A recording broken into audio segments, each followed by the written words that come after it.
This episode is brought to you by Dogfish Head Craft Brewery. The Grateful Dead and Dogfish Head have gotten the band back together with the release of Grateful Dead Juicy Pale Ale, a light-bodied pale ale brewed with sustainable Kernza grains, granola, and heaps of good karma for a refreshing brew that's music to your taste buds. Available nationwide. Visit dogfish.com to find Grateful Dead Juicy Pale Ale in your neck of the woods. Dogfish Head Craft Brewery is located in Milton, Delaware. Please drink responsibly. The Conjuring Last Rites. On September 5th.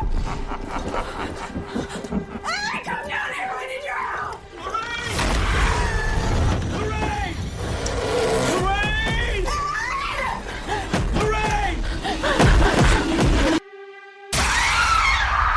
The Conjuring Last Rites. Only in theaters September 5th. Rated R. This episode is brought to you by Amazon Prime. From streaming to shopping, Prime helps you get more out of your passions. So whether you're a fan of true crime or prefer a nail-biting novel from time to time, with services like Prime Video, Amazon Music, and fast free delivery, Prime makes it easy to get more out of whatever you're into or getting into. Visit Amazon.com/Prime to learn more. 10, 9, 8, 7, 6, 5, 4, 3, 2, 1, 0. Women's Wrestling Talk, the #1 women's wrestling network on the planet.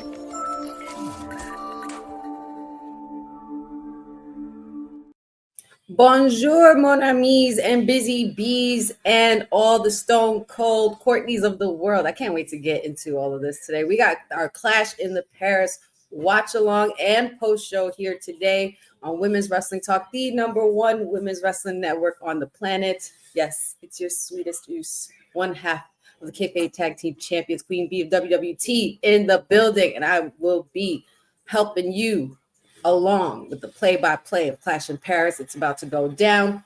Preview for the event has already started, and apparently we have our tribal chief and tribal thief kicking it off to begin with. And before we start, if you're new here on our chat, tell us what city and or country you're repping.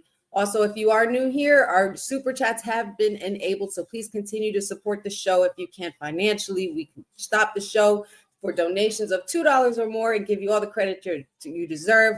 So don't be afraid to comment and show some love to their co-host here at Women's Wrestling Talk. And as the last broadcast was ending, we want to shout out a couple of people, and we did have some cool super chats then as well. So make sure you guys keep us engaged for the next few hours, because we're going to be very, very busy talking about all things Clash of Paris for WWE as well. And of course, you know that I don't do this alone. Now this young lady, I would definitely call her the workhorse. I would considerably call her the workhorse of WWT. She's the stone cold one. She's the timeless elite, the PR princess herself. And she was out and about at the 2300 Arena following AEW's event, as well at the residency. And boy, was it a time, and I can't wait to get into all the stories she's going to share throughout the time here. Our girl Courtney is in the building. Hello, I'm back. I mean, bonjour, mademoiselle et madame. Viva la France. I took a little bit of French, but we are here in Cali, the city of love, the city of food. I am happy to be back with all of you. I know this is what happens when you do good at your job. Somebody thinks they want to take over, because just because I was on site, there's somebody that's trying to get after my job. But we'll talk about that throughout today and throughout the week, because there's only one queen of AEW, and that's me. Ooh, you better tell them, girl. We're coming in hot today, and so is Paris, apparently, because the flag is out, the chants are out, the people are out here, and we are getting it started. Guys, Paris, oh my God. I can tell you I have so many memories of Paris. I went to Paris. That was actually the first time I went to Paris, and it's beautiful. It is so beautiful out there. I recommend, if anybody wants to go out to the UK or anywhere else, just go to Paris.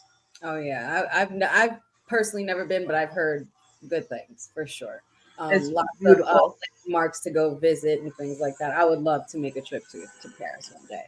But here he is making his way to the ring alongside the wise man, or excuse me, the Oracle, now known as Paul Heyman. I'm really vibing with that jacket that the tribal thief Bronson Reed is wearing. Not so much the Shula File. I think maybe he took lessons from Seth Rollins on the jacket wise, because that's a jacket Seth Rollins will probably wear. Totally. I would have to agree. So that must be the doing of King Troy. Shout outs to King Troy. Mm-hmm. I hope you guys got your snacks ready, because it's going to be a long couple hours.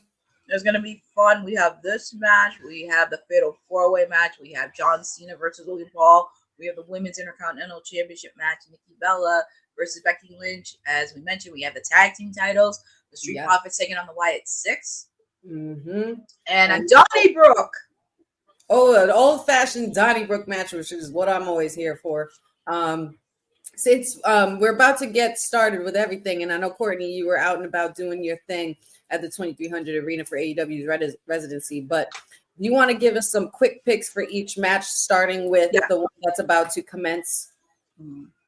I think for this one, because I know people will pick Roman, I really want to pick Bronson Reed to win this, because if you're really going to make him like a solidified future star, and especially working with Seth, he needs to pick up a win against somebody like the status of Roman Reigns to really continue it. I mean, I don't want it to fail, like, you know, as like the Tribal 3 or Shufala, because we know what Bronson can do.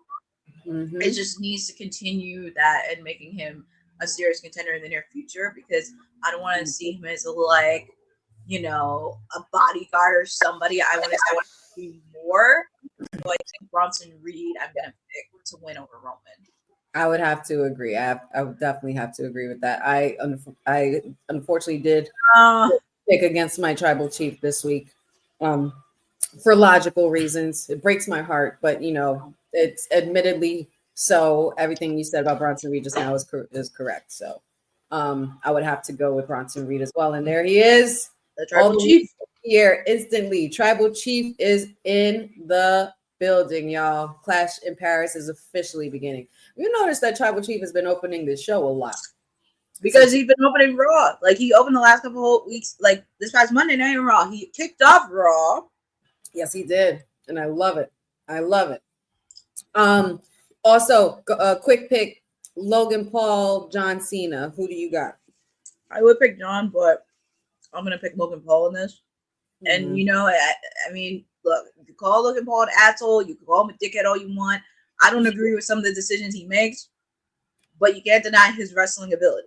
You can't deny some of the stuff he has done. Like, his podcast is under the WWE umbrella. He has Prime Drink Out. He's doing all these different things on, like, not influencer, but wrestling wise. And also, I think it does build a lot of credibility for Logan Paul, whether you like it or not. But somewhere down the line, he's going to hold one of those belts. Whether you want to see it to believe it or not, it is going to happen. And also with the fact, too, I am going to throw in a little bit of a curveball, because for some odd reason, I believe Brock Lesnar may make an appearance at Clash in Paris. Because we did that little cliffhanger with Nick Aldis, because he was trying to tell John about what happened with Brock Lesnar, but Logan Paul struck John out. So I think there's going to be a little bit of curve. We may see Brock Lesnar. And with the fact he's going to be advertised on SmackDown in September. Indeed. Can I acknowledge real quick? Can we just acknowledge the new fashion added to the tribal chief here? We have Ula Falas. Two Ula Falas. The black and the red.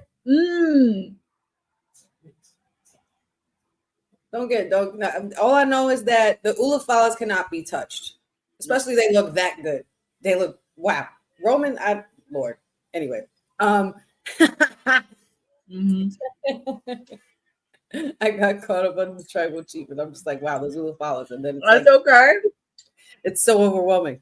But tribal chief is in God mode, and he is ascending the stairs into the ring, coming face to face with the tribal chief. All I know is that those Ula Falas better not be touched, Bronson Reed. I hope not. You can beat Roman Reigns all you want, but please do not touch those Ula Falas. If he ends up wearing that black one, it would actually match with what he's wearing, though. I'm not gonna lie.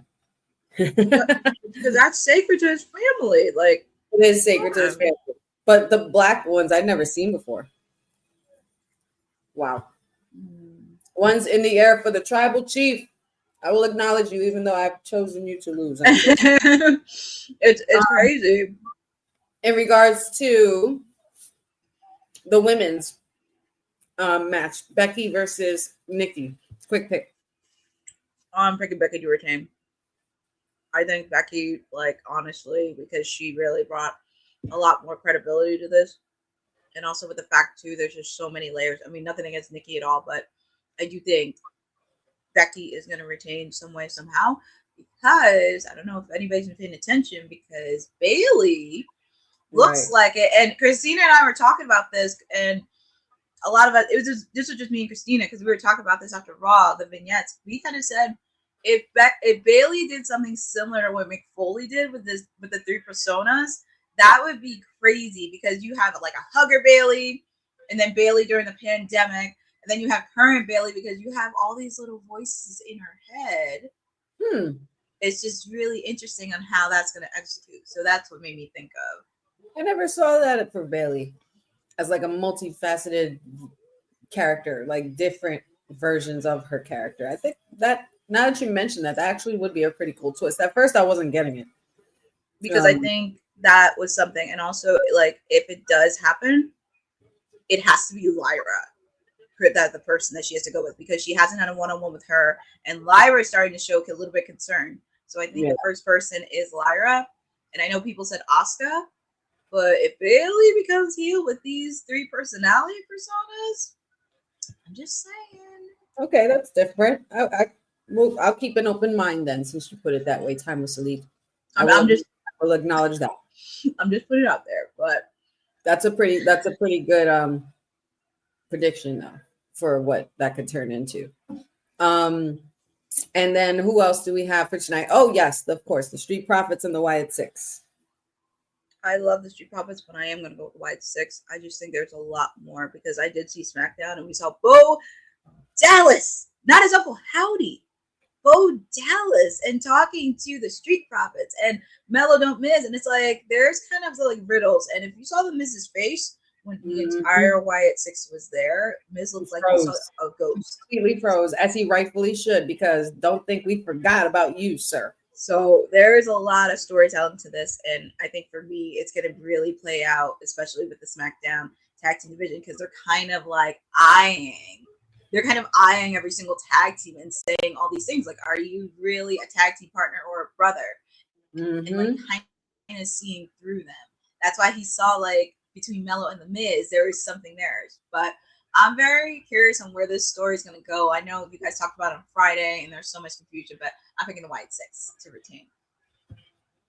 The good old Donnybrook match, Sheamus and the Redeemer Rusev. I'm picking Rusev. I don't think this is going to hurt Sheamus a lot, but I think since Rusev came back, it would be huge to get a big win over Sheamus and just continue that. I don't think this is going to hurt Sheamus. Okay. Well said. And finally, the dreaded moment everybody's looking forward to, the Fatal 4-Way. Seth Rollins, CM Punk, Jey Uso, LA Knight. There can only be one. Who you got, Courtney?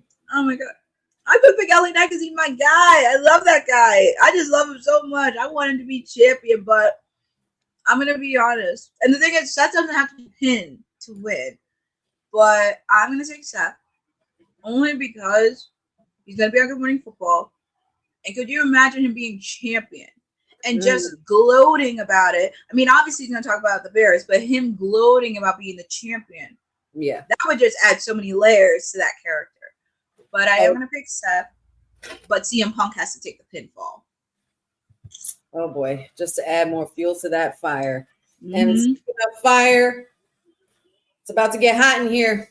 Tribal Chief versus the Tribal Chief. Rung, sizing each other up, and here we go.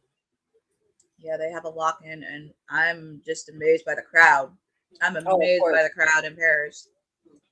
What do you think about, speaking of the crowd in Paris? We know that the crowd at Paris can be very excited, very loud, But also there was some things going on today on social media that were surfacing where Sheamus and the likes of Rhea Ripley were pretty much being bombarded with fans, no security around or anything like that. And of course, it definitely irritated the superstars. Invasion of privacy, what have you. And we've gone on to talk extensively about this on this show many times with certain cases, especially with fans sending things to superstars' homes, or overwhelmingly, being overbearing at meet and greets and things like that. Did you get a chance to see any of those reports from earlier? And did you see that the WWE has now allowed appointed security for superstars? Do you think this is something they should have been doing already? First off, I want to say with Rhea, I did see the footage. Then this is not just international, this is everywhere in the States. And it kind of makes me sad that they're trying to do their jobs. And even with people running into faces, because unfortunately, it kind of reminds you back in the early 2000s when you had the camera. It's like the actual portable cameras. Now it's like people jam their phones in just for what? Like clicks and everything else. And you're not being respectful. And that's the thing I noticed when I was watching SmackDown too, because people like have the phones in their faces, and it's like, why are you gonna have your phone in your face? Because soon enough, your phone's gonna drop it, and you're gonna be screwed.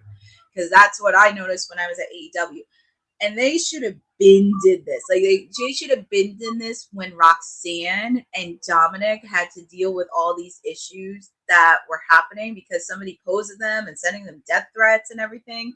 Like this should have happened. And I do think this is an important notice, not just on WWE and AEW, but to all wrestling promotions, even on independent as well, that they really need to understand that these wrestlers are human beings. And I can see why. And actually, I can see why a lot of people who are single in their relationship status do not disclose it publicly, because it makes me sad to see this happening. And I just don't understand why people really need to do that. Like, are you doing it just for clicks? And it kind of ruins people like me, like this outlet in the media that want to do interviews with these people and really get to know them. Like us, the Chris Van Vliets of the world, we're trying to do interviews. We're trying to do it. And it's for stuff like this. And that really does break my heart. And I do think this is something we really, really need to talk about ever. Like, we just need to continue talking about this, because with everything that's happening, it's like you can't even run errands. You can't even do that. And it's like, even as many times as I say jabs about Mercedes Moné, which sometimes she does deserve some jabs, I don't want to see her get hurt. I don't want to see her be like, very unsupervised, in a supervised way. And especially with the stars of AEW, I just hope they do have some security while they do some sightseeing and everything else. And it just really sucks. Absolutely. Like, they can't even, like Sheamus was running errands at a mall. Couldn't even run to a mall without people bombarding him. I know.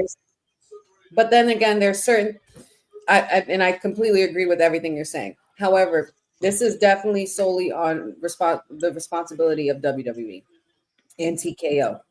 All this money that they have been making, and you have to be able to protect your superstars. Why is mommy walking around by herself in Paris getting into an Uber? This is your hottest young women's superstar, and she's your top. She's one of your top stars. You're one of your faces of the women's division currently. So why is this? Why is there no security for her? You know what I'm saying? Why is it only now being addressed now when we go to anywhere? Because it's not just Paris, it happens everywhere and anywhere. But at the same time, with the money that TKO and WWE makes, or even with the money that mommy makes, mommy should not be getting no Uber.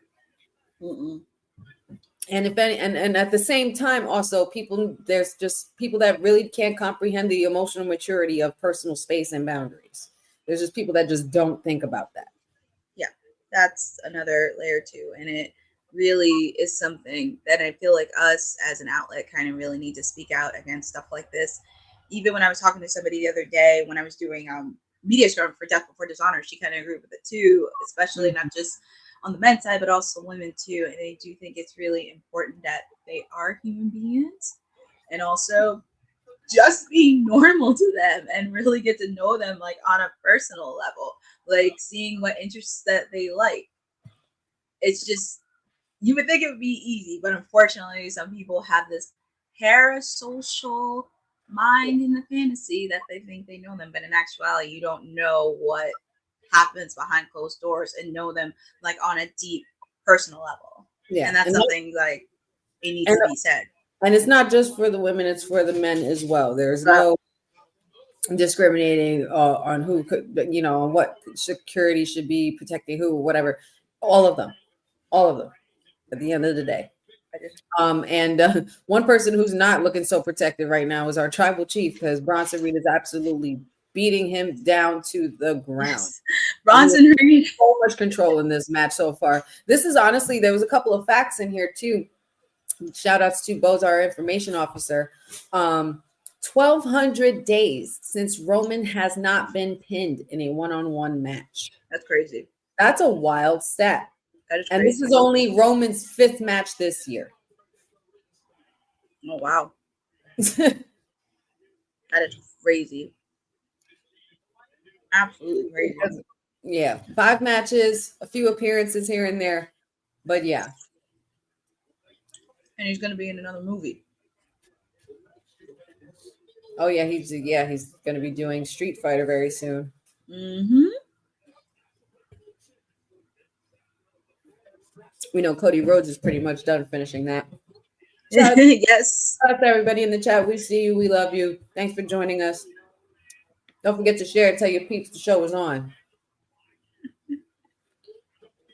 Boza, I didn't realize I was at Miss, but thank you. It was really fun. We will talk about the residency throughout the show, but it was really, really fun. It was so fun just being there in person at a historic arena so much, but we will talk about that throughout the whole show because there's a few stories that are in there. There are good ones. I'm not going to disclose everything, but it was just really fun being in that atmosphere in that arena. But we'll be talking about that throughout the show. And happy to be here with all of you on a Sunday at Clash of Paris. No, on a Sunday afternoon, just chilling out. We might as well be in Paris ourselves, girl. Let's just pretend. I know. Our French hats on, and we're sitting outside, and we're just enjoying the wrestling festivities. I know. Viva la France!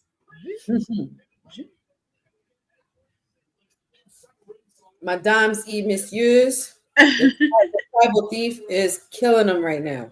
I know. Poor Roman.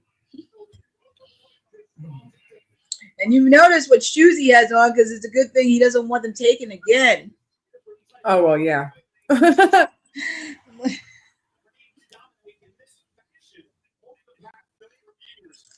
This is good for Bronson Reed, though, story-wise. Yes. This is good for his build-up. And it's good so that way we could continue to take him more seriously. You know, yeah.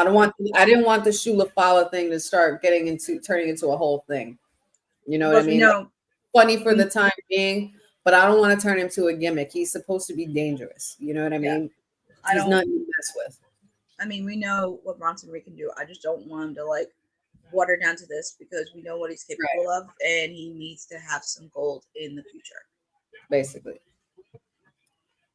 Paul Heyman, let me get those shoes though. Let me get them shoes. Black ones, not the one.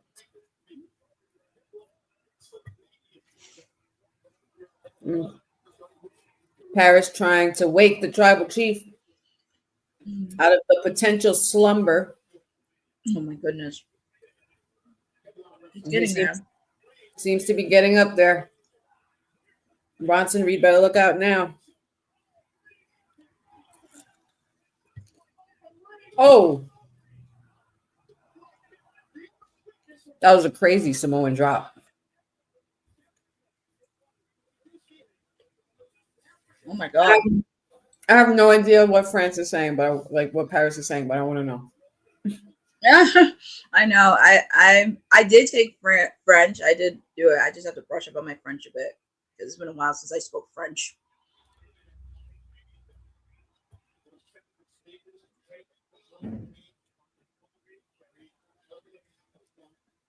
Anytime the laces together and knotting them up, like, oh God. As long as you don't crease them, please. You know.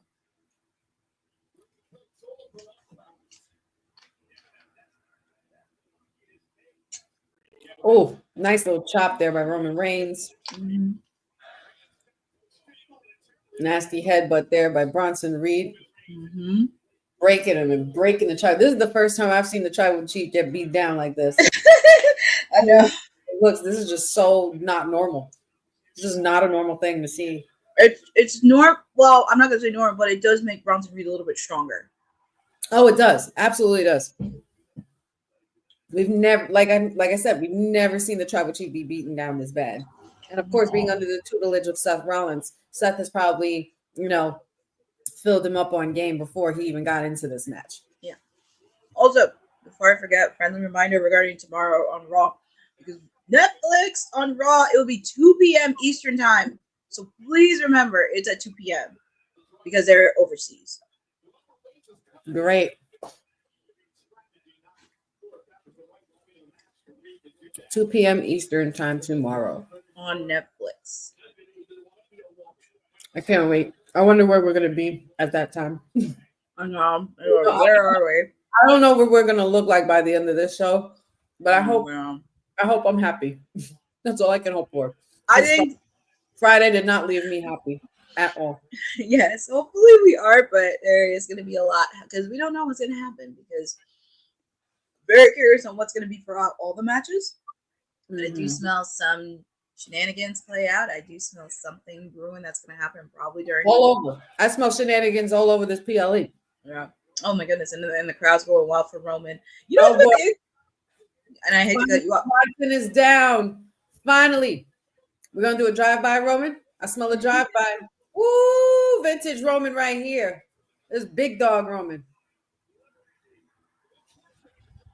I used to love when he did that. I'm glad he brought that back.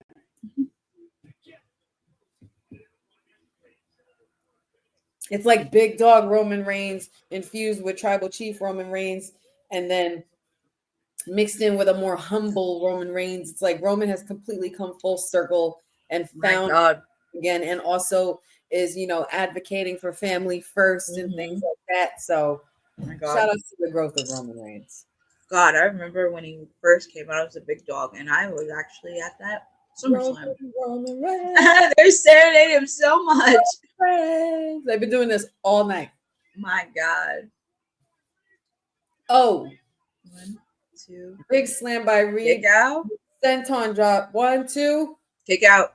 I think I'm a little fast. I think I'm a little faster, but I won't give away any spoilers. You'll just know by my face. My face. Okay.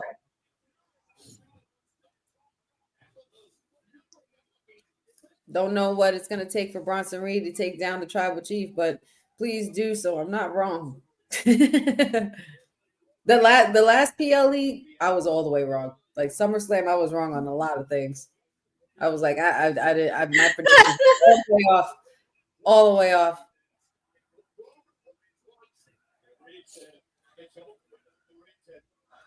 Got some elbows on Bronson Reed there. Bronson was about to go for another slam. Tribal Chief ain't having it. Ooh, nice roll up. Oh, wow. That was a crazy roll up. I know. It was really great. I was like, oh my God. Superman punch. No. Oh, man. Oh. A 1, a 2. Ooh, kick out. Okay. All right. Wait, Paul Heyman is me right now, but we're just advocating for the wrong people. It's like you can see the look on his face. He's like, oh my God. He is absolutely distraught that Bronson Reed has not taken down this tribal chief as much as he's been beating him down and had control of this whole entire match. He just can't seem to hack it. What is it going to take for big Bronson Reed to come out on top at the end of this? It will take a miracle to do that. Uh-oh. Thumbs down. No. Oh, Tribal Chief showing him some restraint. Oh, wow. Okay, super kick Bronson Reed. He killed that. Look at Bronson Reed. Ooh. Wow. Ooh. Caught him. Boom. Again. Right there. Do it again. Let's go. Oh my God, that was so close. They are really building this up, huh? They are really building this up. This is only the first match. We're 28 minutes in, and my anxiety is already through the roof.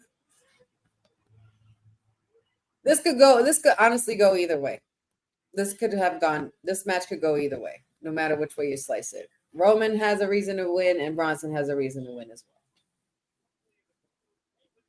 It's just about who wants it more. It's who wants it and what's going to help elevate it. Mm-hmm.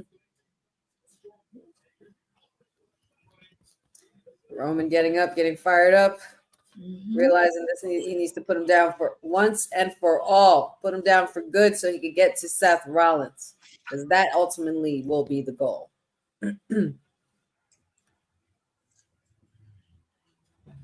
Good Lord. Oh my goodness. Here he goes. Oh man, he's pumping it up. Here we go. I smell a spear. There goes the war cry. Oh my God.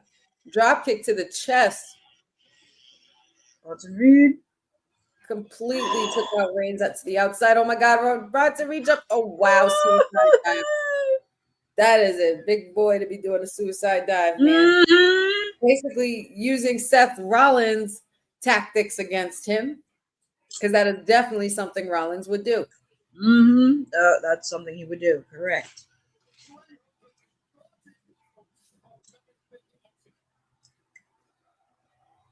This is awesome. This is awesome. I love their accents. I love the accents. It's just, I love it. So cute. I love it. I love it. Love it. Love it. I love that their energy and the atmosphere. Oh yeah, they're bringing the energy, hands down. Ooh. Oh boy, I smell a tsunami, and he moved. The tribal chief moved out the way. No tsunami. I could have sworn that was gonna hit. Listen, if Bronson Reed wins, I'm right. If my tribal chief wins, I'm happy. Win for me. What is going to He's happen? feeling it. He's feeling it. Here we go. And there's this. Oh, he caught him. Reigns is caught into a power bomb. Oh my God. 1, 2. Oh my God. Wow. This is really a good match. This is really a good match to kick off. Happening like this. Oh my God. Somebody has to win. Why is this match going so hard right now? This is probably going to be one of Bronson's best matches going forward. Because Bronson's had some pretty top tier matches this year, but this is probably going to take the cake for him. He's done so well. Yeah. His improvement since he got back from injury has been immensely, without a doubt, for lack of a better word, amazing. He looks very confident. Yeah, for sure. Bronson Reed up top here. I'm not sure what the tribal chief is planning to do. Are you going for a suplex? Are you going to be able to? What is Can going he do on? it? Tribal chief is going for the suplex. Oh my God, it's a superplex. Still up. Bronson Reed resisting with some body shots there. Headbutt. Tribal chief down. Superman punch. Yeah. From the top rope to Reed. Is he? No way. No way. Oh God. No way. A Samoan drop from the middle. My God. Holy God. Oh my God. Tribute to the High Chief Peter Maivia. Oh my God. Oh my Lord. Roman is pumped. It's over now. Oh man. But shenanigans are still afoot. I smell it. That's the spear. It's it. Oh my God. Maybe not. That's it. 1, 2. That's it. He got the win. The tribal chief. Tribal chief wins. He wins. He did I'm win. happy about it. Yay. Yay. Breaking news. Your tribal chief, Roman Reigns, defeated Bronson Reed. Wow. What a great match. What a great start. Holy cow. I also gotta give credit to Bronson Reed too, because he pulled out a really good solid match in this.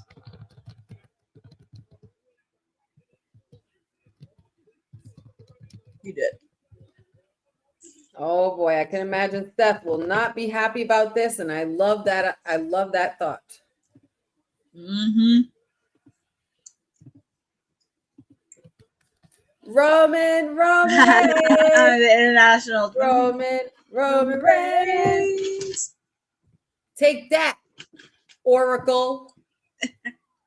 Roman 1, Oracle 0. Yo, Roman still hasn't been pinned in a one-on-one match in 1,201 days. That is crazy. Amazing. Shout outs to the tribal chief. You better get it, Roman. That's how you open the show. Great match to kick off Clash in Paris. Paul Heyman's in the ring consoling Bronson Reed, but Roman Reigns is going back into the ring very gingerly. Oh boy. Uh-oh. Better face your tribal chief. I smell Braun Breaker coming out of this one. I think we may see Braun Breaker make an appearance. Roman Reigns is not going to be happy. Seth Rollins is not going to be happy about this. Yep. Yeah, now give me my shoes. Don't even do anything. Just take your shoes back. Oh, now it's wait a minute. Pleading for forgiveness. I love you, my tribal chief. Too late now. A bunch of bull. I smell it. I smell the shenanigans. Where is it? Where's Braun Breaker? Where's Seth? Or Braun Breaker?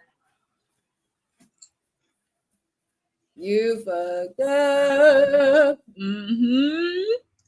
Just give him his shoes back. Yep. Give me my shoes. Let's go. Run that back. Run me my kicks. You better give me his shoes back.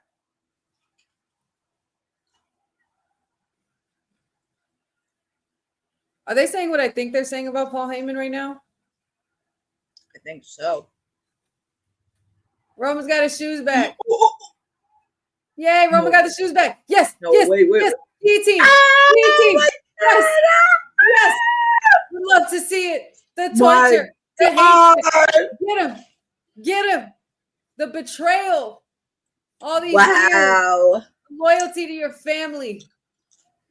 Down the drain, Paul Heyman. Look at Paul Heyman selling. You can definitely sell. You can sell. We love that. We love our victorious tribal chief and the reunion of him with his shoes, of course. Some things expensive, y'all. They're very expensive. Oh, I Jelly Roll sighting. I saw a Jelly Roll sighting. Oh, Jelly Roll's there. He's going to be the reason Logan doesn't win tonight. Oh, yeah. Because remember, they did lose at SummerSlam. Oh, yeah. With Drew McIntyre in the tag team match. And we know Randy Orton got his lick back on Drew. But now we need it for, I just spotted Jelly Roll. Yep. You're not fooling me, Clash in Paris.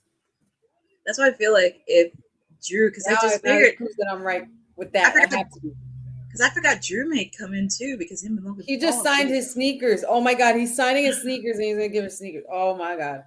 Either he's putting them up for auction or he's just gonna give them to somebody. Bro, oh my God. Here we go. Oh, Lord, Roll. I just see Jelly Roll right there. Oh my Lord, Roman. He's throwing. Oh, there's Braun. Oh! Braun Breaker. Spear through the table by oh my God, Braun Breaker. I almost said Big Bronson. The dogs were barking. Dogs are barking in Paris. Braun Breaker. Looks like Roman Reigns is going to have to go through every single member of the Division before he gets to Seth Rollins. And Braun Breaker is next. And who knows what other tricks up his sleeve Paul Heyman has. We'll see Braun Breaker and Roman at Saudi, maybe. Yeah. Maybe Australia, because Crown Jewel's going to That be in French announce Australia. table is gone. Oh my god! Wow. Yeah, they're going to have to because no, actually, no, not Crown Jewel. Next pay-per-view is WrestlePalooza, September 20th. Oh my goodness. So they could meet in Indianapolis. Dogs are barking in Paris. Braun Breaker did not forget. That was a crazy smash on that table. That was so good. That was done so well. My God.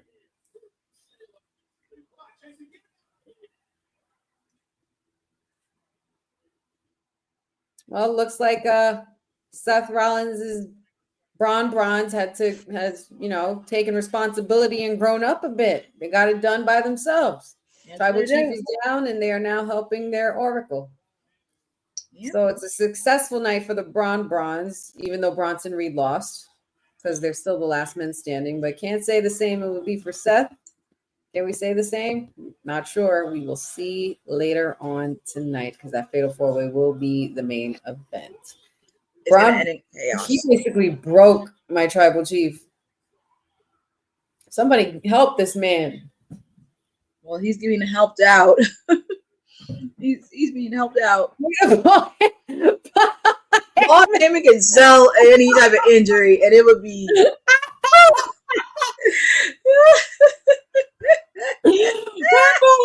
like that. Oh my God. Paul will sell anything. The drama. Yo. I can't. Don't touch me. I'm good. Go get them, Roman. They're up the ramp anyway. Go get them. Roman's having a hard time walking. He was having a really hard time. It's kind of scaring me. Man, Braun Breaker really spirited. This match with Braun Breaker is going to definitely have to be a false count anywhere kind of match. Whoa. I spoke too soon. Oh, my God. I knew it. Damn it. He's coming again. He charged Red Roman again. I spoke too soon. Somebody stop him. Lord have mercy. This guy's like a maniac. And Braun Breaker is absolutely unhinged. Somebody put this dog on a leash. When he goes unhinged, you know what happened. Lord, man.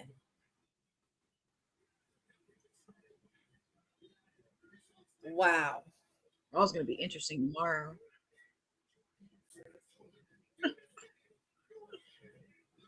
Jeez. You yelling all in his ear and stuff. You're going to like bust his eardrum just yelling in it. They're not done yet. They're trying to do a lot more damage. They're absolutely not done. Like, this is 40 minutes. What more do we need of this? How much more is there to do? I mean, we got 5 more matches to go to. I mean, yeah, seriously. I feel bad whoever's the next one. I know you guys want to yeet, but the yeet man ain't coming till later. Oh man, my Tribal Chief. I think this is gonna be this is gonna be the last time we see him for a while. Yeah. This is the send off. I feel like this is the send off. He's We'll gonna go film, do his thing, and he's gonna appear back just in time, maybe. I don't know, War Games or something like that. Has to be for Survivor. It's got to be something like that. With Brock being advertised and not Roman, and we've been seeing a lot of Roman the last few months. Making more appearances, opening the shows, things like that. So that makes sense. But damn, man, you gotta torture the poor guy. And also, Brock's supposed to have the match has been over for a good 20 minutes. And also, I think Cody's gonna be back soon. Adam Pearce, like, what's the matter with you? But you know what? This is exactly what they needed to do. This got the job done. Mm-hmm. This got the job done. You made Bronson Reed and Braun Breaker look like legit strong men. Yep. And it does carry build my up. guy out in a stretcher. Yeah, this is definitely the send off. And then it's like long term because you're building that up for Survivor Series. Yeah. Technically, we're on the road to Survivor Series. Yeah, we have a couple of stops in between that, but technically Survivor Series is the next big one. Mm-hmm. The last big one, actually. One of the big four. Adam Pierce. What's wrong with you, Adam Pierce? Adam Pierce can't get a break.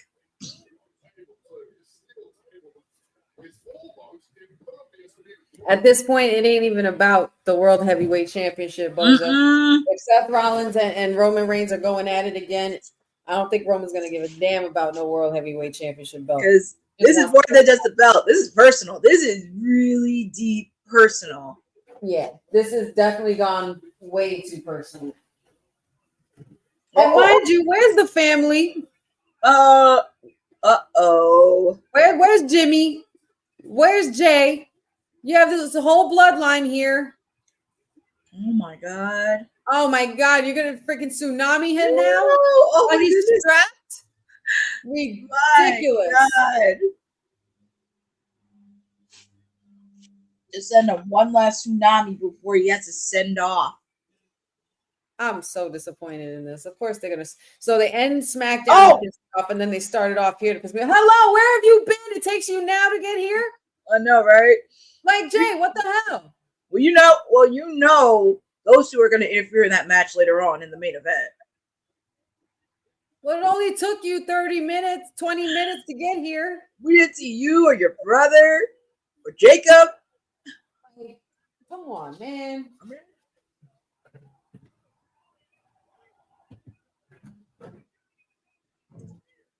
My goodness. Jay better pack up all the energy he has.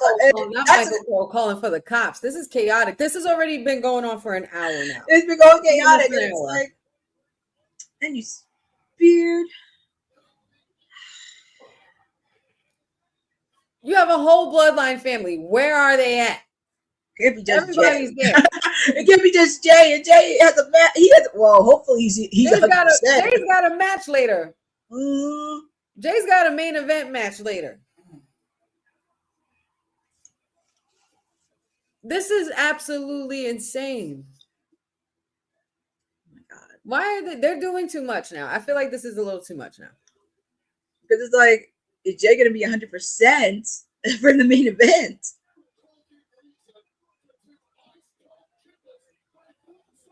Come on, man. But you know what?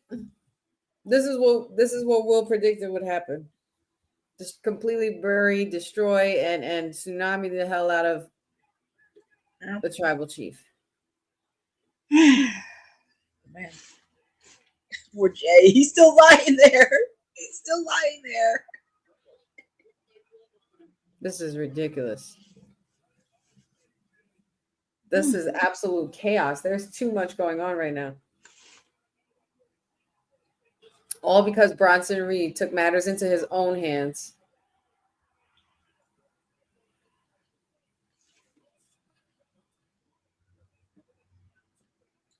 Absolute madness. Well, what a way to start the show. 45 minutes worth of theater for that one moment alone. I don't even know what's going to be the match next after this. Now I'm really nervous. Yeah, for whatever's going to follow this. Because everybody's just going to be stuck on this. No, it's like I'm gonna feel bad for whoever's next. I don't know if it was me, but I was just gonna say the same thing, Boza. I feel like this was longer than the match. Maybe it didn't need to be done that long, but I get it. You already did the job. You made Bronson Reed look strong. It's fine. If this man walks back to the ring, I'm gonna be so upset. I'm like, we got 5 more matches to go to. Like, come on, we got 5. Absurd. The absurdity. Well, at least Jay's up, but hopefully he doesn't have damaged ribs. Mm-hmm. Oh, now that would have been crazy if Jay came out and joined them. That's a little wild. That would be so much. That would be like a side quest or like something we didn't expect.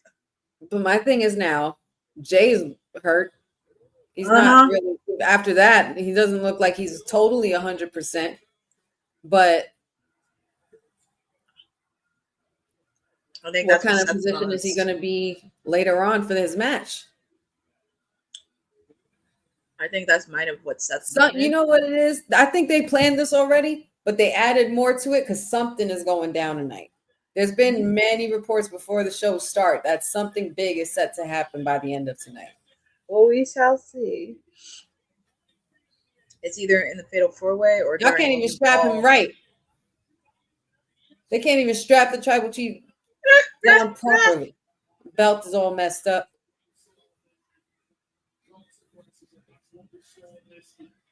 This is crazy. Wow. But Roman Reigns is now being escorted out by medical, and Jey Uso after being brutally attacked by both Braun Browns. We could say. I'll just say Braun Browns. Yes. But nevertheless, Roman Reigns did defeat Big Bronson Reed, so he does still have the upper hand. But this is this has definitely become very, very personal. Very, very personal. And, you know, being under the tutelage of Seth Rollins, this is kind of something you would expect to see. And Seth Rollins means business tonight. He's going to make sure that he remains in control and holds it down for the soul of WWE, because he's relentless at this point. The tribal chief got his shoes back, was giving them to the fans. Also a really cool touch for the moment for the tribal chief as well. But yeah, that was absolutely chaotic. Courtney, what do you think about what happened? There was a lot of layers to this. I mean, I get that they wanted to do it because Roman's going to be out for a while, but there was just so much. And I mean, I know, Boza, to your point, this is more than just the title. This is really deeply personal. Mm-hmm. Also, we're going to figure out what's going to happen tomorrow night on Raw, because Seth Rollins wants to take out every single enemy. Doesn't matter if it's Jay, doesn't matter if it's Roman, doesn't even matter if it's CM Punk or somebody. He wants to take out every single person in that Raw locker room that is gunning for that title. And him and his team want to be the most dominant faction. Well, they got to due to Judgment Day, but that's a whole conversation with that. But they want to be the faction that kind of takes charge and take over Monday Night Raw. So it was a lot of chaos. It does build up Bronson Reed and Braun Breaker as their own. So, but it's going to be very interesting on how they feel on the road coming in, because I know we have a few PLEs before we get to Survivor Series, but it kind of really builds on to Survivor Series and War Games when it comes to San Diego. I guess we shall see what happens on Raw. We know that the Vision will have a lot of bragging rights and a lot of things to say in regards to this. Yes, I can't. I'm pretty speechless as to what just happened. I can't believe they Your brutalized tribal chief. He's just that's just really. But look at it this way: when he comes back, he's start. When he comes. But think of it this way: when he comes back, he's going to be a lot more stronger, aggressive, and take it out on both of them when he comes back.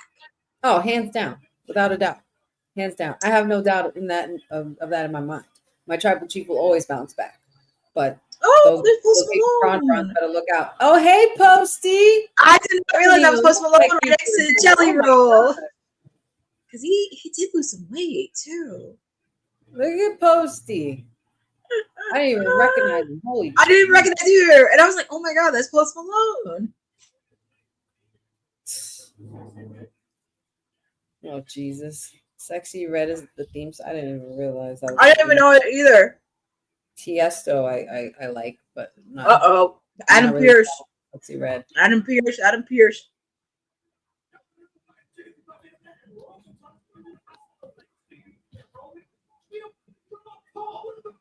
What about Paul?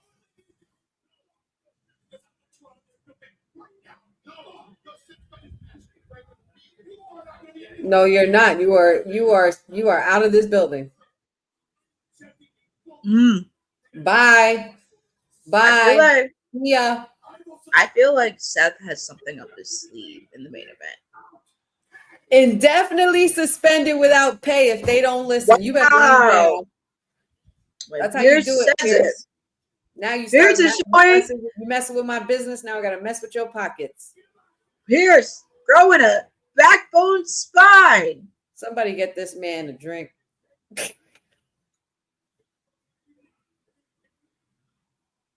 He needs a drink. Him and Nick Aldis both need drinks.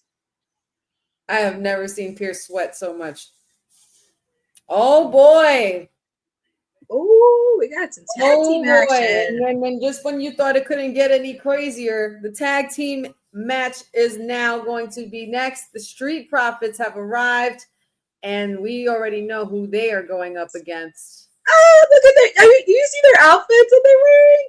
Oh, I like this. That's really dope. And B-Fab is with them. Yes, I like this look. That's a really dope look. Yeah, y'all get more animated with this. I like this. I like it. It's really dope. Get it. 5, 6, 7, 8. Oh, I love that. Courtney, you did it too. Yes, I love it. The fans. If you saw that, you know what to do. I don't know. I'm still mad at Dylan. I'm excited for this match. I need some excitement, especially after all that mess that just happened. I need something.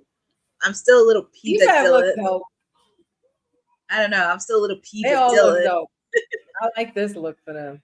I did. I don't know. I'm still a little peeved at Dylan on what he did when I was out. I watch WWT. So yeah. Well, I mean, I have no words for WWT this week. It's just said through us for a loop, and so did Jacob. It's like, this is what happens when I'm gone and I'm on site.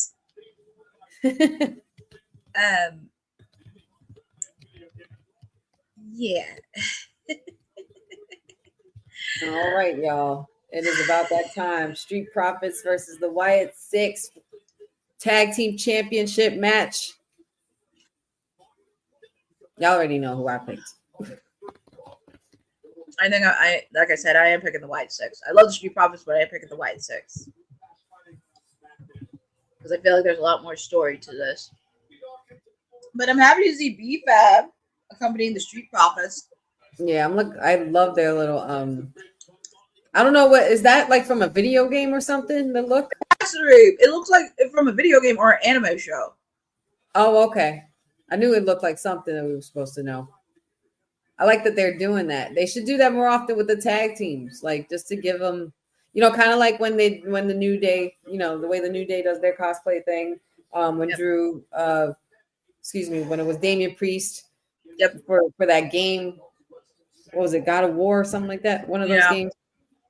Oh, the fireflies are out, and look at how beautiful. It's so beautiful. And also your friend Zelina Vega, she does anime too. Yes, she does. Cosplays and anime all day. Cyberpunk, all of that. Oh, look at the fireflies. It's just so nice seeing it. Yes, I'm just, I guess the fact that their tag team champions have grown on me, because I kind of made a point on WWT as to what I think they're doing with the Wyatt 6, to the point where it's not so much that they have the titles because they care about them. They have the titles because they feel no one else is deserving of them. Because they're all liars and frauds and claim to be together as a family the way they've bonded themselves to be. So I think that there's that story. Oh my God, that angle looks so fire. They look so great. I love them so much. Sing it. Aww. Come on, Paris. Y'all better sing it. You got the lights up. You better. Yes. Another. They are singing. Oh my goodness. That's gotta feel so good for Bo. That's gotta feel so good. Like for him to try not to get emotional and to be in character. Like it does his brother justice. Like to be able to remain in character without breaking from, feeling the emotion from the crowd. They look so dope, man.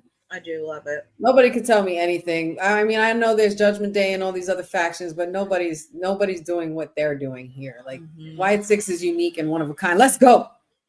All right. Here we go, guys. We got some tag team action. It's going down, y'all.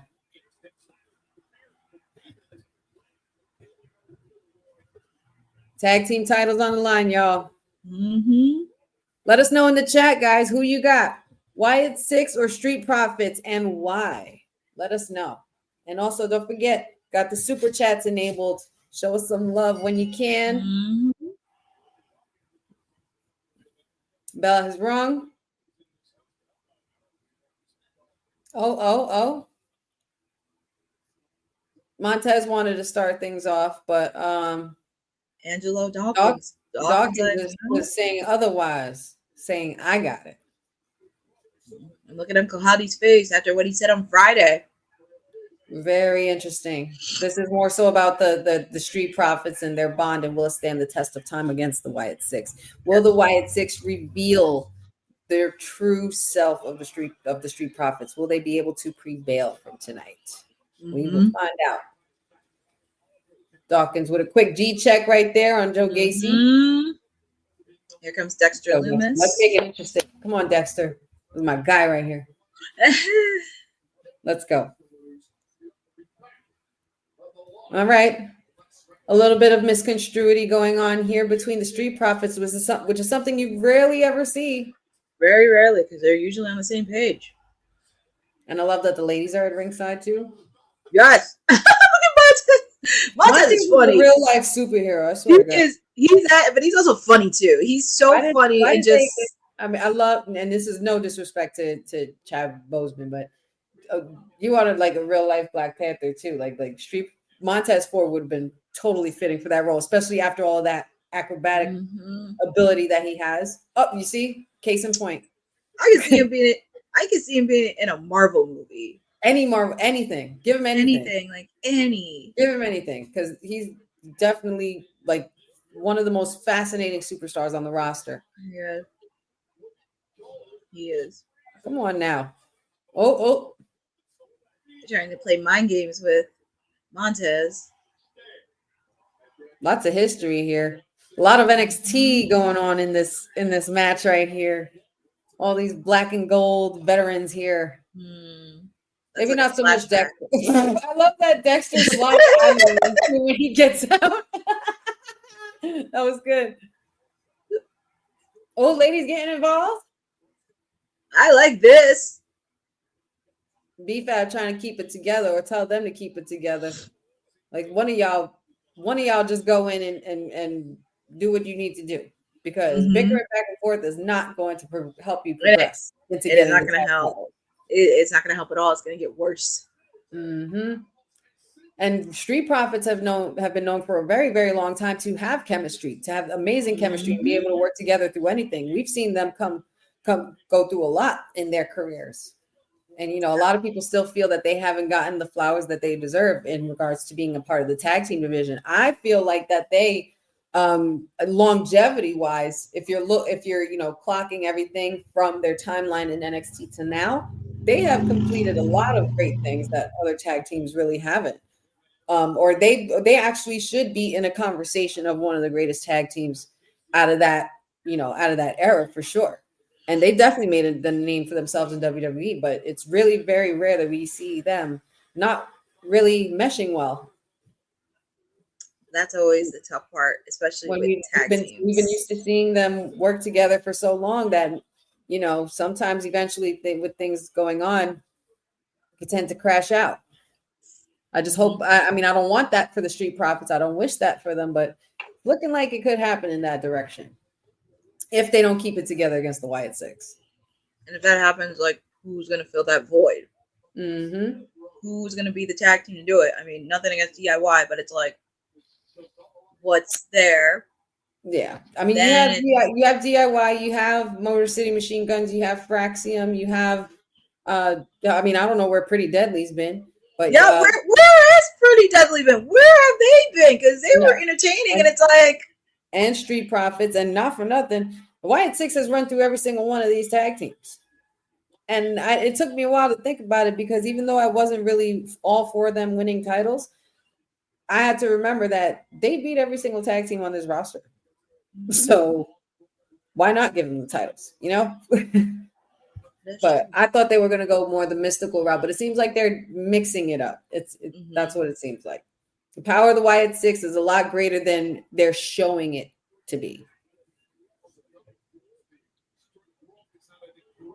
and they've stretched out their story for a while, even though they've had injuries in between that and in the midst of that and everything like that. But ever since the Wyatt Six has arrived, they haven't really failed to keep them in the loop of making sure that we remember that they are present and that they are still a force to be reckoned with because of the legacy that they lead and where they come from. They come from the legacy of Bray Wyatt. So, you don't want to overdo it where you're showing them every week. They've stretched it out to the point where they've done promos, vignettes, had them do singles matches every now and then and things like that. So I think it's rather smart. It's unexpected. It's unexpected because I wouldn't have known for WWE to book the Wyatt Six this way, because it's not going bad for them. I mean, I don't know if anybody else would feel the same way, but I think that what they've been doing with the Wyatt Six stands pretty on brand. And they're just, treading carefully so they don't oversaturate the Wyatt Six story too much. Because if you put it out there every week, people are going to get sick of it. Mm-hmm. So they're smart for doing that. A lot going on here. Montez Ford throwing out Dexter Lumis. Yep. Joe Gacy throwing out Montez Ford. Uh-huh. Angelo Dawkins trying to gain some momentum from the crowd so that way Street Profits could find some energy to get into this. Yeah. It's not looking good for Montez Ford. No, it's not. Trying to go for a suplex on the apron here. Oh.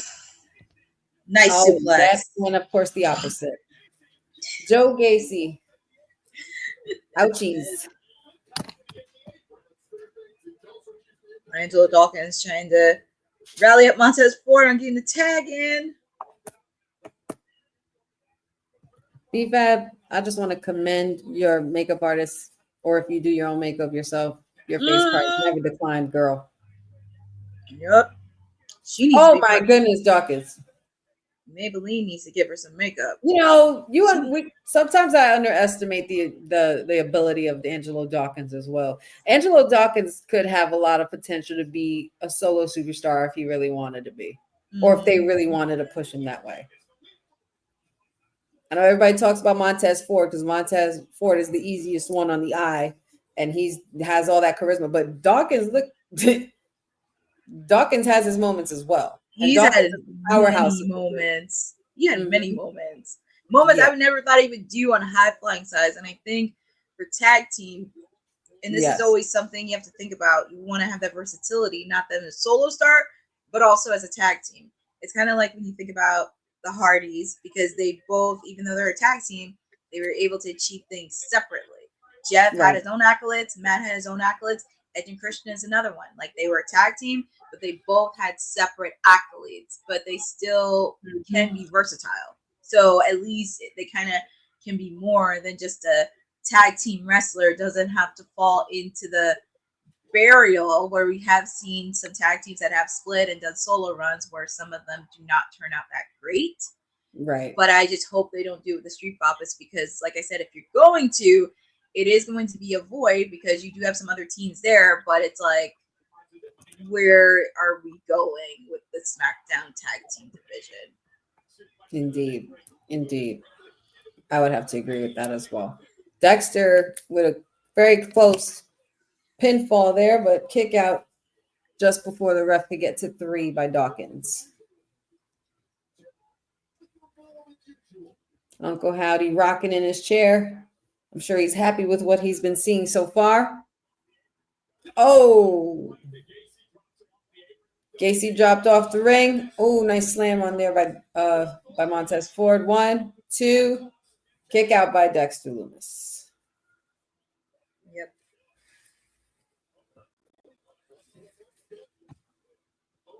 Paris is still rocking and still loud. And what else can the Street Profits pull out of their arsenal to try to gain this win over the Wyatt Six for the tag team title? So much at stake here. Oh, Dawkins got dropped by Joe Gacy, and Dexter completely wrecked Montez Ford there on the corner. Oh my God. Uncle Howdy with his chair.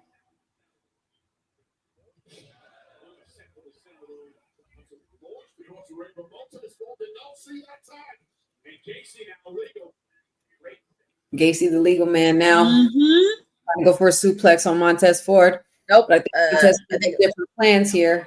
And Dawkins went for the tag. Joe Gacy doesn't realize what just happened, but are we gonna see this move? oh no, this could be it. Could this be it? Yeah. You're taking too long.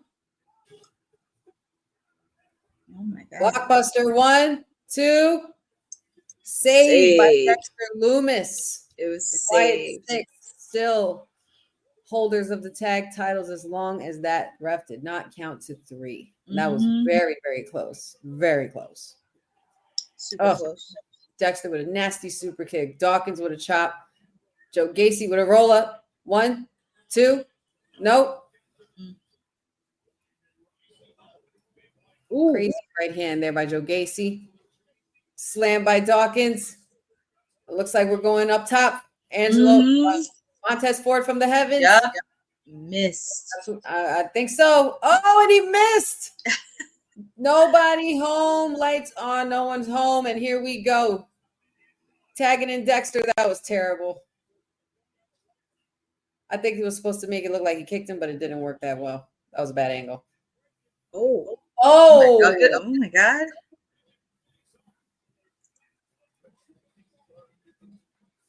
And bodies are hitting the floor, man. How much further can they take this? This match has already been insane as it is. You need something to kind of continue the heat going after the first match, but I think these both of these teams are doing good. Oh my God, Joe Gacy. That was pretty cool. That was very, very cool what he did. Wow, what an agile young lad that boy is. Was I told? Dawkins onto him on the outside. Completely bum rushed him through the barricade. Ouch. I really thought he was. Uh-oh. That's a lot of meat. Now. Mr. Redbeard. That would have been meat. With a veteran right there. Completely sideswiped by Dexter Loomis. Oh! Montez Ford completely over the post in the corner. Oh my God! I'm telling you, man. This guy he just told Uncle Howdy to suck it. Oh, hey, Nikki. Good girl, Nikki. She was just right there, a sneaky little thing. Sister Abigail Montez Ford. Uncle Howdy. The ref didn't see it. And B-Fab was talking to the referee. And man, somebody please do better with Howdy's hair because I'm sick of this. Woo! And that's it. And that is 1, 2, and the Wyatt 6 retain the tag titles. Wow. 3 Profits have lost and have been defeated by the Wyatt 6.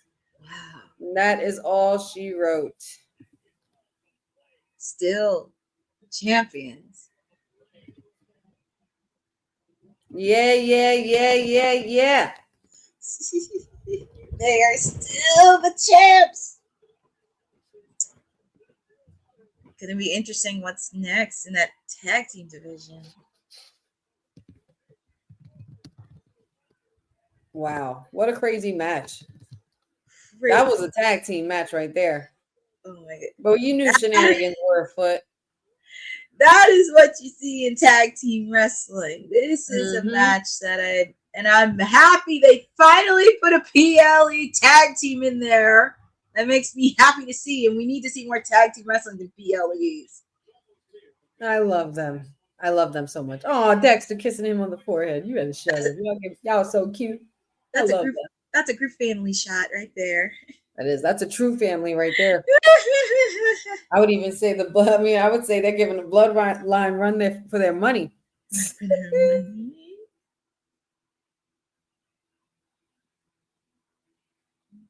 Wow, what a match. That was really good. That was a really, really good match. I'm not gonna lie. Yeah, it was literally a 5-on-3 kind of match. That was pretty insane. Yeah, it was. It was very much insane. But you know what? I mean, the Wyatt Six, it doesn't matter. They're not heels, they're not faces. They are what they are. And And the fans love they're them. just here to destroy. And That's the it. fans love them. Mm-hmm. Now, before we get into our next match, we actually do have a project that we're doing for Women's Wrestling Talk. And honey, you want to talk about this little archive that we have? Yes, indeed. Actually, I do. Hold on one second. So we are coming up with a women's wrestling archive. It's currently being built here, womenswrestlingarchive.com, where you can go and make donations. Any donation, of course, is accepted, but we are pretty much opening this archive in order to preserve the history and legacy of women's wrestling and also the future. In order to do that, all you need to go do is visit womenswrestlingarchive.com, and you'll be able to get into all the shenanigans we have going on for the trailblazers, rising stars, and of course the legends that have paved the way in women's wrestling as we know it. So yeah. And before we get into our next match, we do have a promo, because since they are talking about Nikki and Becky, it's good that we actually do have a promo that we're going to play for you right before this match. Women's wrestling didn't just show up yesterday in glitter boots. We've been here the entire time, body slamming through history.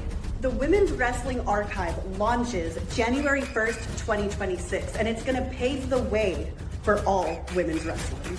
Because if we don't document it, a man might say he did it first.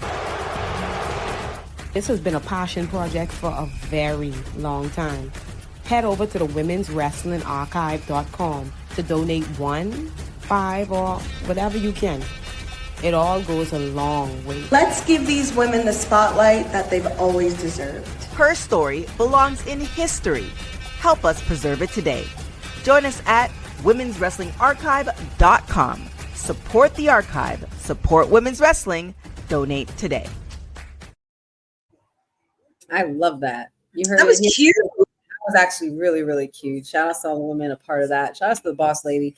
And of course, make sure you guys go check it out, womenswrestlingarchive.com, and check it out today, right now, as soon as you can. Every little bit helps. Every little bit helps to support. Indeed. Absolutely. You know, the wrestling community, we got to stick together out here. So feel free to join in the cause and donate to women's wrestling's future and help us preserve it. That was actually really awesome. I like that clip. And we will be playing that moving forward in our future WWT, because we want to make sure we get the reminders in, spread the word. And like I said, every little bit helps. Every little donation helps to support keeping women's wrestling alive and well, especially right now.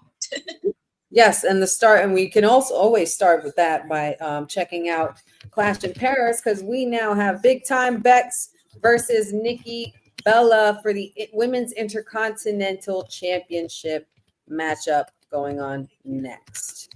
We're just waiting for the promo to. Yeah, everybody in the chat, feel free to let us know who you got for your pick, Nikki or Becky. Let us know. I can't not go with the big time. Like I kind of technically have always been Team Bex. Like I was never really a Bella fan or Team Bella. So. I'm picking Becky. I mean, listen, I watched through the entire. When I mean entire, I mean the entire Bella army. Y'all didn't miss much. I just want to say that you didn't really miss much, to be honest. Well, I'm not going to take anything wrestling-wise, but you really didn't miss anything much. Well, you heard it. You heard it from the Timeless Elite, y'all. So she said. But yeah, man. So let's actually give like a small, tiny recap. We just finished the tag team championship match between the Wyatt Six and the Street Profits, where the Wyatt Six have come out on top yet again and retained their tag team championship, therefore leaving Street Profits in the dust. And I'm not sure what is to happen or come of this result for the Street Profits, or what this could lead for them into the future. But yeah, in this case, Wyatt Six have still remained supreme and retained their titles. We also started off the night with what I feel like was a terrible, a crazy overdone ending, but definitely necessary if you're looking at it from a writing standpoint. Roman Reigns defeated Big Bronson Reed one-on-one. However, things didn't really end up in the Tribal Chief's favor. He was brutally attacked by Braun Breaker after the win while signing his sneakers and throwing them to the crowd. And he, before that, Roman Reigns had definitely attacked Paul Heyman, put him in a guillotine and knocked him out. So Braun Breaker pretty much came out in defense of that, completely obliterated our Tribal Chief, and then proceeded to continue to beat him down until Bronson Reed can continue to completely tsunami multiple times to our Tribal Chief and left him in a stretcher, even while he was tied to a stretcher.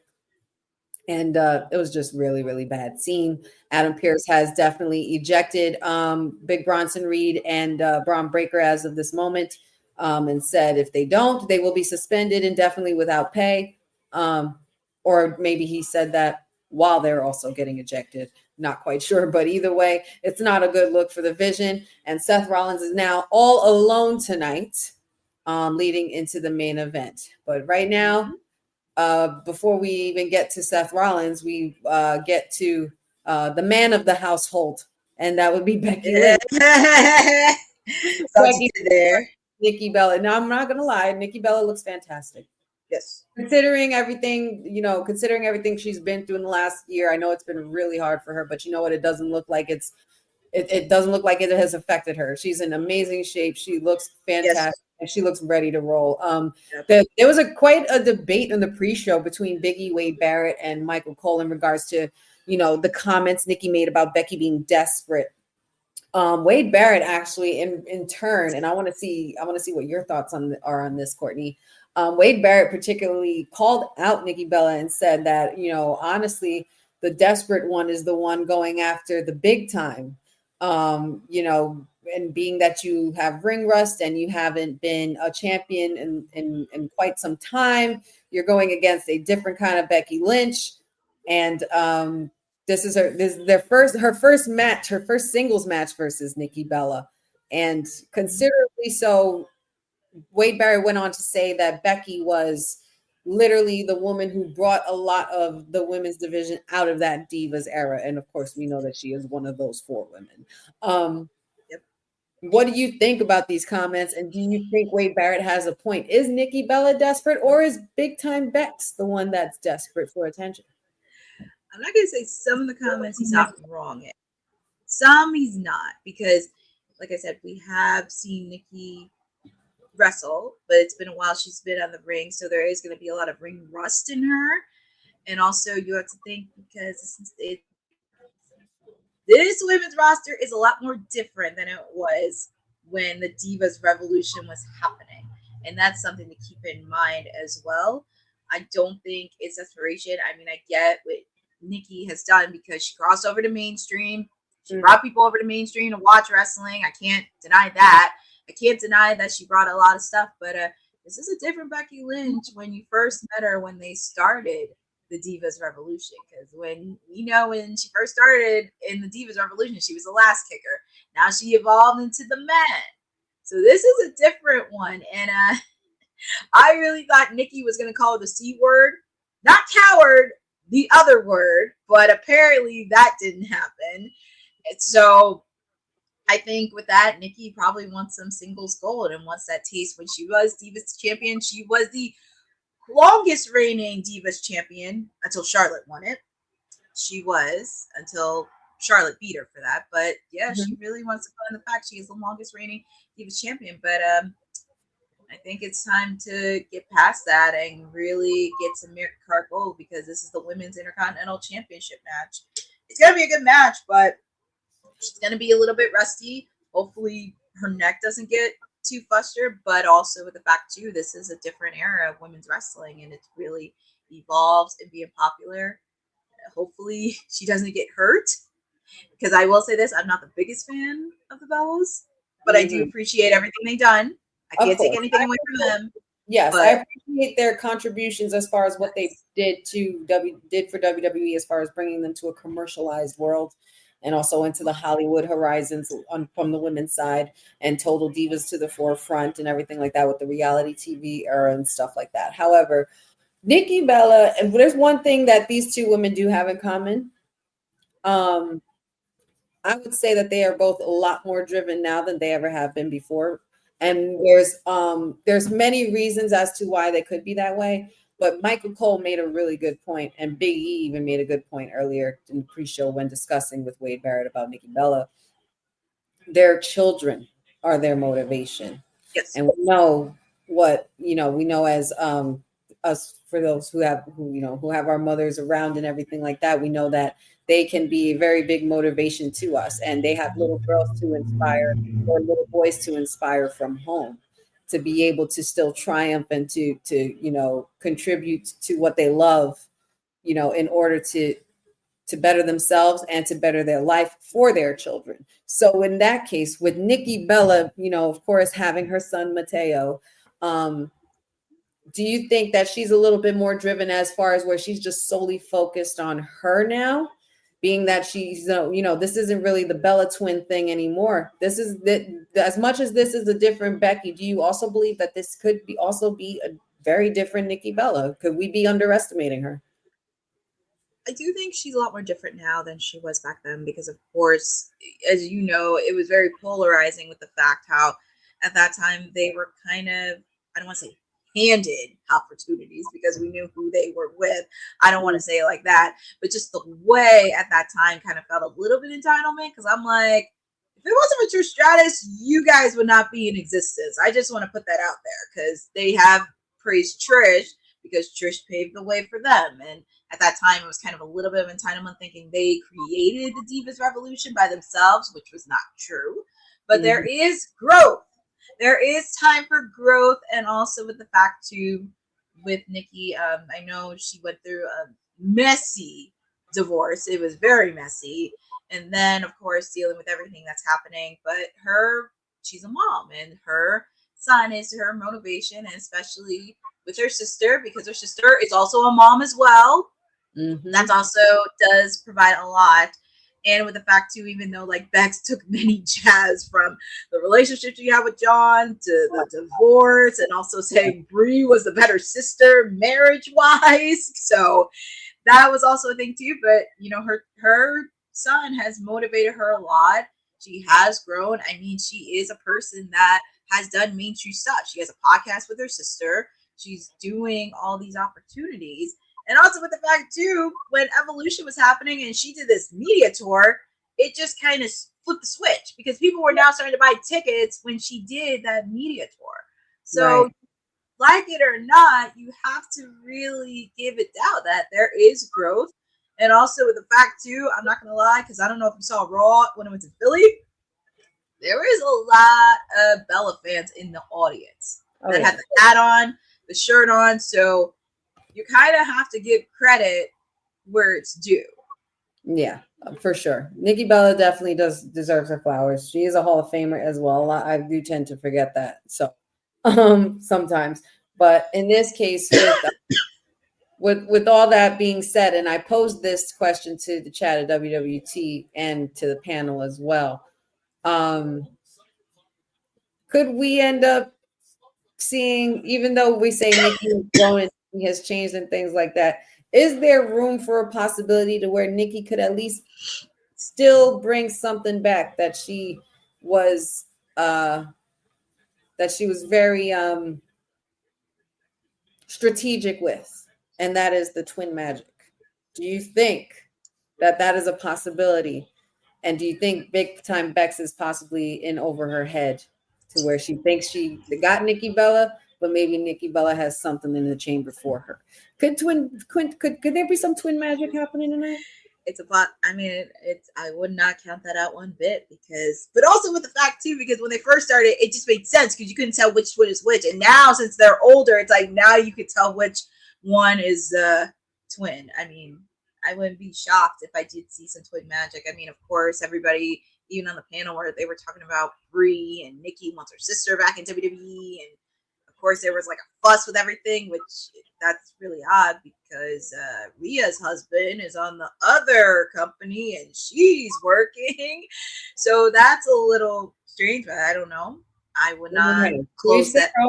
We've had Alistair and on one company, working on the other. They have to make it work.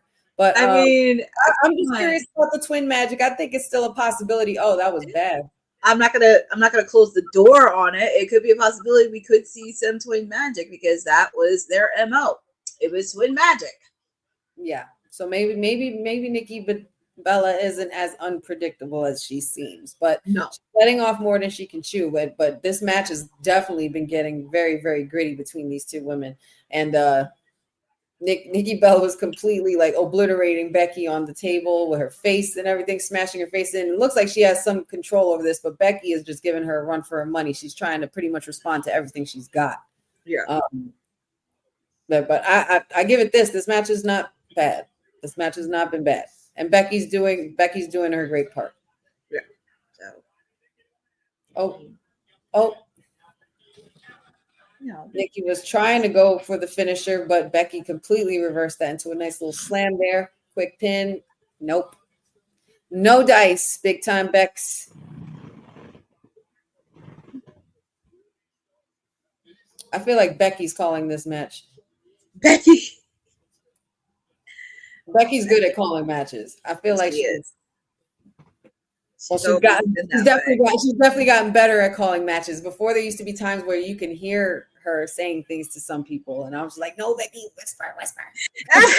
You gotta whisper. Don't say it loud on publicly TV.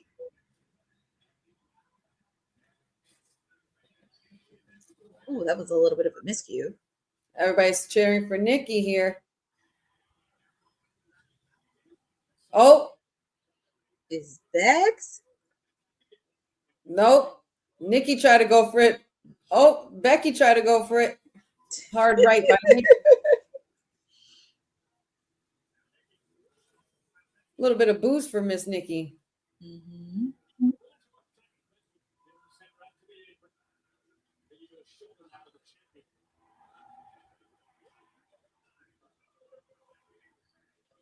What are they singing? I can't hear what they're singing, but I can't even hear.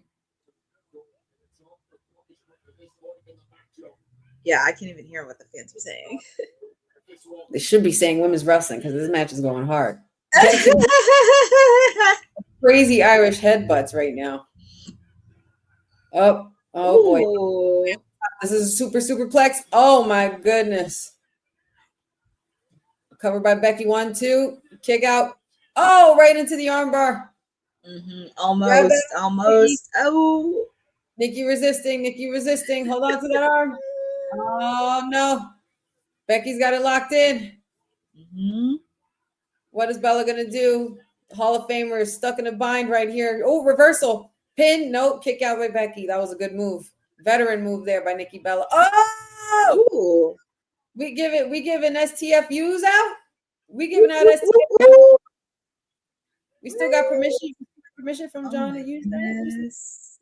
Very nice. I would think.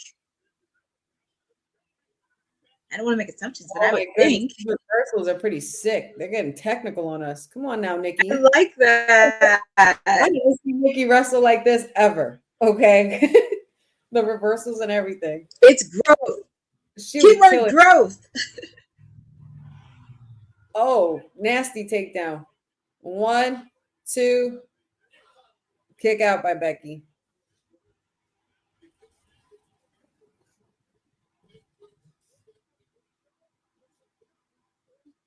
Nikki Bella looks like she's just trying to catch her breath. Poor thing.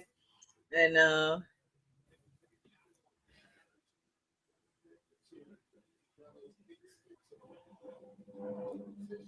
But Nikki Bella slowly, gingerly making her way to the man. Mm-hmm. Can't help but feel like the man's going to reverse this. Yep. Ooh. Nasty kick to the chest by Becky. Kick to the face. Now Becky going up top. Ooh, nice counter. Oh. Ooh. Oh my goodness. Good reversal. Slam to the face right there. Woo! Oh my goodness. Are we going for? Oh, she got it locked. Nope. She got it locked. She got it locked in. Oh my goodness. Oh, Bella, she's holding on tight too. She's not playing. Oh, Becky reached the rope. The fearless lock. Fearless lock. The fearless lock. Got it. Well, it could have been a calling it these days. I mean, it could have been a creative name, but I'm just saying the fearless lock. Well, I guess because her shirt says fearless, that's why. Right. I get it. We won't be too judgy. No. No. But just creative with the name. Damn, you see that welt on the side of Nikki's leg there? Oh, it's a nasty bruise. That's going to leave a mark right there. And I don't know what Becky's got planned, but it doesn't look good. She's already removed the top of the steel steps there. Looks like she has plans for Nikki Bella and pretty much keep her retired. Yep. Unless she's going to do the manhandle slam on the girl. Bumping the man's head on the post. Jesus Lord, this girl's head. Oh, yep. That was a nasty hit. Nasty. That is nasty work right there, Miss Bella. Very nasty work. Well done. Now, what can Bella do to capitalize? Let's see. Here we go. Can she get her up? She got her up. Okay. Oh, Becky with the reversals, man. She's just too damn good. Did she just manhandle slam her? Yep, she did. Ooh, that was a close. Very, very, very, very close. A lot of close instances here for the Hall of Famer, Nikki Bella, tonight. Not sure what else she needs to pull out of the chamber for this, but again, you're going against the big time, man. Got to keep it. You got to keep yourself together. Oh, a little disarmer locked in here. Oh my God, Becky. Ooh, I'll let you watch it. Becky wins. Yep, she won. No, Becky has been winning with that pin. Oh boy. And still, your women's intercontinental champion, Becky Lynch. Big time Bex is still the champ.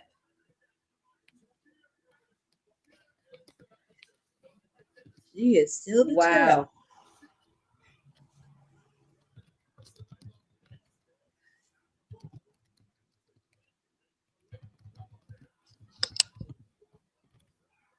Becky Lynch defeats Nikki Bella, y'all. Hey, the man.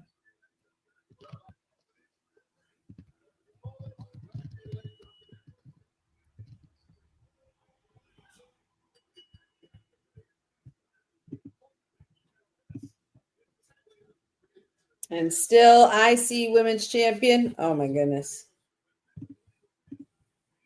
The greatest horsewoman, in my opinion. Big time Becky Lynch.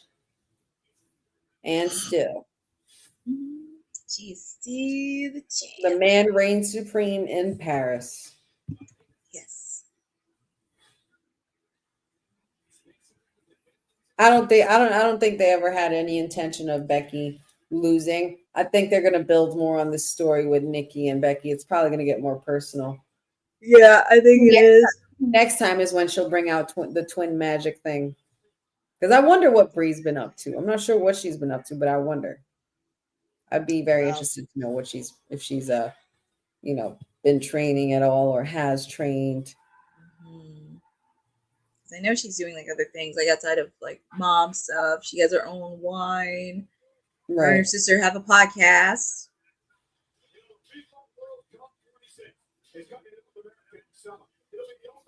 Oh, I'm seeing the post of my poor tribal chief being stretchered out.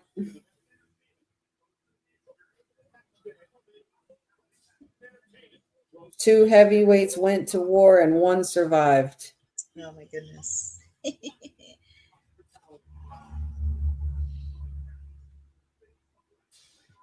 I wonder what's next. So it's 3 matches down.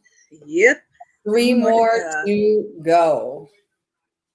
If you guys are just tuning in, you guys have just joined us for Clash in Paris watch along and post show with me, the sweetest goose, Wrestling with Honey, and of course my WWT sister, the PR princess, timeless elite of WWT, Courtney Rice in the building.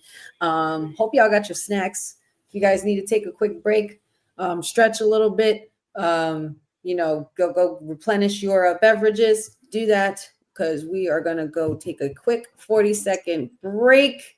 And we'll be right back, y'all.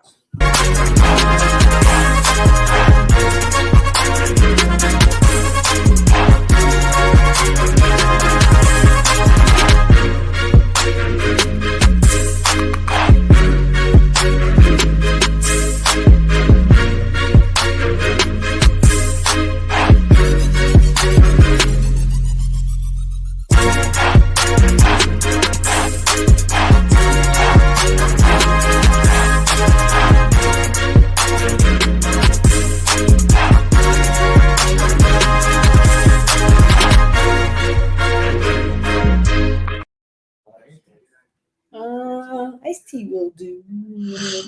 Yeah, man. So, welcome back. And we are looking at a couple of teaser clips of the Unreal documentary that is currently on Netflix. If you haven't checked it out, make sure you do. It is a very good documentary, very well done. Unexpectedly, a lot better than I thought it would be. Mm-hmm.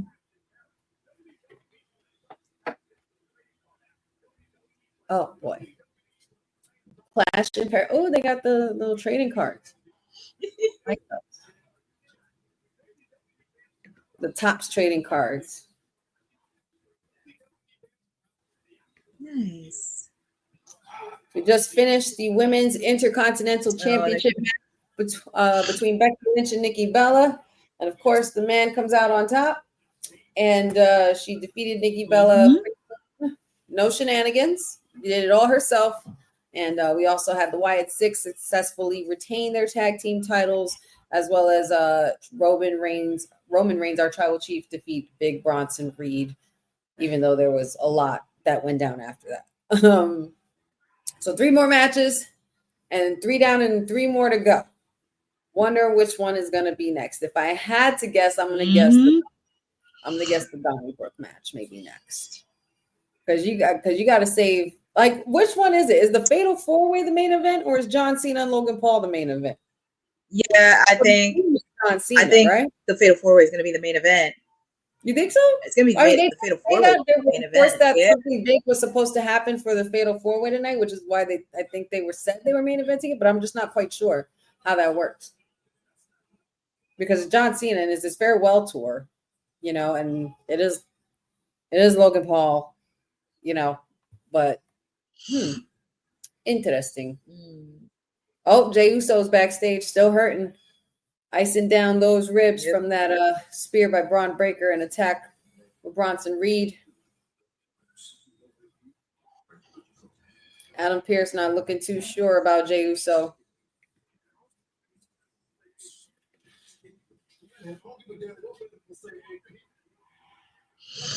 Jey does not care about what medical says. Jey is going into he still wants to compete, whether people like it or not. He wants this title. And the poor man didn't even get his rematch. I have a question. Where's Gunther? He's hurt. He's injured. He was injured. Yeah, he's injured. That's right. It was here. I knew it. We got the good old-fashioned Donnybrook match next. His face was bloodied at SummerSlam, and he's going to be out. Yeah, that must have been a very bad break on the nose. But John Cena took care of his broken nose in a week. I'm just saying. I'm just saying. I know we all can't be John Cena. I know. No. But I do miss Gunther. I'm not gonna lie.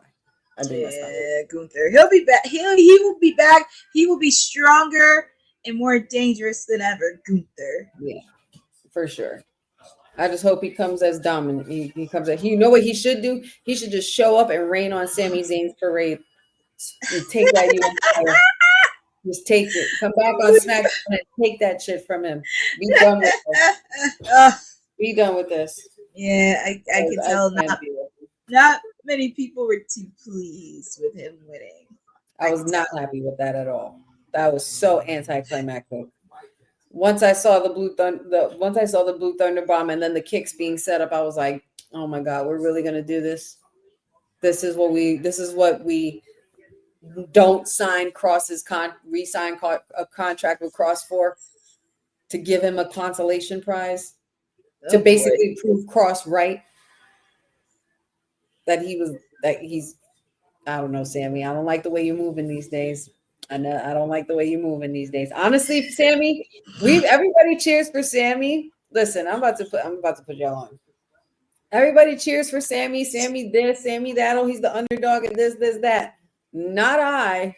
And the only reason why is because I know I talked a lot of stuff about Sammy on Friday, and I said things like Sammy can't really do things on his own anymore. That's not necessarily the full case, but what I mean with what I'm talking about with Sami Zayn is that you've always been moving shady.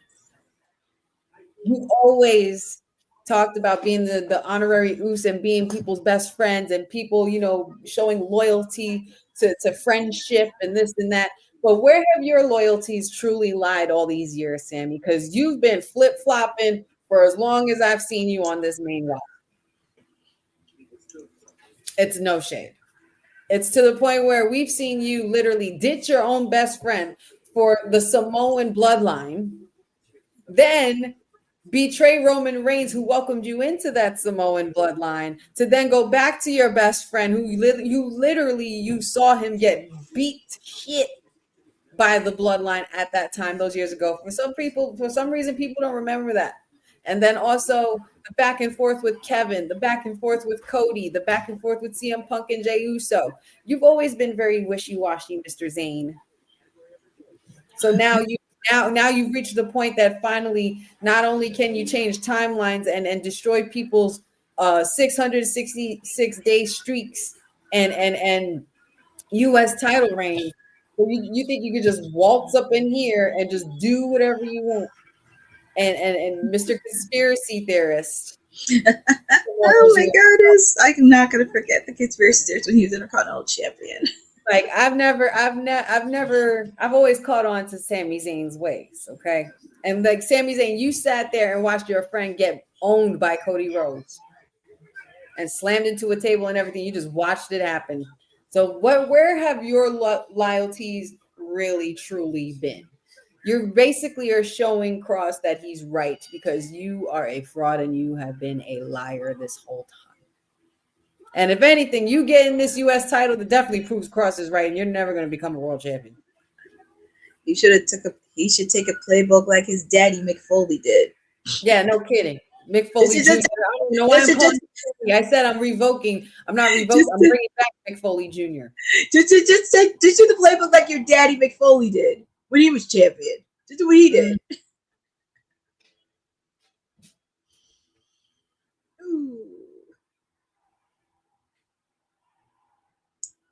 And here he is, the Redeemer. Rusev is in the building, making his presence known. Jeffrey, one of our good buddies here in the chat, Jeffrey Reimer, says, "Why do I come in and Honey is still picking up where she left off on Friday?" Sammy rant. Seriously, man. Well, we were just talking about the whole situation with that. I mean, I was just catching up. I was just stating facts of the wishy-washiness of Sami Zayn. Okay, I just don't trust it. His loyalties don't lie anywhere. Mm-hmm.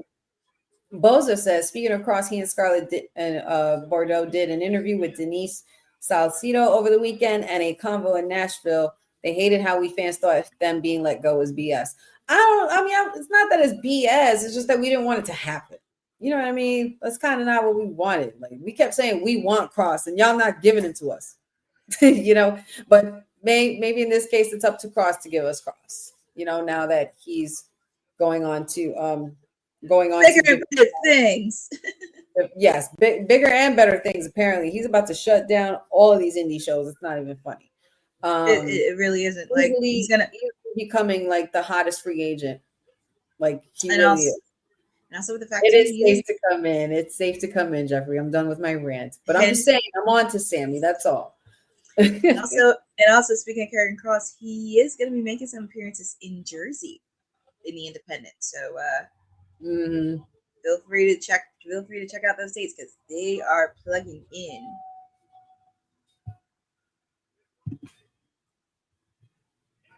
It's fight night, baby. You have to do it like it's fight night. Pat McAfee. It's like the way Pat McAfee does it. I can't do it that way. I would do it. Oh my gosh, Sheamus with the old school gear. Let's go. Oh, I remember when he first started. I remember when he first came into WWE. I remember when he first made his debut. This is Sheamus in his element. 5th time ever we've had the good old-fashioned Donnybrook match. Oh, thank you, Bosa, for that. Yes, so for Ring of Honor, Death Before Dishonor, as I mentioned, I did do a media scrum. I not only asked Athena a question, but I also got to ask Mr. Bossman himself, Tony Khan, a question. Yes, and let me, and I'm not saying this as mean or anything, and I kind of knew when I first started. Tony Khan's very short. And like me, I am a short person. Got nothing against short people, but I said to myself, I didn't realize he was that short in person. But he's very approachable.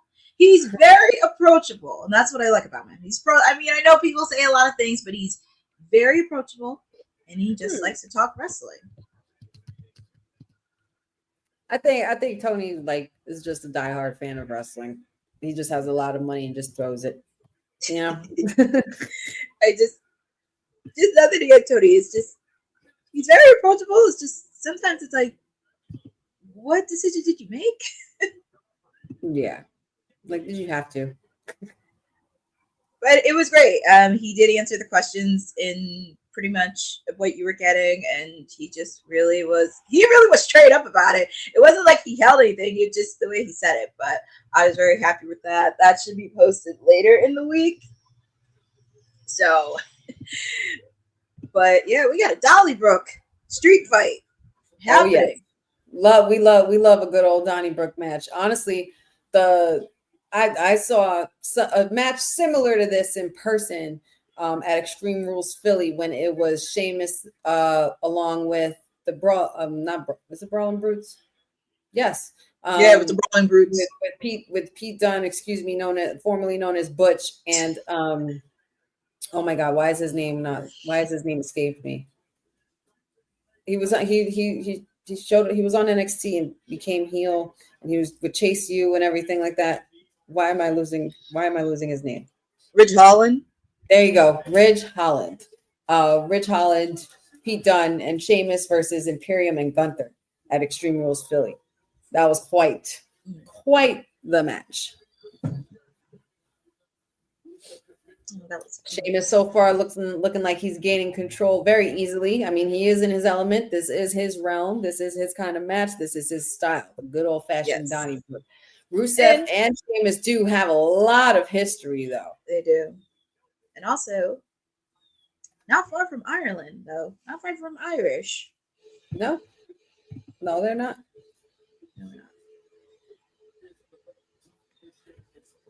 And also, I am missing parts of the match because my TV had to reboost. I have cable, but it had to do my cable box had to do a reboot. So it shouldn't take no longer than 5 minutes. So. Oh no. Oh boy. Kendo sticks are out. You know it's about to get real ugly. I'm just waiting for Sheamus to get his shillelagh out. I mean, it's a Donnybrook match. He needs a shillelagh. Yeah. Oh yeah. Sheamus is about to get rocked in this match. He's about to get welts upon welts upon welts. He's about to look like Liv Morgan after an elimination chamber match. Oh my God. Oh snap. Rusev looking like he's trying to take a page out of Sheamus's playbook here, strapping him to the ringside and going for the bashes. 2, 3. and they're counting with him. So, fun little fact here. At that said Extreme Rules in Philly, I was pretty much sitting there front to second row with a certain Pechu, a very handsome Pechu, and counting off Sheamus's chops onto Gunther. And they literally caught me on TV for like a millisecond, like doing the count. I literally stood up. And was like 1, 2, 3, 4. They, they caught the sweetest juice on the tube real quick. They knew what was up. Oh my God, that is so cool. Yeah, that was pretty awesome. That was fun. It was like just when I thought I couldn't have another moment like that. Like I had one like that when I was a kid, at my first event when I was dressed like Bret Hart, and then I have one as I'm older. I'm like, oh, look at that. Gotta love it. It's just a full circle moment. It sure is. It sure is. No, you cannot prepare your chest for it. No chest can ever be prepared for something like that. You're gonna have a lot of welts. Here, hold on one second. You're gonna have a lot of welts for that chest. but feel free to put in the chat on who you guys got winning this Dolly Brooke street fight. You got Sheamus, or do you have Rusev in this match? And yeah, just feel free to put in the chat. And it's crazy you mentioned that because if you've watched Ring of Honor Death Before Dishonor, I was sitting in the front row. I don't know if you can see me because I was kind of like right near the ring. And I was right across from Ian Riccaboni and Caprice Coleman when they were commentating. So you may see me throughout the event if you watch Ring of Honor Death Before Dishonor. Oh, but nice. It was so cool. Yeah. And may see me during Athena and Mina Shirokana match because those two ladies, oh my goodness, they just. According to the clips you posted up, girl, that match looked definitely like it was the match. It was so good. It was so good. Like I was so happy they main evented those two ladies, and it was just like, and even like after the match was over, Athena really wanted to wrestle Mina. She really wanted to wrestle Mina during that period, and she was very happy because she was kind of in and out of kayfabe, but when she was out of kayfabe, she said, I wanted to wrestle Mina for like ever. Nice. I love that for you. That's why she's a forever champion. That's exactly why she's the forever champion. She will always be our forever champion. Shout outs to Athena and congratulations to her still being the forever champion. But back to the action in the ring. Rusev completely continuing to obliterate Sheamus with a steel chair now in this case. And poor Sheamus, man, just when I thought he was in his element, it's not looking too good for the Irish lad. But let us know in the chat who you guys got as well in regards to the match. Are we going with the Redeemer Rusev or are we going with Sheamus? Jeffrey says he got Rusev Day. I'm hoping for the day that they bring that back, man. I really miss that. I hope so.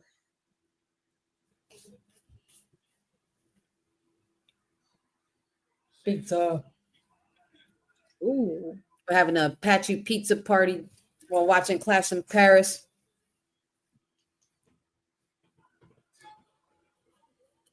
Oh, Sheamus ain't having it. He's like, go ahead. That ain't enough. Give me more. That's weak. Weak sauce. He's like, is that the best you got? I mean, he clearly, oh, nasty knee to the face by Sheamus. Quick pin 1-2, no. Kick out by the Redeemer.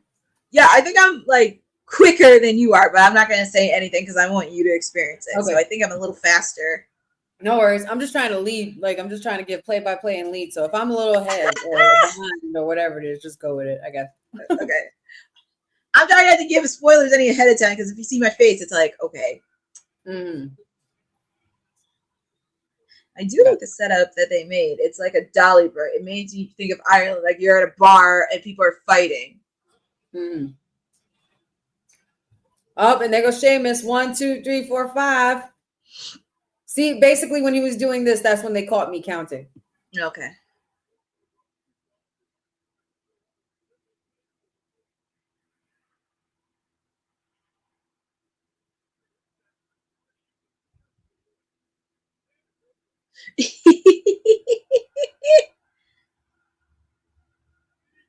Yes, destroy the prime bottles. Yes. Please. Yes. Destroy every. I don't even know why that is a prop there. And it's gonna be probably coming out again when Logan Paul. Oh, please. Don't even get me started. He's gonna come out with it, and I hope like somebody like John Cena bashes him over the head with it. Oh, not on the Donnybrook table. Oh no. Rusev, I hope you had chest day, or I hope you didn't have chest day. Good God. And then look at Sheamus's body. My God. Woo. Oh my God. Boy, been through some war. Woo. That has to hurt. That has to hurt.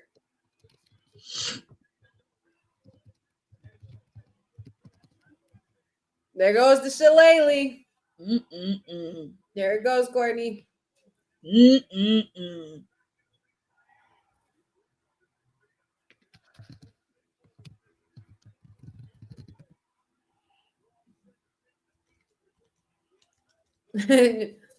Sheamus congratulating with the WWE Universe that, yes, I just bashed him in the chest with my shillelagh. Hug me.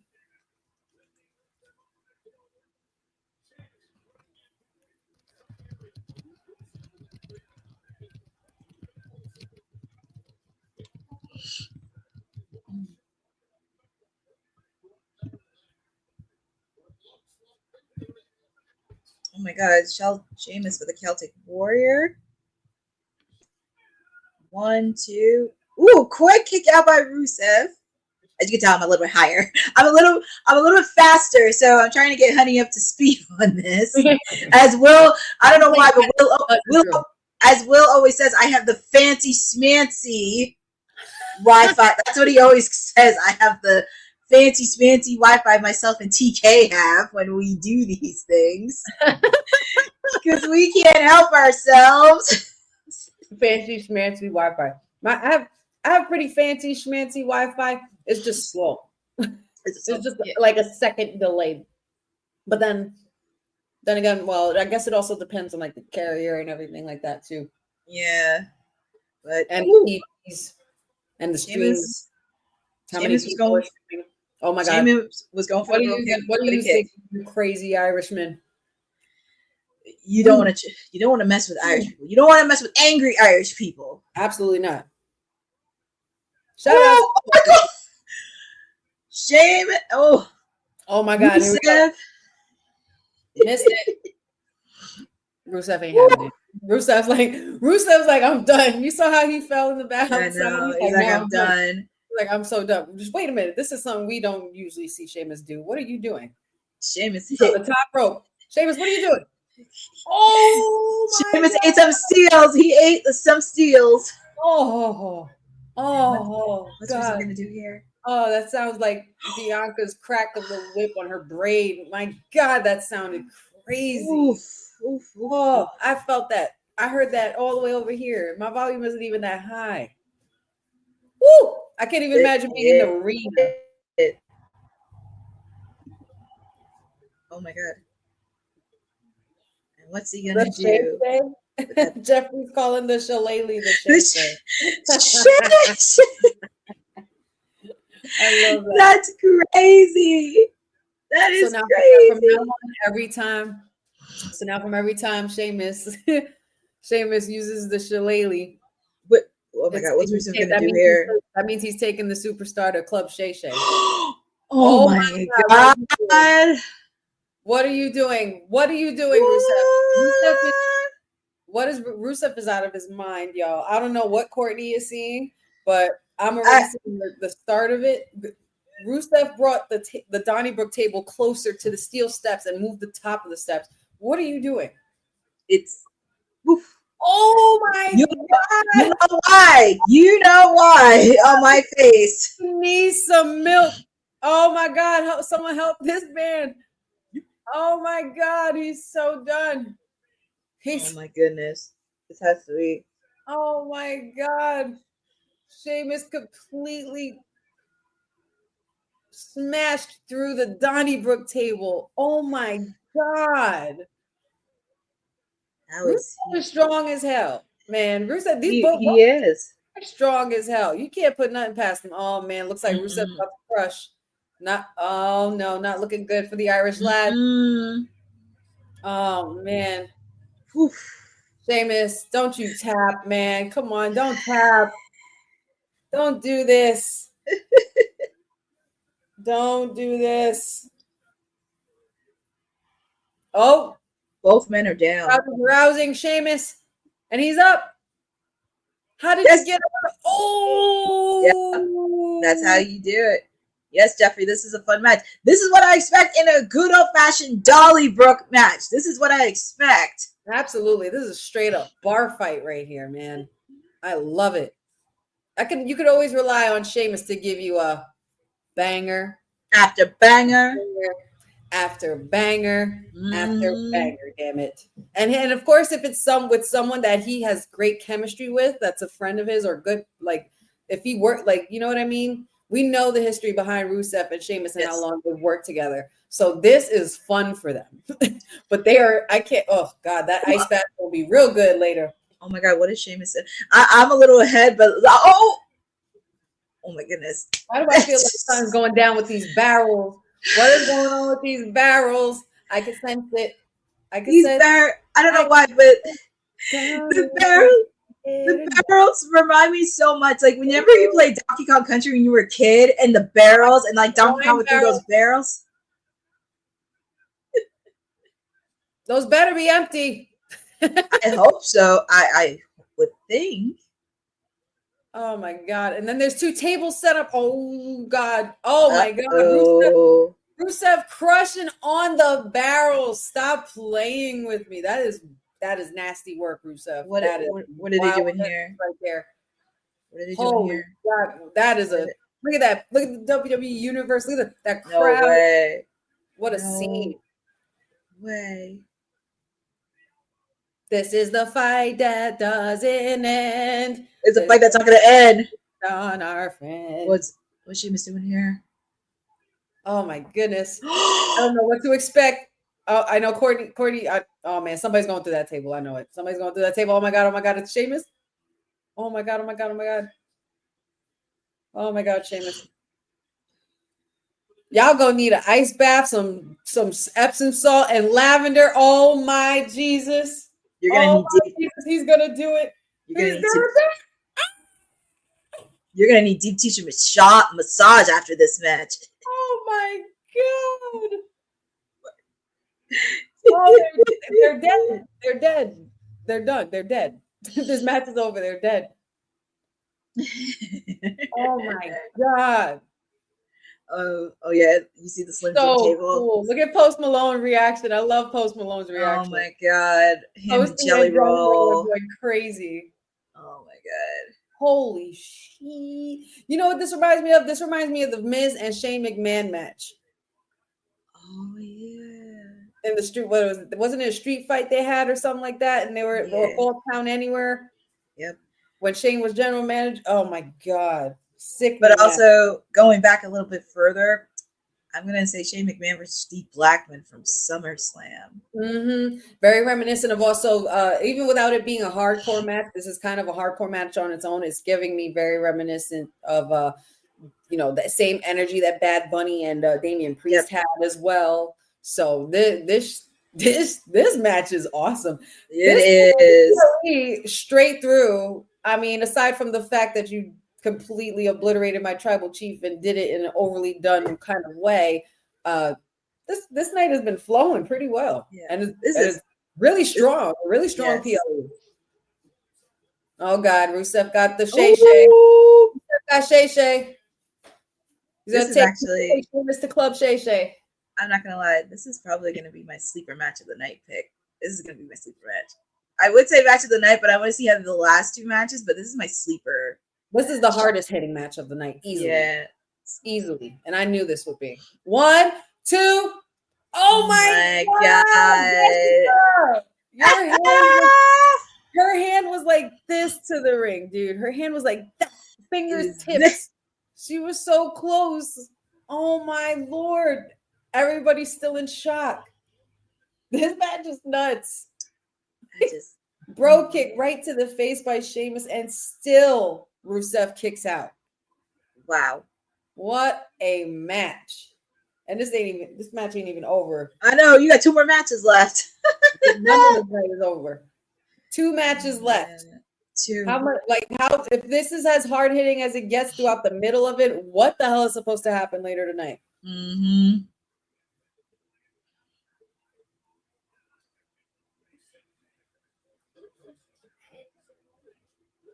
Oh, they're doing the AJ chant.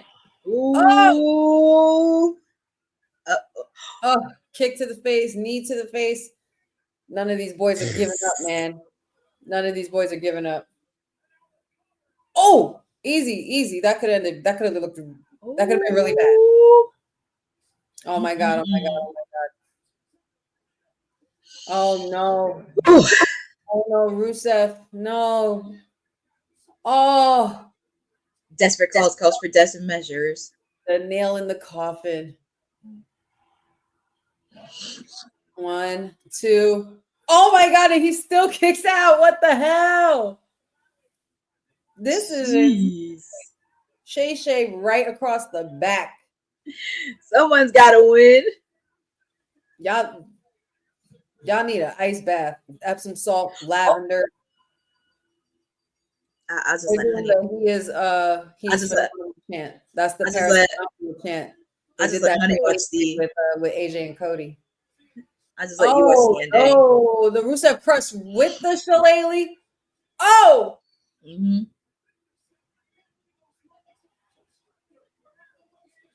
Oh, he tapped. Wow. Yeah. Wow. Your winner. Your winner of the Donnybrook match. Wow. That is crazy. The Redeemer defeats Sheamus in his own style of match. Wow. That is crazy. The shillelagh with the accolade. That's crazy. Wow.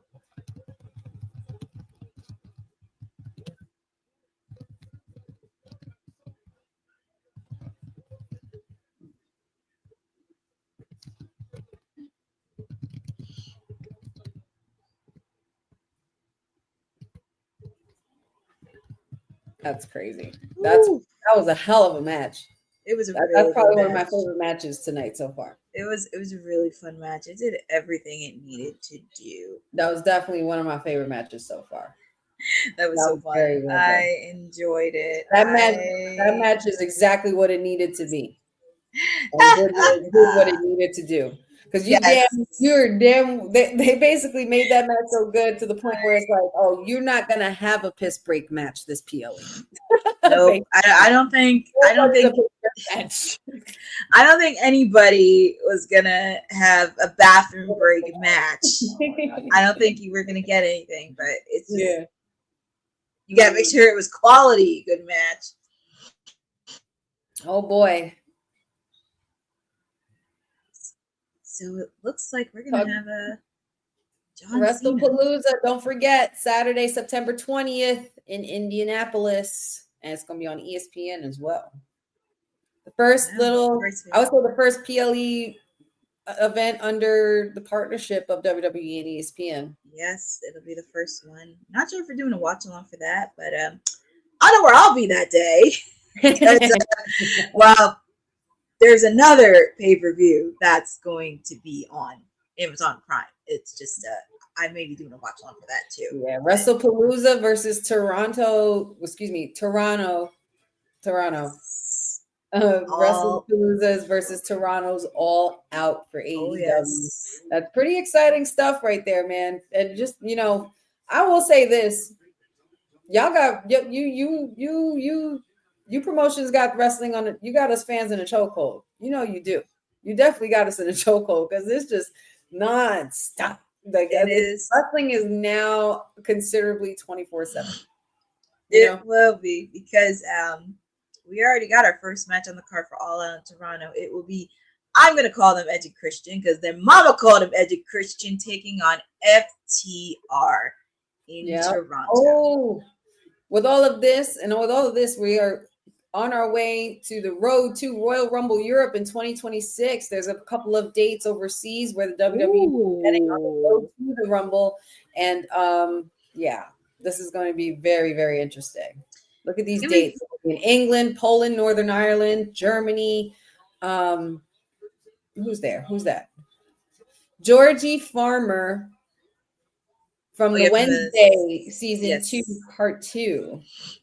Yes. So I think it makes sense that they're doing it in Europe because we know it's going to be in Saudi. So I guess it makes sense for them to kind of travel all over the UK before they head over to Saudi. Y'all traveling, huh? Y'all got your passport game up.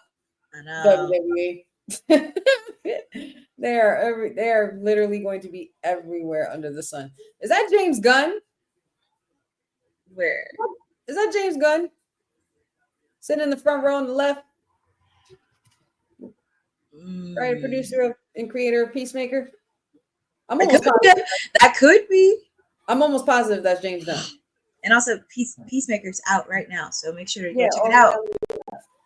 Most PLE wins. Yeah, no, I know that whole row is celebrities, but if somebody could confirm if that's James Gunn, just so because I just want to know. Let's see. Most PLE wins WWE history entering Clash in Paris. So the Undertaker leads with 107. Look at Posty acting a fool. Oh, wow. Most PLE wins in WWE history. This stat. The Undertaker has 107. John Cena has 98. Triple H has 92. Randy Orton has 81. Oh, my God. John Cena's on the way to breaking another record.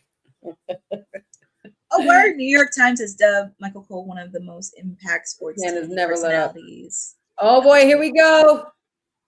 John Cena versus that thing that we call Logan Paul. And I'm watching the commercials on this. Make sure to check out Twisted Metal 2 on Peacock because you're also going to see another wrestler on there, Samoa Joe. He did taping for Twisted Metal. So make sure to check out that. See, John's doing Peacemaker. Samoa Joe's got Twisted Metal. Has anybody seen Peacemaker? Have you seen Peacemaker? Not yet.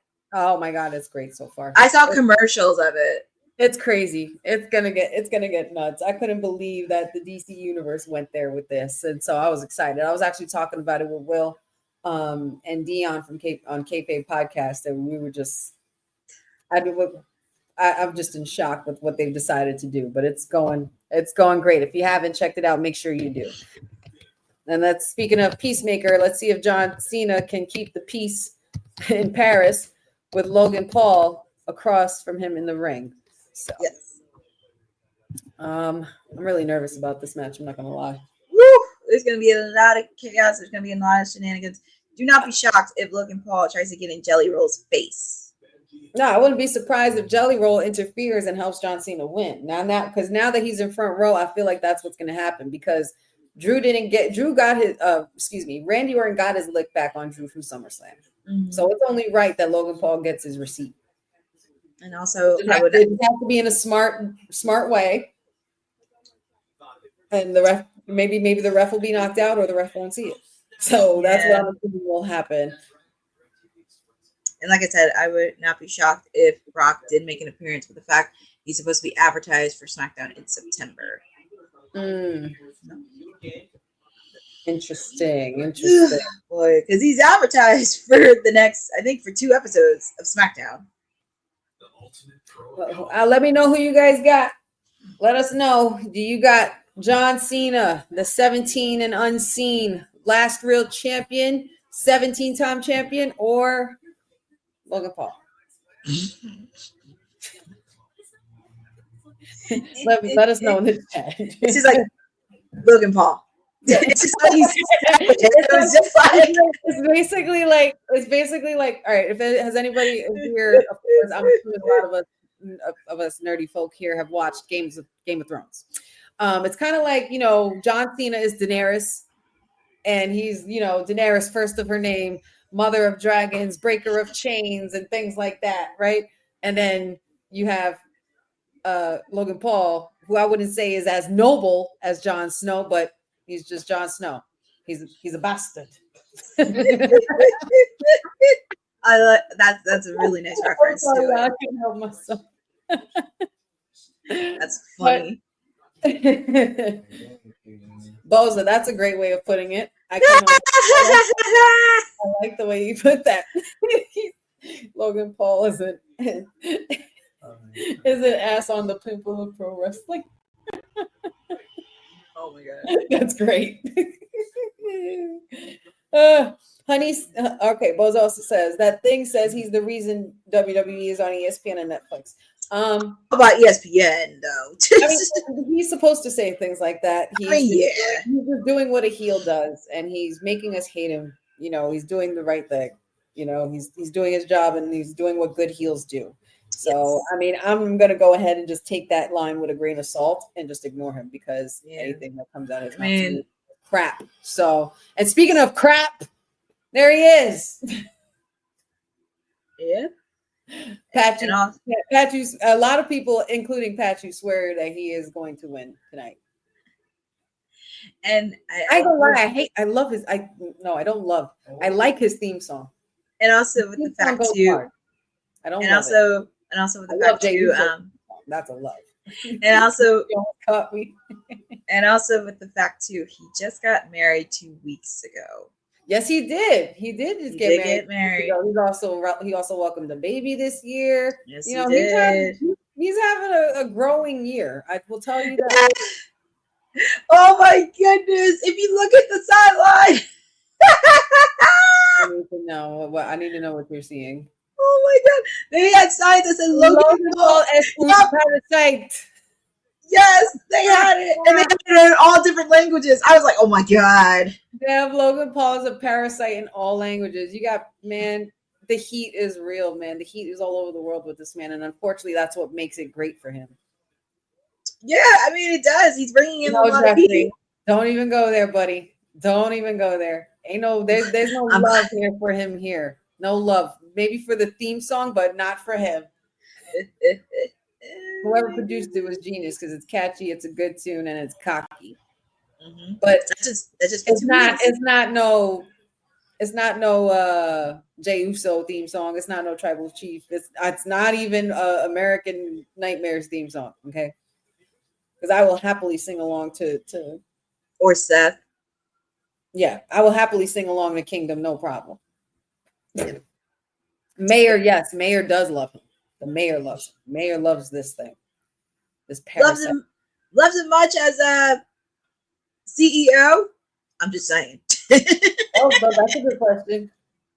Did you just do splits to stretch? Shut up.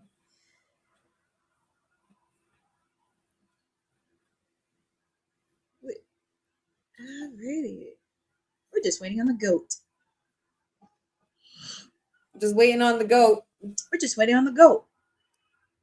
We'll wait as long as we need to. He can take his time and it's needed. Oh my God, this is his last time in Paris. Well, last time wrestling in Paris. Yeah, yes, Boza, I did see that because unfortunately hit the music. John's making his entrance, but I'll talk more about this. Well, I'll wait till John does his entrance and then we'll talk. Here he is. This is the last time, one of the last times you'll see him in Paris. Moment of silence for the GOAT. Let's take this in. It's crazy. I can't even hear John Cena's suck chants. I can't hear anything. I just hear screaming. It's really crazy because he made his wrestling debut on my birthday in 2002. You can't see me. My time is now. Come on, crowd. It's so crazy. Mm-hmm. The impact of franchise. And just seeing him after all these years, it's like, man. Seeing him when he first won the US title, seeing him when he first won the WWE title, seeing him in so many matches, even on SmackDown when they had the SmackDown 6. Rumble, returning from Royal Rumble 2000 in that classic moment, facing Triple H after injury. Freaking all the moments that he's done with Vince McMahon and, going against Brock Lesnar and things like that. And speaking of Brock Lesnar, don't be surprised if the beast is lurking. That's what I mentioned earlier, because I was like, don't be shocked. Yeah. The last time you'll see him in Paris. That short stinted heel turn definitely made me realize how much I need to appreciate Cena no matter what he does or no matter what side of the coin he's on. Like, I just need to shut up and just enjoy Cena because this is the last time I'll be watching him. I have nothing to complain about. I'm not going to sit here and complain about his heel run being too short or too long or not long enough. I'm just enjoying the man doing what he does. And like, it's every single time they announce him and he does the salute, especially when he did it at SummerSlam, I damn near cried. I was like, you know what? I'm going to miss your fruity pebble ass. I'm going to miss you. Also, with the fact, too, John is right about wrestling fans. 1 minute and then the next minute it's just Courtney. We ain't shit. John's right. We flip it, man. We flip it. Man. That's the whole point. That's the whole point of it all. Like, it doesn't matter which side of the coin you're on. Just love it. It's, oh my God. One thing Paris does is they bring so much energy to this. Oh, did Honey freeze on me? Did she freeze on me? I think she did. She did freeze on me. But we're, as you mentioned, because I think Honey's having internet issues because I only see her face. But we have Logan Paul and John Cena, Alicia Taylor, who, by the way, shout out to her because yesterday was her birthday. So shout out to Alicia Taylor, who had a birthday as well. Definitely want to wish her many birthday wishes. But getting ready for the intro. But here we go. The last time you'll see him in Paris. Yeah, I think Honey's going to come back because she has internet issues. But you're here with me. It's not a ghost. The timeless elite, the PR princess. I'm back. I came back after a adventure in the residency at 2300 Arena for AEW. But I am here with you in Clash in Paris. John Cena, Logan Paul, one-on-one, and here we go. Feel free to put in the chat. I know I put my pick earlier as Logan Paul because it's not going to hurt John. But like I said, I would not be shocked to see Brock Lesnar. And even with the Beast. All right. Well, Honey is going to take care of her. It's her internet issues. Yeah, because she just sent me a message. So she's going to be taking care of internet issues, and hopefully we see her back. But here we go. Logan Paul's putting a side on John Cena.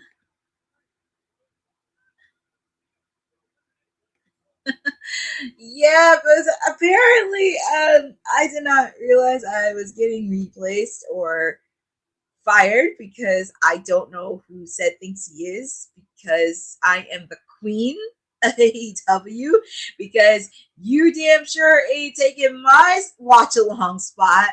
You could do it for Monday nights. You could do it for NXT, but you are not doing it for Wednesday nights on Dynamite, because there's only one person that can provide a lot of insight, and that is me.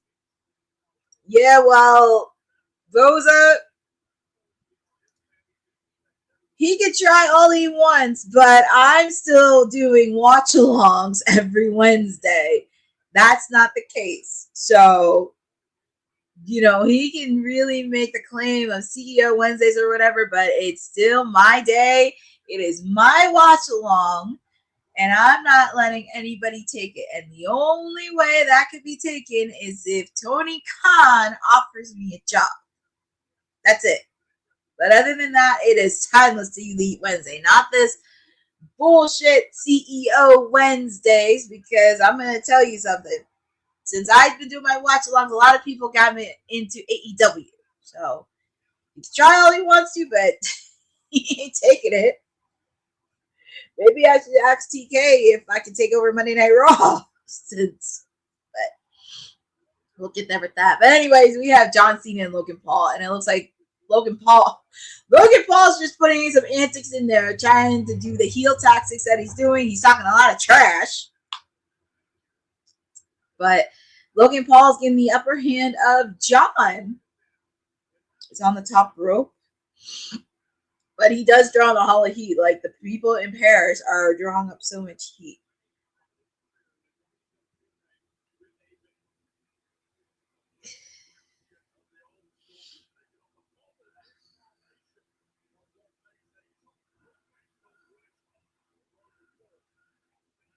Here we go. John giving as many punches to Logan Paul to 10. Nice monkey flip, but countered by Logan Paul, landed on his feet. And then John said this on Friday. He told John Cena, John Cena told Logan Paul to bring his A game. Bring in everything else. And coming back, after dealing with some internet issues, I'm happy to have my sister back. I know I was talking a lot of shit, Logan Paul, but that doesn't mean you could get things done just because you're in the ring and tell your goons mess up Honey's internet because she's talking too much shit. Okay? Yeah. He does have a lot of goon squad. I just realized that. He does have a lot of goons. Him for Logan Paul to parasite his way through my fancy schmancy Wi-Fi and screw up my stuff. So thank you very much, Logan Paul, for that. Just like how Ced wants to take over My Days on Wednesday, and Boza, don't worry, because I'm gonna be back. And I said this earlier. You ain't taking my show because it's Timeless Week Wednesday, and the only reason you're gonna take it is if Tony Khan offers me a job. I hope I didn't. I see Boza said I froze on a funny face, man. Yes, those moments. That was a moment. I was like, you froze, and I was like, did she freeze, or am I going? I'm like, did she freeze, or I'm just like, oh, just that. Yeah, but clearly I didn't miss much. But all I know is that Cena needs to get his ass up and stop playing. Okay. Yeah, both of them are laid out, and Logan Paul had the upper hand here, but John, he kind of needs to get up there, and the fans are trying to get behind him. Yeah, seriously. Let's get this train rolling. Okay. Get up, Cena. It's only been 5 minutes. Get up. Go do what your character Pacemaker does. Right.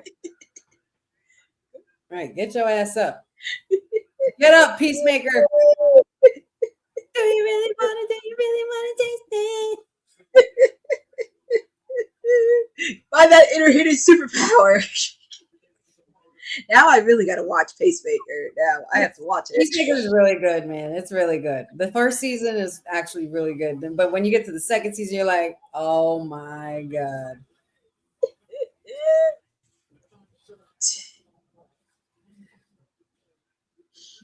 Also, I just want John Cena to actually throw a prime bottle in Logan's face. That's all I want to see.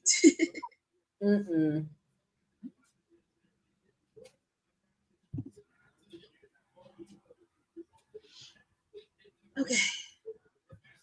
Let's see. Lord. Trying to do a suplex, and he's excuse 5 me. seconds. Well, I mean, John said on Friday night. He said Friday night, Logan Paul better put his best A game in there. It's time to put up or shut up. Wow. That was actually a very clean suplex, Mr. Paul. So, let me ask you something. Why did Cena always wear double wristbands on each wrist? I think he did when he was babyface.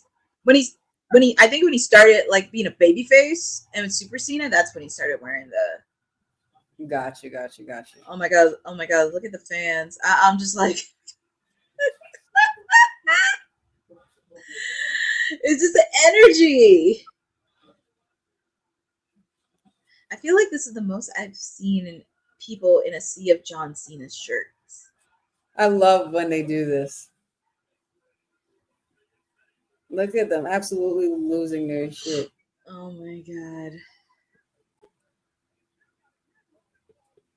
It's kind of like how they were when Cody fought AJ back in Backlash in France the last time they were there. In Lyon. Oh yeah. And they were saying in French, they were saying he is phenomenal. Like that was the song they were singing, and it's a song that they sing to AJ Styles, and AJ, they were rocking so hard that AJ Styles, they were doing the intros only, and AJ Styles, the camera shaking and bouncing, everything was rocking that day.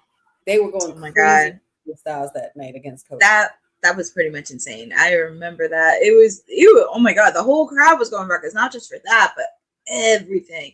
Like even when Jay came out, because I think Jay beat it last year at Backlash. Does anybody know exactly how old Logan Paul is? Is he 30? I'm actually gonna look that up now. I wonder how old he is. Let me see. Oh crap. He's 30 and he was born on April Fool's Day. Oh, well, that totally fits right. I mean, only right for a fool to be born on April Fool's. But yeah, so 30 years old, not for nothing. I'm looking at him and I'm seeing him do his thing, and I watch him in all these matches, and I'm just like, you know what? You really do have the potential to be one of the most top heels in this game. I actually completely bum rushed him.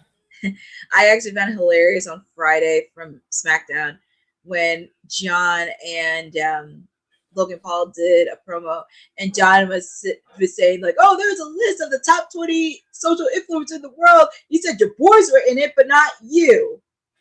Mm-hmm. That crowd is bopping, man. Wow. Up. Is he gonna do it? Yep. Get your knuckles up. 5 knuckle shuffle. This is about to be the loudest you can't see me of the year.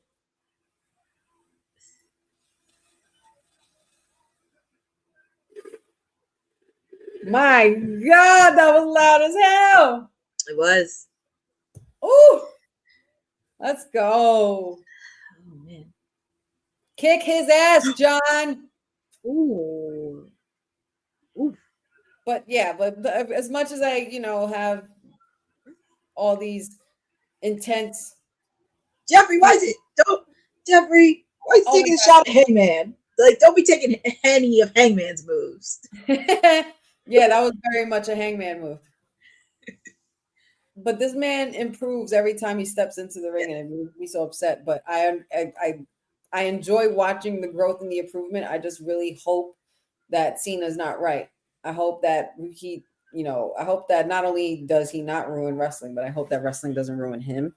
Mm-hmm. And I really hope that he comes out of this in a good way in the future. But Logan Paul, he definitely does have what it takes to be a very big and top heel in this business. Oh my God. Like, I'm not sure who has more heat, him or Dominic. That's an attitude adjustment. Ooh. Oh, no. Well, it's very interesting. I feel like Logan Paul has heat because now people are cheering for Dirty Dom. Say that again? I would say Logan Paul has more heat only because people are now cheering for Dirty Dom. Well, that is very true. I guess so. I guess that would say, yeah. Because now they're starting to embrace him. And also, I can imagine for Worlds Collide, because it's next month. Can you imagine him winning that title? Oh, snap. Wait a minute. We got another attitude. Oh, my God. He landed off that attitude adjustment. Wow. John. An octopus. Kind of looks similar to what AJ Lee used to do. Oh, yeah. See, why is everybody dropping nuggets? Oh. Oh, back at it.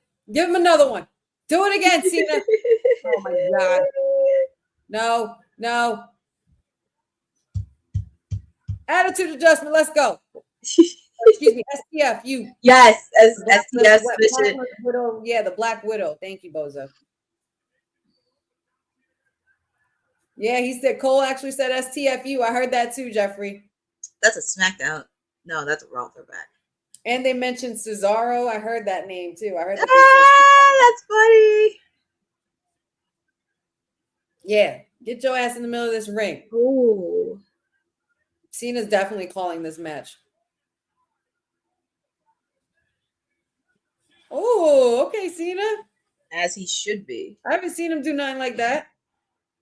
Like a jump off the top DDT, like a, that was really dope. Yeah, it's been a while since he delivered a tornado. Cena's not really like that aerial type of guy, but that was pretty cool. A tornado DDT. I like that. I like that. Oh my God. You feel the energy in this crowd. They just can't stop, man. I'm surprised they haven't done a whole wave yet. My God.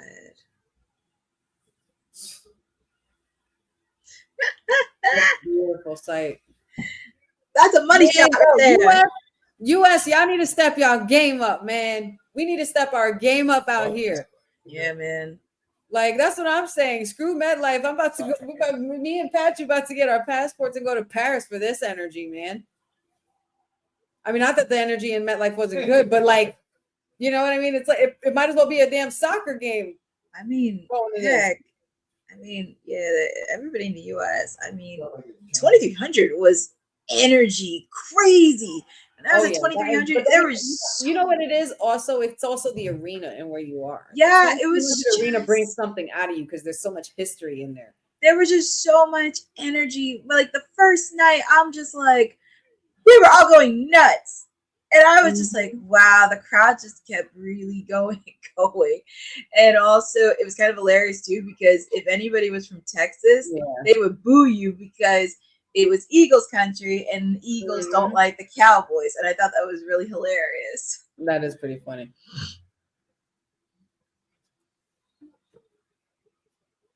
Not sure what Logan Paul is gearing up for, but he's got something up his sleeve here. Ooh. Oh, shoulder shuffle. Oh. Ooh. Okay.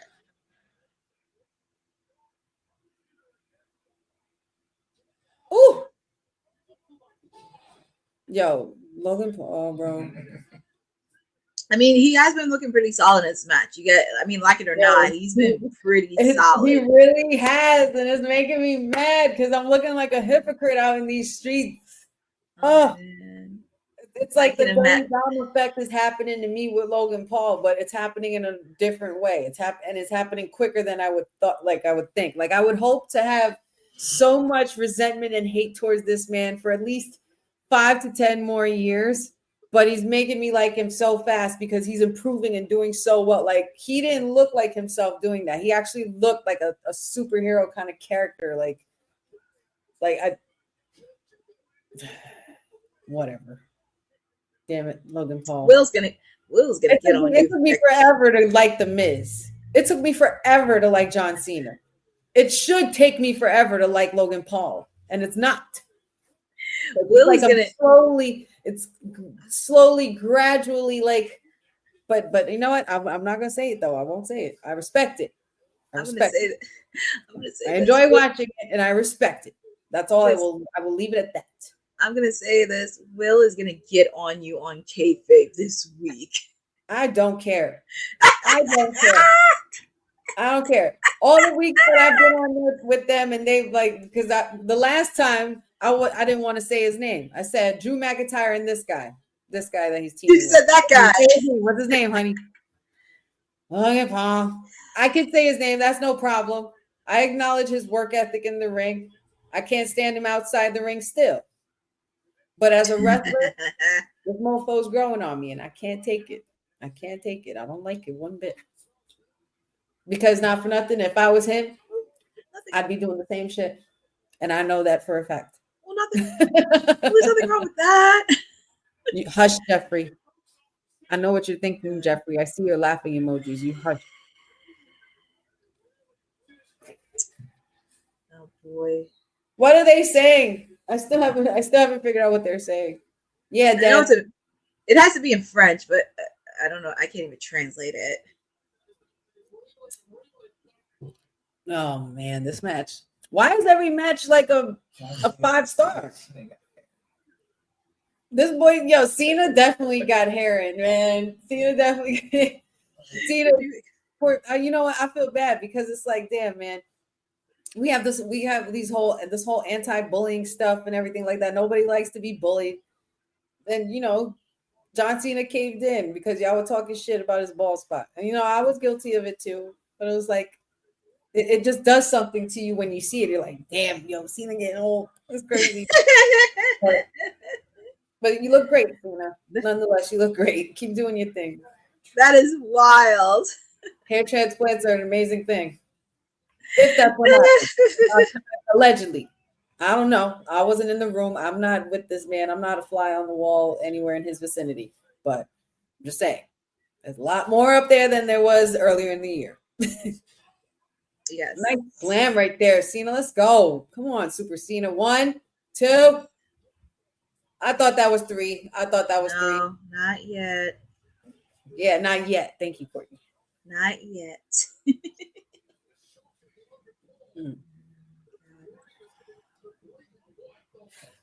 No, I did not, Jeffrey. I did not pick Zack Ryder as a SmackDown #1 draft pick. I picked Matt Cardona. Those are two different people. Get it? And also, right.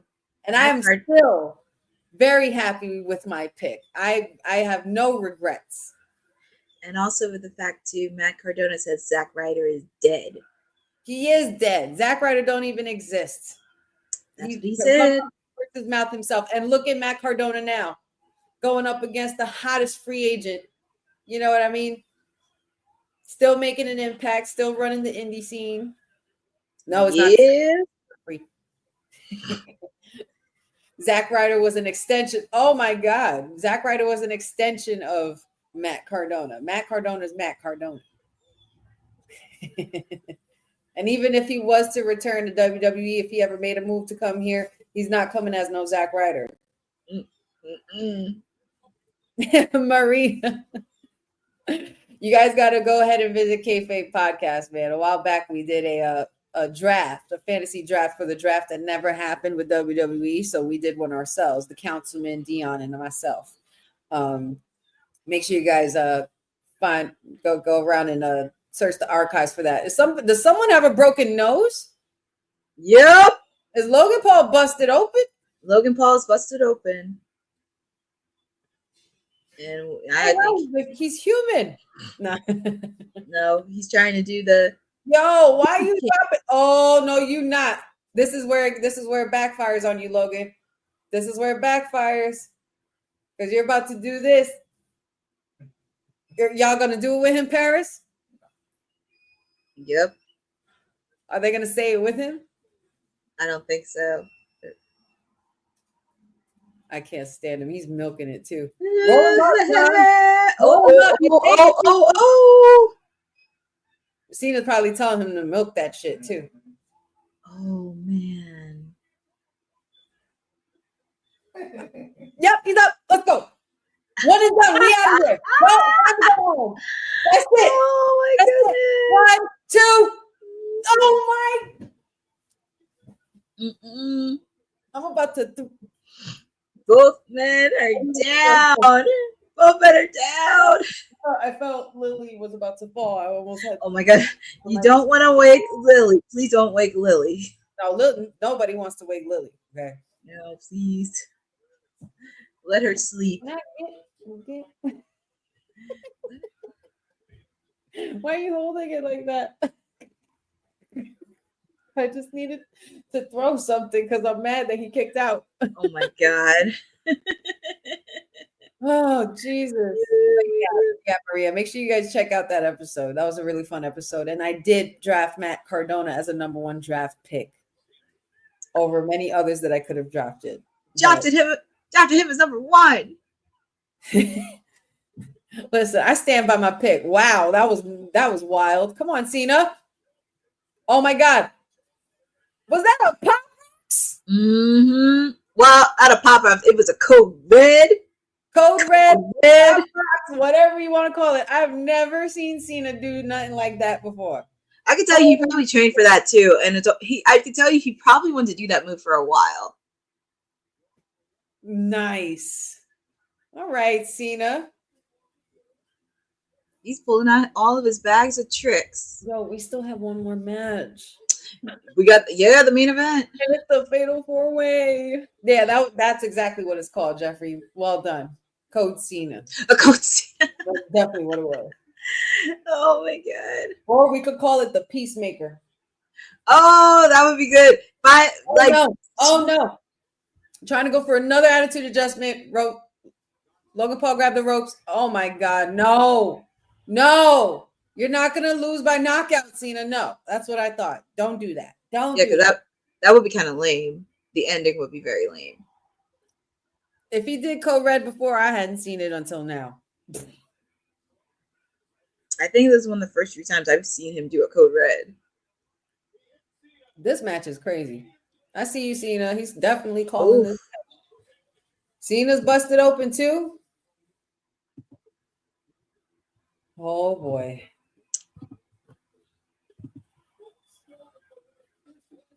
Paris, get up on your feet. Get up on your feet. Oof.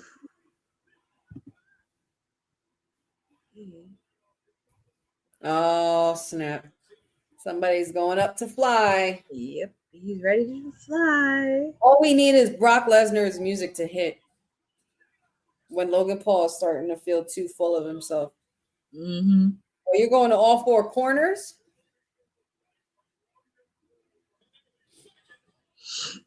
One, two. Thank you, Jesus, Cena. There's no way you're going to lose by false punch in the face. Not happening. Yeah.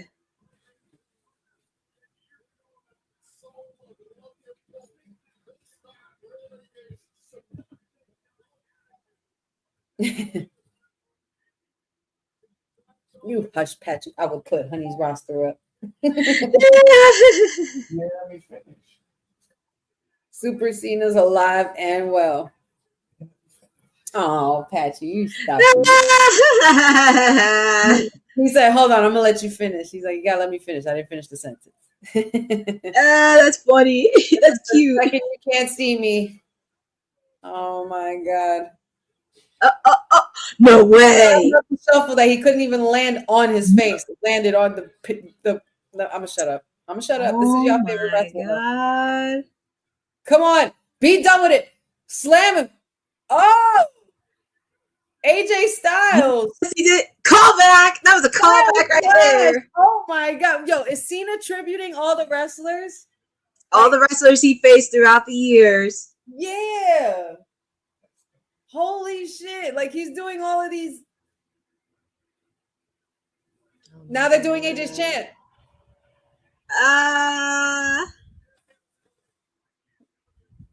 Oh my goodness. See. Oh, look at Jelly Roll. I'm looking at Jelly Roll's face. Get it, y'all. Get it, Paris. Oh my God. And AJ will be there tomorrow night. They are bopping. Yo, Posty look like he's having the time of his life. Good. I want Posty's life right now. Like if I was to go to be like in a time warp, I would want to be a Post Malone front row at Clash in Paris because he looked like he's having a grand old time. I know. This is like so cool.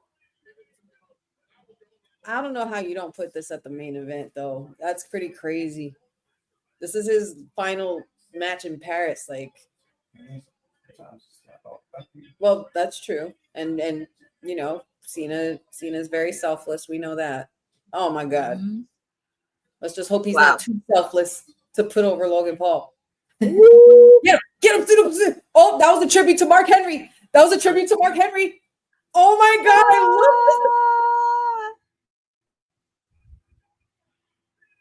this. Come on. That's it. That's it. Do it again. Let's go. Keep going. Don't stop. No. Oh my God, this knockout.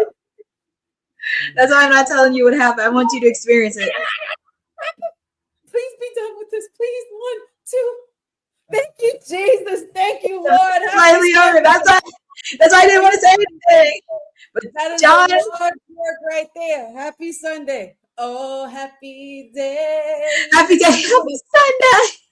Oh, happy day. When Cena washed Logan Paul away. Oh, happy day.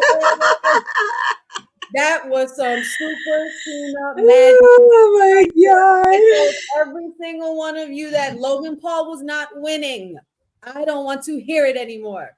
Yes, he is improved. Yes, he is getting better. Yes, he is a great heel, but no, he will not defeat the 17 and unseen on one of his final dates. You gotta be kidding me. Come on now. Yeah. Congratulations to John Cena on his victory. Damn good match, though. It was a really good match. I mean, they pulled off all the stops. Cena paid homage to every person that he's faced. This is hard to pick match of the night. This was just as good as the Backlash in Paris or in Lyon, France after Mania last year. That was just as hype. Like this whole PLE's been like that. Yeah. But we got one more match after this. John Cena defeats Logan Paul. He did it. He beat Logan Paul.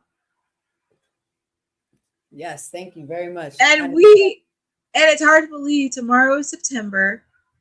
And we got him until December. Tomorrow's September 1st, y'all. What are we doing? And we got him December. And look, he's with the kid. He's with the kid from SmackDown. No. Oh my God. His wife. Oh my God. I'm going to cry. That's his wife. I love stuff like this. I love stuff like that because I know that feeling. Oh, this the baby's your wifey. Yeah, because his wifey. I guess it's the wife. What a beautiful lady. She is. Shout out to her. Jelly Roll, Post Malone.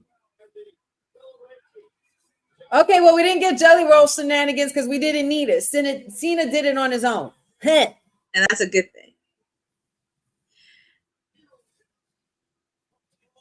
I was happy he got to see that kid, especially when I watched SmackDown too. If I was him, I would have hugged Michael Cole just for shits and giggles.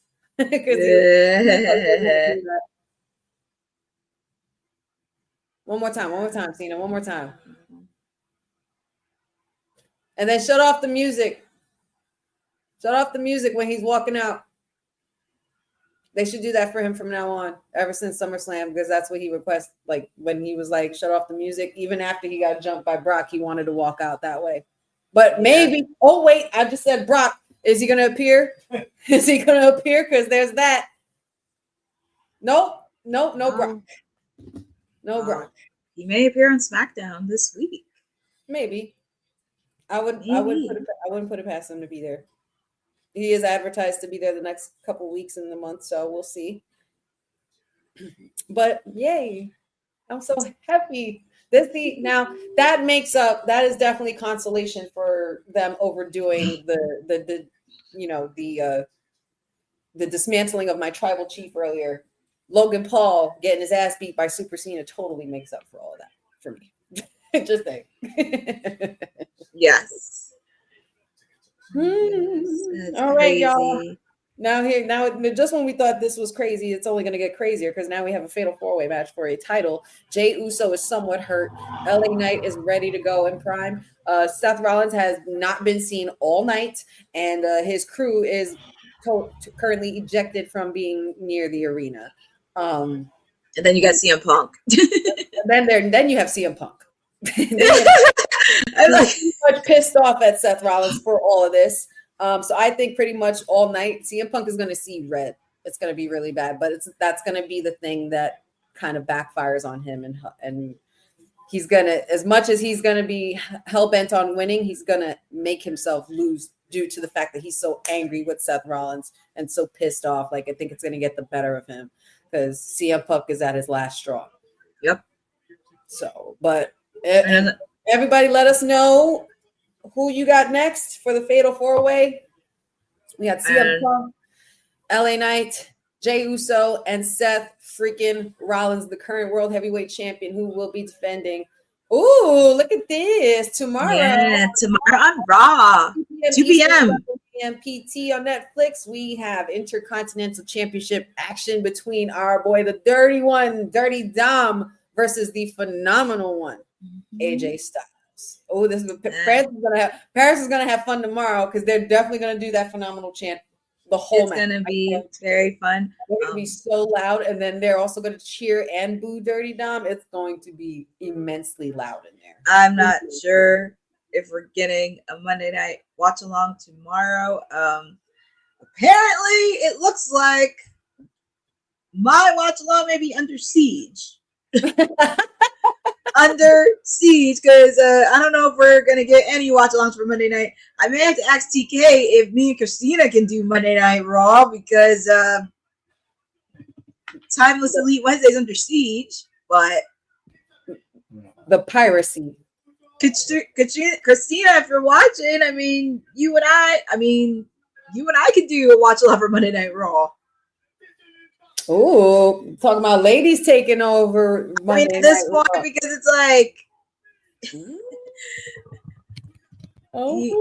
he can try to take over Wednesdays all he wants, but I'm still gonna have my watch along regardless.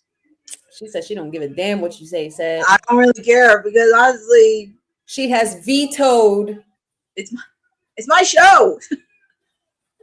And I got a lot of people watching AEW since I started. So let's just be very clear of that. And actually, I gotta give props. I was actually happy to witness Mercedes Monet's celebration, because she picked a fight against one of my ladies, not Tony Storm, Alex Windsor. Girl, if I were you, I wouldn't be talking about anybody's relationship, because you've been in your relationship for less than 6 months. Oh, child. I'm just saying. Oh. Her and Will have been together for a while, so I'm just saying. I love you, Courtney. I mean, gotta put more fuel to the fire. Mm-hmm. Oh, yeah, immediately following the event, there will be a post show where we will have Triple H, Paul Triple H Levesque, our COO, and John Cena in attendance. I'm ahead of you, but I'll let you look at Seth's outfit. I'll let you look at Seth's outfit. It's fire. Oh, of course. I'm always looking forward to the fashionista stuff for the night. And I like the color. Did you get that from Becky's closet? That's a nice color. It is a nice color. Very nice color. I can't wait to see like the whole thing when he comes out. Like I like the drama of the jacket. Oh, Jackie. I mean, Jackie, you're talking to me. Yep, that's Jackie.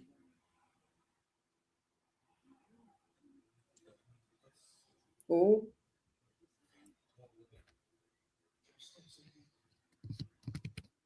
Two steps ahead.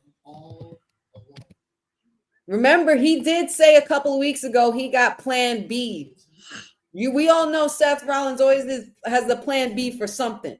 Plan C, plan C, plan D, whatever.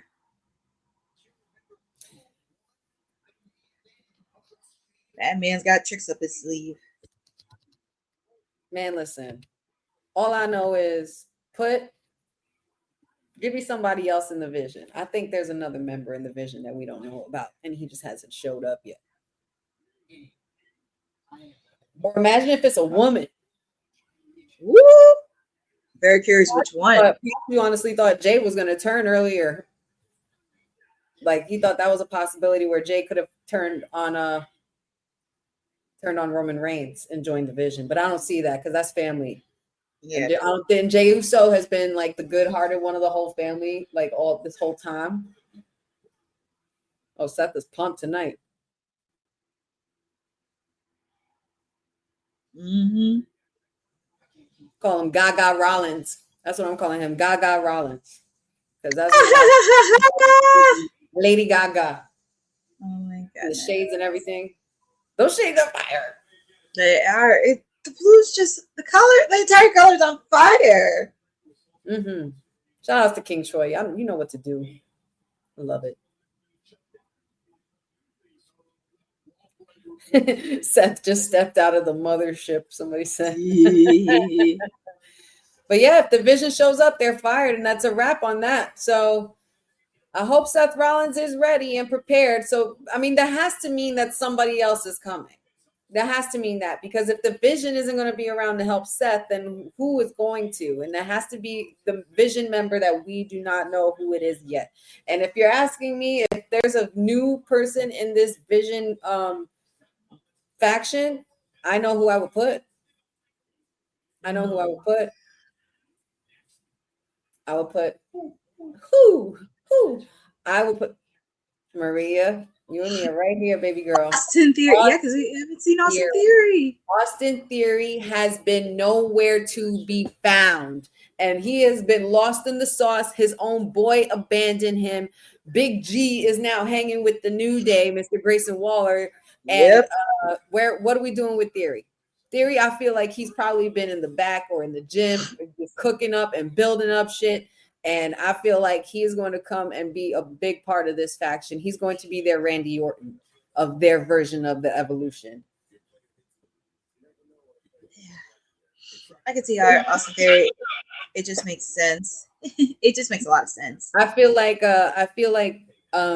Austin Theory would be such a perfect addition, because now you're really seeing Seth as a legend, a future legend, and you're having him build up these rising stars, the young future talent. You know what I mean? And Austin Theory is still very young and still has lots of years ahead of him, and already has a lot of experience under his belt as well. He's held gold before. He's been part of tag team champions. He's won tag team championship as well. So I wouldn't put it past Austin Theory to be the one to join the Vision. Yeah. Is there anybody you guys think in particular, other than Austin Theory, that could be a good addition to the Vision that we haven't seen yet, or haven't seen around, or maybe somebody that we haven't even seen move up to the roster yet? As maybe NXT. You let us know in the chat.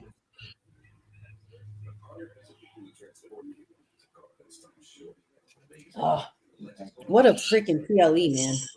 What a yes. Also a former Money in the Bank winner, even though unsuccessfully cashed in. And it was a terrible Money in the Bank run. Ugh, that was not a good one for him. It was. And you know, with that being said, I feel like there are things that we need to work on with Austin Theory that we can help him make up, and you know, maybe help us forget some of those moments. Yep. What it takes to ensure business, helping them protect what they work so hard to build. Sponsored by State Farm. Like a good neighbor, stay there. My goodness, what a watch along, Courtney. What a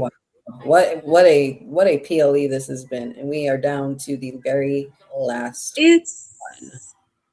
I will say, after being on assignment, it's nice to come back to a PLE that's good.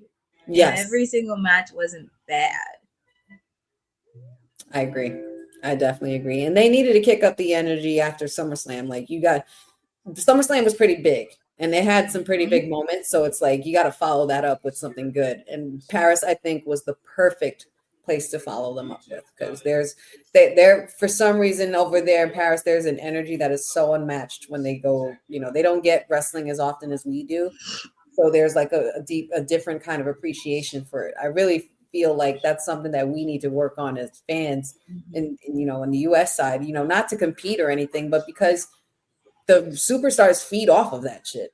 Yeah, they do. Shit. Like when I walk into an arena, I'm already like I'm just like pumped. I'm like doing all the chants. I'm doing yeet everywhere. I'm jamming to theme music. Like, you know what I mean? I'm hyping it up. Yep. I'm screaming woo every 5 minutes. You know what I mean? Like, I'm getting along with the crowd, meeting other people and stuff like that, rocking to the music. Just like, oh, here we go. Let's get another one in. Let's get another one in. Oh my God, the reception. It is wild. He's taped up. But he's ready. He's taped up on the ribs. Oh my God. Don't know if he's fully 100%, but look at that C. Yes, Mag. Here goes the Yeet Parade. Ah, that's cute. Parade. Looks like the walls are moving. Oh my God. Everybody move out the way. You better move out the way. Give him room. Don't jump on him. Yeah, please. I think that's another thing too we got to be very logical about. Is he's trying to get to the ring. And I'm happy they not for nothing. Those barricades should even be around that area too. There should be barricades at least around there. Yeah. Because there's no controlling who might come out, you know? I mean, exactly. For God's sakes, Seth was doing his entrance and a kid completely tried to bum rush him while he was at the entranceway on Raw that one time. Yeah. You know, like we need to be a little bit heavier with the security, man, for real. Me too. Or like the time when they did the Hall of Fame and somebody speared Bret Hart. Exactly. My guy couldn't even catch a break for him and his brother to be entered into the Hall of Fame. As if people ain't up his ass enough. and then people will wonder why he's so bitter. You know? And I'm pretty sure that ends. Maybe he shouldn't be bitter about other things, like, you know, what the way the business changed and stuff like that. But in regards to that, it's like, dude, why, like, if I was Bret, I'd be like, and then the whole seating at SummerSlam, it's like, if I come back to this place that, you know, was my home and, you know, I contributed to this business in a pretty big way and in an impactful enough way to the point where I'm a Hall of Famer, like, what gives? Like, I would be like, why is it every time I come back to this place is doing something to piss me off? You know, I would kind of feel away. I would feel away, but yeah. I get it, bro. I get it. Yeah. But y'all need to WWE and yeah, we got to do better with that security and protecting our superstars because they're people just like us, man. And then they make it worse for people like myself and Courtney. And Courtney mentioned this earlier. You make it worse for us who actually want to go up to these people and talk, just have a genuine conversation with them about what they're doing or just even shake their hand in appreciation. You know, you guys make it harder for folks like us. And the Chris Van Vliets of the world. You're making it very hard for us because all we want to do is get their stories out there. And that's why they don't want to talk to media because of stuff like this. Right. Come on, Paris. Oh my goodness. They are rocking. Look at this. It would have been better. You know what it would have been great? If Pat was just there, because I could see him on the stands and just yeeting throughout this whole entrance. Yeah. Jey Uso? Wait, were you talking about Jey Uso? Yeah, Jay. I was talking about. I mentioned Pat. Yeah, Pat McAfee. Oh, Pat. Yeah, Pat. Oh, Pat. Oh, there's one on that table, but Jelly Roll and Posty looked like they were having time doing the. And here goes my guy, LA Knight. Yes, he is. Here is the megastar in Paris. I love that guy. And he doesn't have his shades on. I will say he has good taste in color. Yellow and black looks great. You know, being a honeybee, I appreciate yellow and black. And speaking of that, football season's coming up. Say again? Football season's coming up. Oh, yes, it is. I'm ready. Are you ready? Are you ready for I'm semi ready. I'm only semi-ready because I'm just looking like basically I'm looking at Rodgers like this the whole time when he comes out. This is what I'm looking. Mm-hmm. That's how I'm looking at him the whole time because I'm just let's show me why we acquired you, okay? Because all this other stuff that I was hearing before you got here, all this ayahuasca stuff and all this diva stuff. At least I'm not hearing too much about it anymore since he's been with us. So I appreciate that because you know Tomlin is no nonsense. Yes. I wish I could say the same for mine because we had one of our linebacker coaches arrested for domestic violence.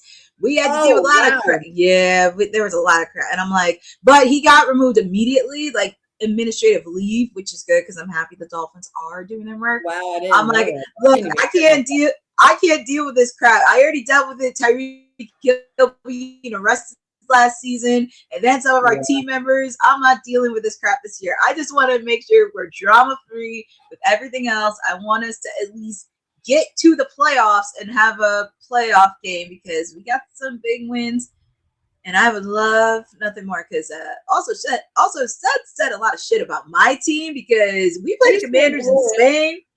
He said a lot, and I would love nothing more for us to beat them in Spain.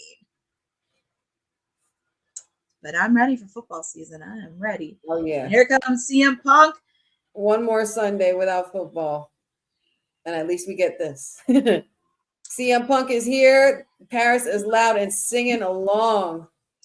It's crazy. People are singing the song. Malone and Jelly Roll jamming. It's it's funny because it's funny how like people are singing the song, but I'm like, do you even know who sings it, by the way? Well, I don't know now, but it's just funny how people sing it. I'm like, do you even know what the song Cult of Personality means? And I had to look up what it meant. It's a great song. Yeah, oh my God. And you have to listen to the band Living Color. They are so good. I have a few songs of them on my playlist, and they're really good. It's clobbering time, baby. And not for nothing. Sia,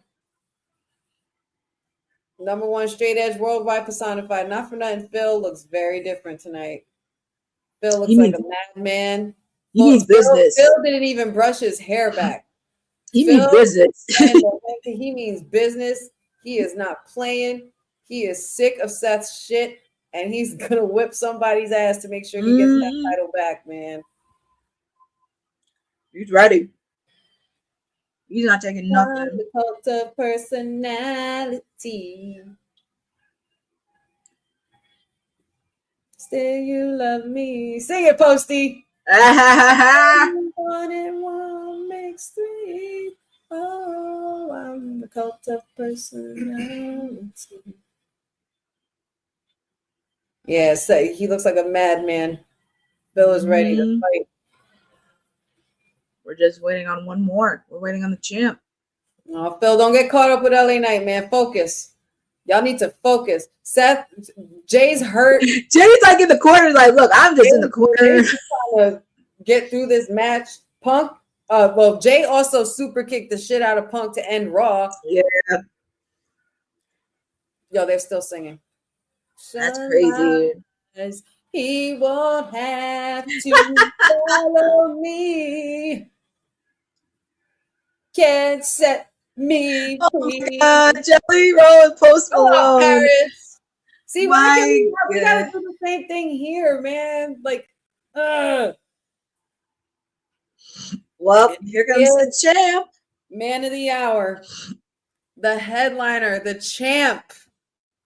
Man that will be on Good Morning Football. I love that the show begins and ends with the Shield. Oh, look at this color.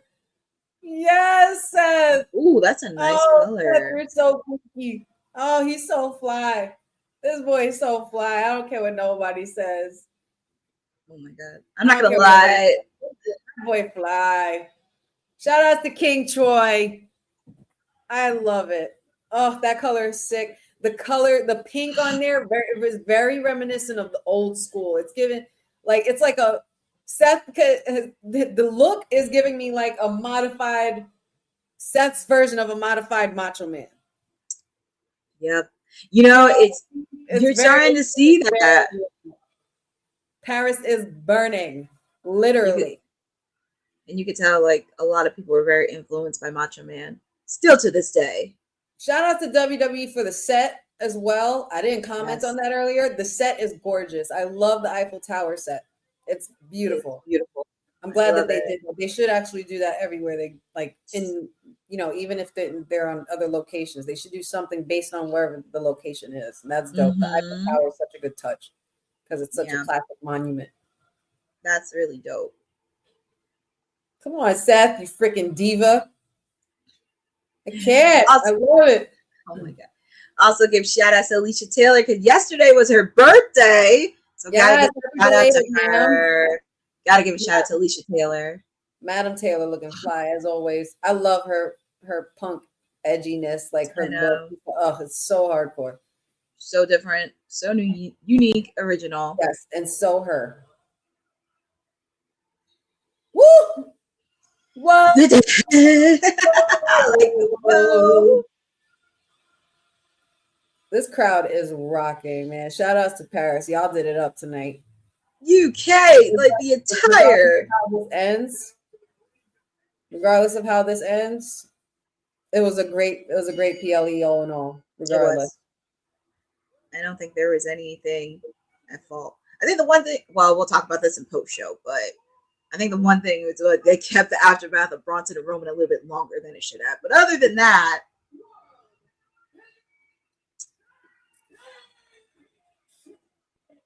here she is. Let's go, Alicia.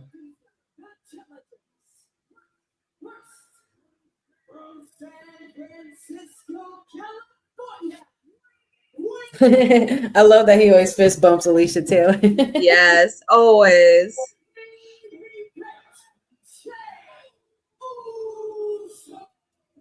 Four letters. One word. Yo, Jay Uso's so bossed up now. I always knew that boy was my favorite Uso. There he is, megastar. This is a big night for you. Yeah. Yeah. Yeah. I like the way CM looks in the corner. It's very reminiscent of Raven from WCW. Oh, Raven from the ECW days. Mm-hmm.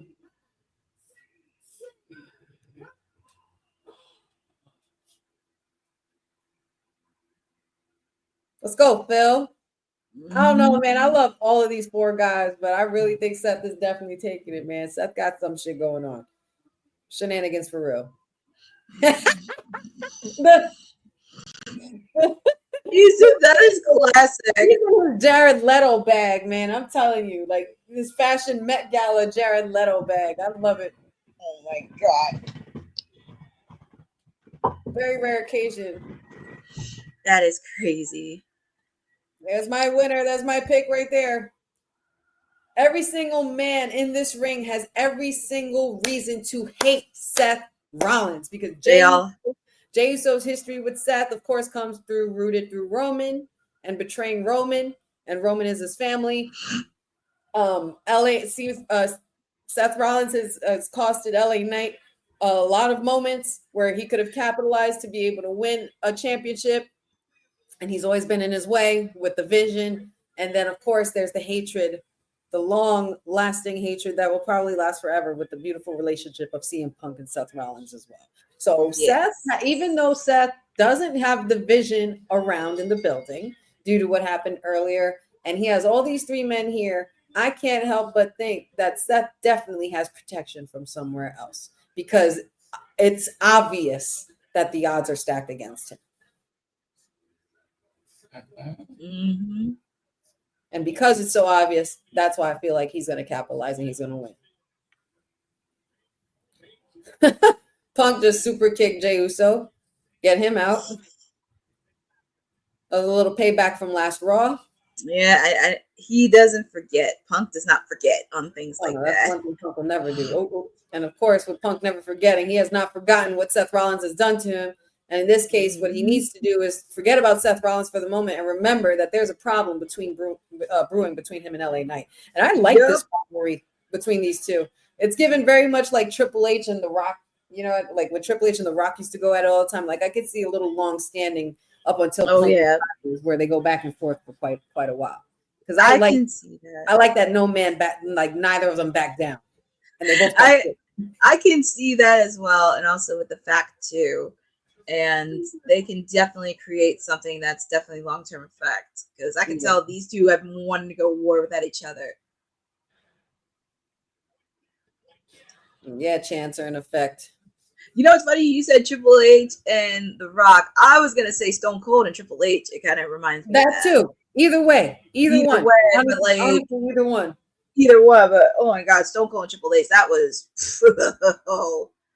yeah. Or when like Booker T and The Rock went at it, or when Booker T and Stone Cold went at it. You know, it was just like you knew that eventually, like once they had a deep rivalry, then they might split to a different brand or they might venture off to a different person or a different opponent and stuff, but eventually they do meet back up. And when they do, it's always a problem. Like it's always a face off. It's always going to go down. They hate each other on site all day. Like that's what I see with CM Punk and LA Knight going forward. Kind of like Seth and CM Punk, when he first came back, it was on site.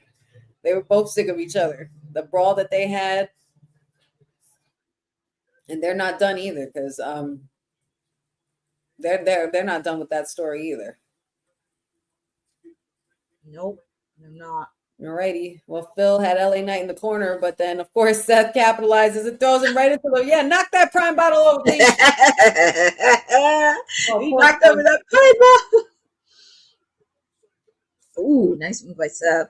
Taking Jey Uso. He's mimicking CM Punk. Go to sleep. Because you love him. You know you love him. That's your big bro. You know you love him. Y'all know y'all love each other. Y'all stop playing. One day, all this is gonna end with Seth and Roman finally hugging and hashing it out, and Seth and CM Punk hashing it out as well and hugging. I would hope.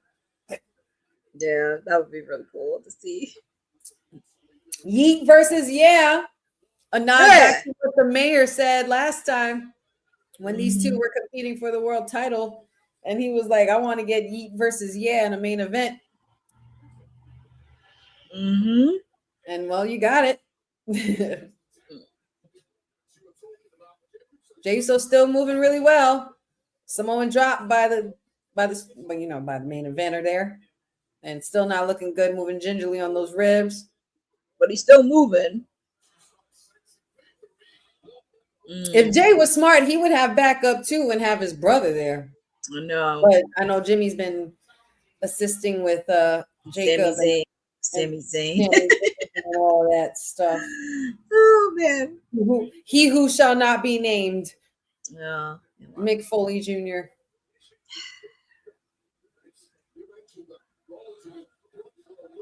Paris, the fans are at it again.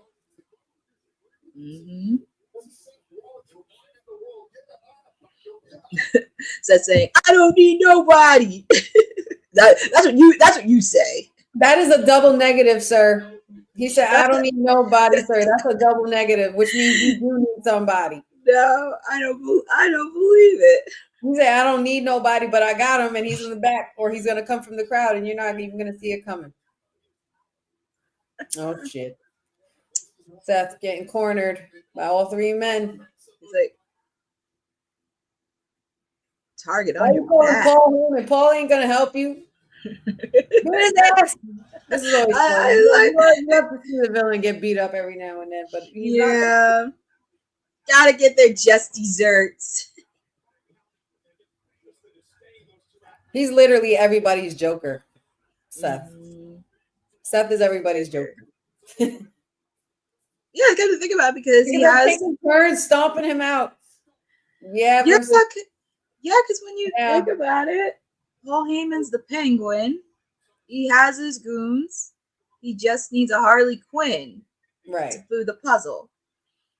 Yo, they're literally jumping Seth Rollins, bro. Wow, this is a match that's supposed to be every man for himself, and y'all are beating this. Well, I mean, that's what happens when you have a common enemy. If you have a common enemy, it's like, okay, let's see. Yeah. Oh, hip attack. Oh, Jesus Christ. No way. Are y'all all gonna yeet? No, we're not doing the yeet. No. I like this. They're making it fun. Oh. LA Knight said we need to get a table. He said, Jay, get the tables? Yeah. Oh my God. Look at this. This is great. See, this is exactly why I know Seth is going to win, man. I'm telling you, this is the easy tactic. Oh my God. What an honor that had to be. They had a Dudley boy moment. Would you look at that? That is so cool. This is a fatal 4-way. Is this a hardcore match? Like they could be outside and no count out or anything? Yeah, I guess. Jay. He just didn't tables. He didn't forget about Monday night. He didn't forget about what happened about Monday Night Raw. No, I get that. I'm just saying. He did get him back already for that though. Oh yeah. He just got him back in the beginning of the match. Oh God. The egos in this match are on a whole nother level.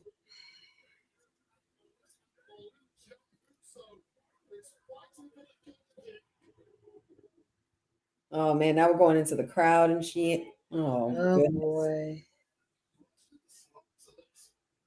Just make sure to. Oh, well, that's true. That's true because Roman did tell him. Yeah, Roman did say, "Don't work with nobody.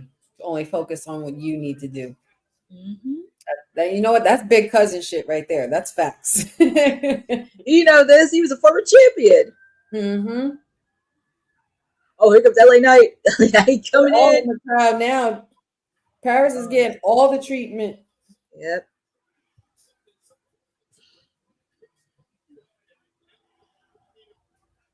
Oh, ooh, here he comes.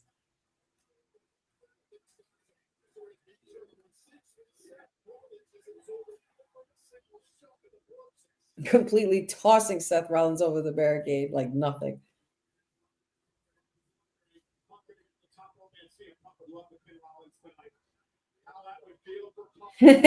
Punk gives him the middle finger before jumping off. My Clothesline by goodness. Punk. Oh, nice swinging neck breaker there. Mm-hmm. Come on, Phil. I don't know who I'm rooting. Well, I know who I picked, but I just don't know who I'm rooting for in my heart. I love all these guys, and every single one of these guys deserves to be in the position that they are in. We finally have a good group of top guys. Yes. And this is the Raw roster. I don't know why. Anytime I see CM Punk, I always think of his dog Larry, because Larry's been getting a lot of popularity. Oh, I love Larry. Who doesn't love puppies and dogs? Hey, Frankie. Where's Frankie? Oh yeah, Frankie's watching. Frankie's watching. I just kept thinking about his dog. That dog is cute. Yo, Jay, you need to stop doing that, bro. You're not even landing right when you do that. And you be hitting your back on the post. I know that shit hurts. Mm-mm. You could hear it. Like, damn. Pedigree. Well, he was focused for a moment there, Jeffrey.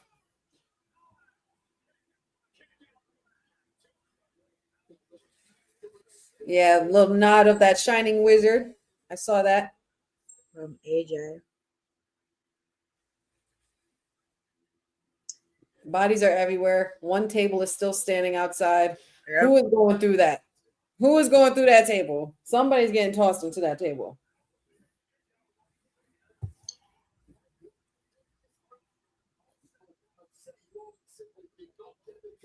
I'm going to say probably, I want to say probably LA Knight getting through that table. I ain't going to lie. I think LA Knight and CM Punk are going to go through that table. Mm-hmm. Or I could see that. like somebody's going to be on one side of the rope. The other person's going to be on the other side. Somebody's going to get ran into that person and they're going to get knocked into that table. That's what I feel like could happen. But Seth going up top once again. Frog splash. Nice clean frog splash to Jay. Mm-hmm. Quick pin. 1, 2. Take They gotta out. be very careful because anybody could get the pin. Once pinned, that is it. And Seth does not need to. That is the most dangerous aspect about this, and probably the most disadvantage that Seth has in this match for the fatal four-way. That is true. It's always a disadvantage. Jay looking like he's trying to find the air in his lungs, man. He was winded. And Paris is serenading the visionary. It's like, is he the heel? Is he really the heel here? A lot of people would even consider saying that Seth is being the good guy, while CM Punk and Roman are the bad guys trying to take over what his vision is, which is to capture the soul of WWE. And though we might look at it like he's wrong, Seth firmly believes that he's right. So that could be that's a point. Can't knock it out of that. And it's just so funny because even though he does heel tactics, people still love him. They still cheer for him. And he's the hot husband of Big Time Bex. Yes. But Seth is completely obliterated. Soon to be corner. And soon to be analyst on Good Morning Football. Oh yes, I can't wait for that. Seth, that is going. Good Morning Football. I hope he sticks. Like I was saying this on WWT yesterday. I hope we really get to see him in like with the segment and like Kyle Brandt who does angry. He does angry runs. Yeah, Kyle. If you could give me Seth and Kyle Brandt to do that segment, oh, that would be beautiful. That would be cool. I would so be here for that. I would be here for that. I'm not gonna lie. I watched Good Morning Football when I first started it, and this might be me. I really thought Kyle Brandt was a complete dickhead because I'm like, who is this guy when he first started? Does he even know football? football, and then he was talking crap about my team, and I'm like, has he ever watched a football game in his life? He's a very opinionated person. Growth. He's shown a lot of growth in the later years. So I was like, okay, I'll give you credit because you did play college footballs and you did do all this, so I give you credit, and it's growth. Yeah, no, Kyle Brandt's been around the block in sports and entertainment.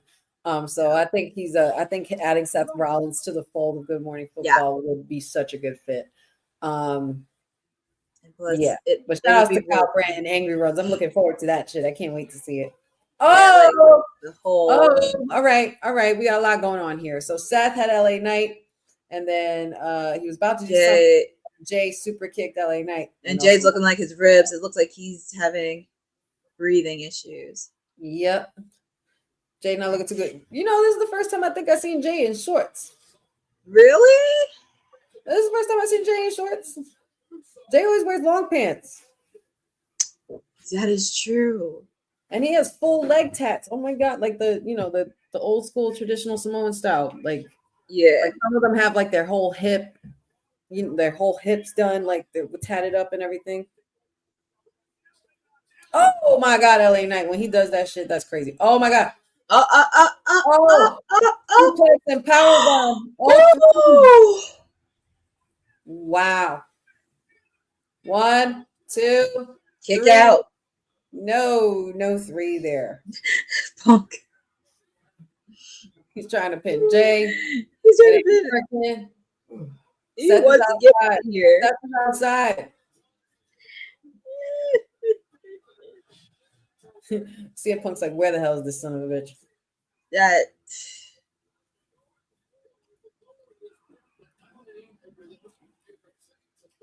Why is every match a banger in Paris or in France? Why do they go so hard? I know. Maybe because they just have so much energy than we do. They have so much energy. Here we go. See? Here we go. Someone's going through that table. Somebody has to go through it. Somebody's about to get knocked into it. Where's Jay with a super kick or LA Knight with a close, like a something?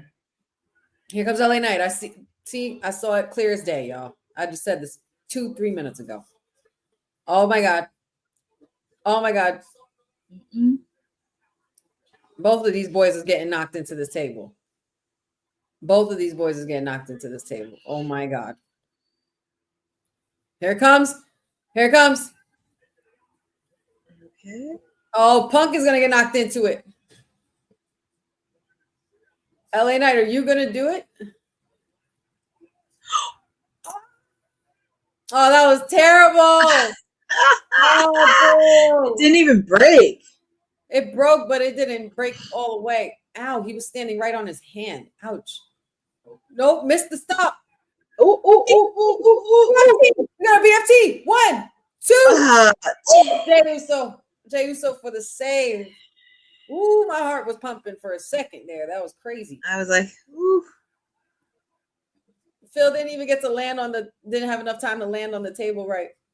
If Seth was in the middle of them and then LA Knight pushed him, then it would have been a little bit more effective. There would have been some more weight to that push, but that's fine. We're going to have to do another do-over. We need another table out. Somebody got to fix this. Yep.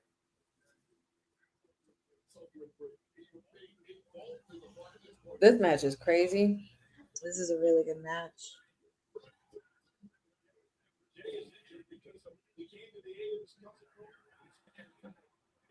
First one. Yeet versus yeah. Mm-hmm. Condiments. Oh.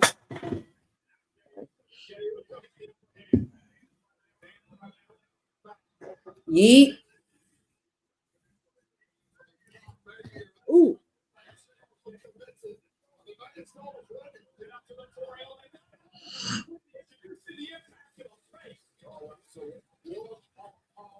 This is getting crazy, man. I don't even know what to make of this. I wish I could tell you, but they're saying something big is supposed to happen tonight. And Brock Lesnar didn't show up. So what's bigger than that? Than Brock not showing up? What could be happening that's what could be ending this night that will have us going? Would it be Austin Theory? Would it be the shock of having somebody like Austin Theory show up? Or maybe would it be the shock of something else? Because something else just sprung to my mind. I know Seth Rollins has always been saying he's been battling for the soul of WWE. Remember a while back, somebody else said something very similar about the soul of WWE and wanting someone's soul in order to keep control of WWE. What if, I mean, this is just going out on a limb, and I know I'm stretching it or maybe reaching it a little bit, but I know people have said that the final boss is done. Is there a possibility, and I'm going to pose the question to you, Courtney, is there a possibility where there could be an understanding between Seth Rollins and the final boss? Is that something that could possibly be bigger than just a title change or Seth welcoming a new member? Sorry, I was like, oh my god! Oh my god! The other table. Yikes! Woo! The other table. Crashed and burned. Yeah, literally crashing and burning this whole arena. Oh man. But is that like, I don't know, would anybody be opposed to something like that? I mean, that would be a sick plot twist considering where we've seen Rollins going against Dwayne and being the final boss and everything like that. But I don't know. It just sprung in my mind. It's just a thought. What do you think?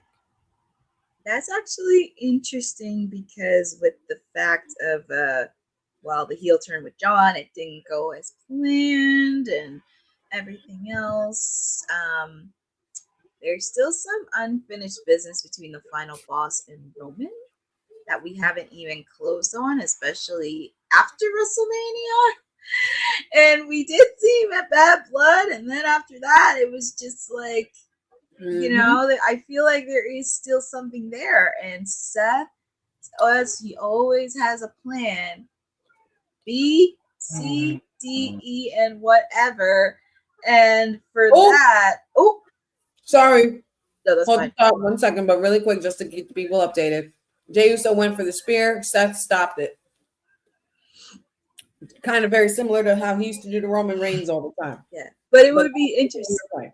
But it would be interesting to see because, like I said, I know like we've had back and forth with Rock and Triple H, and I don't even know, but it would be interesting, and I would not be shocked if it was under the rug if something similar to this happening. Like if there was nothing that was leaked out of reports, I could see it happening underneath the rug, outsmarting those narky dirt cheats that always want to spoil some of it. So I can see that being like a little bit under the radar, under the buzz. Right?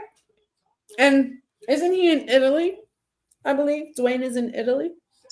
That is true. Which is not a far plane ride from France, if I'm not mistaken. I mean, he could go on a plane. Someone of his stature. He could go on a plane from Italy to Paris. Easily. He's probably if this is gonna happen, he's probably landing right now. But Uso splash on Seth Rollins, hook of the leg, 1, 2, elbow drop by CM Punk. Nice save. Breaking the pin. I feel like that could be something. And Seth is that smart. Yeah. And what better way to outsmart the people than mislead them with not the heel turn that you thought we got. That wasn't it. Maybe this is where it is. Go to sleep on Jey Uso. 1. Oh, watch your head, Punk. Damn it. You always fall for it. Damn, he really put a curse on him. 1, 2. Kick out. Kick out. Oh, that was 2. God. That was 2.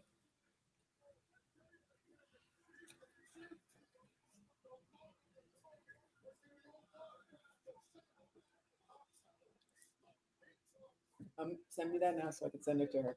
Courtney, I'm going to send you something. You are? In the WhatsApp chat. Okay. Pat, you made something for us.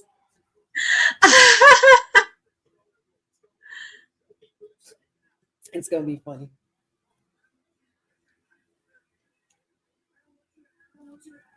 Man, Seth is like, I don't want you to have another match. He really wants. No, Seth is like, I don't want you in a match. I don't want you having a title. I don't want you here. I don't want you breathing. Get out. He made it a purpose, and he wanted to end. He does not want CM Punk getting another title ever. I don't want to get nothing. Oh my man, he wants to end this man's career. The hatred is so real. And then look at him. You didn't have to do that to Jay, but you know that's Roman's cousin. And he's LA Knight. Curb stomps for everyone. Man, you didn't have to do it on my guy LA Knight. Come on now. Man, he just wants him out. He wants him gone forever. Oh, Seth Rollins, you sick bastard. Oh my god. What are you doing? Oh my god. He missed it. He missed it. Oh shoot. Go to sleep on Rollins. Another one. Oh, look at CM Punk's face. That's a money shot right there. Go for it again. And the sinister CM Punk, absolutely like looking like a straight up madman. The sinner. He looks like the sinner from Jack Nicholson. I was gonna say, watch the super kick. I thought it was coming, but nope. What the? Who's that? Who is that? That's a woman. Is that Becky? What? Is that Becky? No way.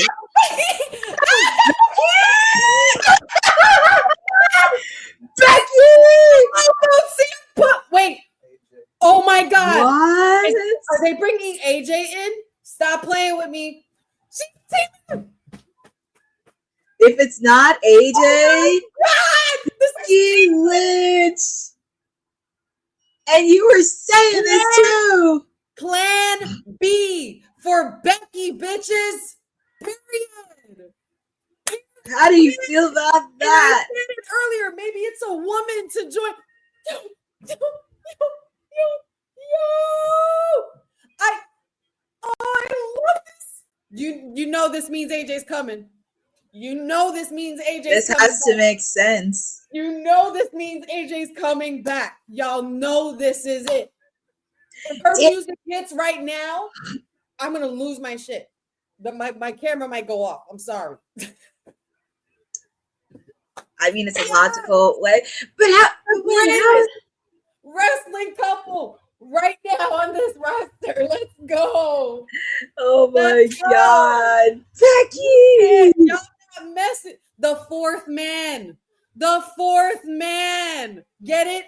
Oh my God. It's genius. Mag, it's genius. Oh my goodness. I'm so happy. Oh, I'm wow. so happy. If they do bring on an AJ, oh my God. I could have sworn we were gonna get a like Austin Theory or something, but I was like, that's Austin Theory. And it was women. I mean, honestly, if this is not the case to bring AJ back, what are we doing? AJ back, I swear to God, yo. What are we doing? Yeah, if we're not bringing AJ back, then what the hell are we doing this for? What are we doing? Vision, yo. Becky. I think this should. I mean, it's one thing, this is beautiful. Heel Becky and heel Seth. This is McMahon Helmsley era type shit right here. And the kiss. I love them. Oh God. Listen, I told all y'all. And you know what? What better way? Too smart. And what better way to do it? Because this is the final PLE on Peacock before they have to go to ESPN. Becky Lynch is the fourth man, y'all. Now they're double champion. Becky's the women's Intercontinental champion. Seth is the world heavyweight champion. It's gonna be interesting how they're gonna do Nikki. Well, that's gonna be interesting for. What's gonna happen next for the IC title? Holy shit, that just got me amped. Oh my God. Woo! Woo! Woo! Woo! Round of applause. Round of applause. Round of applause. Round of applause. Oh my God. That's how you close the curtain. Now we need AJ, damn it. If we're not bringing AJ, then why we here? Why do we get here now? This is just has to be the drive. You have to bring her back some way, somehow. Oh my God. Insane. Oh my goodness. What a night. Seth freaking Rollins retains his World Heavyweight Championship title successfully due to the help of the fourth man, his plan B for Becky Lynch, wife. Oh my goodness. See, ain't nobody gonna back you up better than your wife, man. I'll tell you that. Like, you forgot his wife was in the building, Adam Pearce. Really? You thought Seth couldn't find help from anywhere else? You can't underestimate Seth. That's Adam Pearce's fault. He's like, okay, I might fine and suspend these boys indefinitely. Oh, but guess what? Big Time Bex is also in the building too. You know. You forgot she had a match? Her money's crazy, so screw your suspension. She'll pay the fine. Happily. I was like, you thought so, because she also had a match tonight as well. She had a match. She had a whole match. She had a match. Oh wow. So now, holy shit. So we have a woman in the vision. We got, this is crazy, man. This is crazy. The Bronze, Becky, and Seth. Wow. And Paul Heyman. Listen, Jeffrey, I didn't want to say it, but I was literally thinking that. Plan B. I thought the play on words is pretty funny. No, but the play on words, think about it. Because she's had his baby. Oh, man. That's what he meant. That's what he meant with the joke. I think the Women's Intercontinental Championship match is gonna be a lot more prestige. Yeah. That's gonna really help elevate. Look out now. We got some McMahon Helmsley era shit going on now. Oh my God. This is crazy. All right. So here's what we gotta do, Courtney. Woo! Are you down to do a quick post show? Are you down? I'm okay to do a quick post show. Okay, we're gonna do a quick post show. We're gonna just review everything we just watched for the last 4 hours with you really quickly, y'all. So just meet us in 40 seconds. Get up, stretch your legs, replenish your beverages, get your snacks refilled and stuff like that. We'll give you another 30 seconds to be right back, and we're gonna get started on this post show for Clash in Paris. So we'll see you in a bit.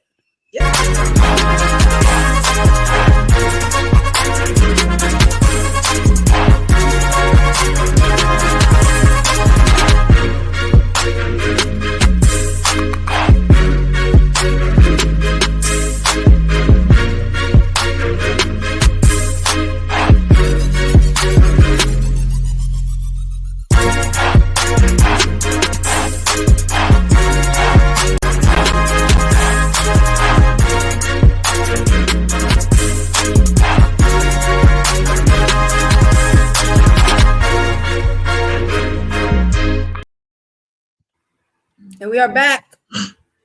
We are back. Welcome to the WWT post show for Clash in Paris. If you're just joining us, we're sorry you missed it. There will be spoilers. We are going over everything that we just covered. So heads up. But it is your sweetest goose wrestling with honey and Miss Stone Cold Courtney Rice, WWT's PR princess and timeless elite as well here. And man, what a night. What a night. Courtney, do you have any words to describe the PLE as a whole before we get into the details? Woo! So much. PLE! C'est magnifique! It's just, that's all I have to say. C'est magnifique! Merci beaucoup, Palace fans!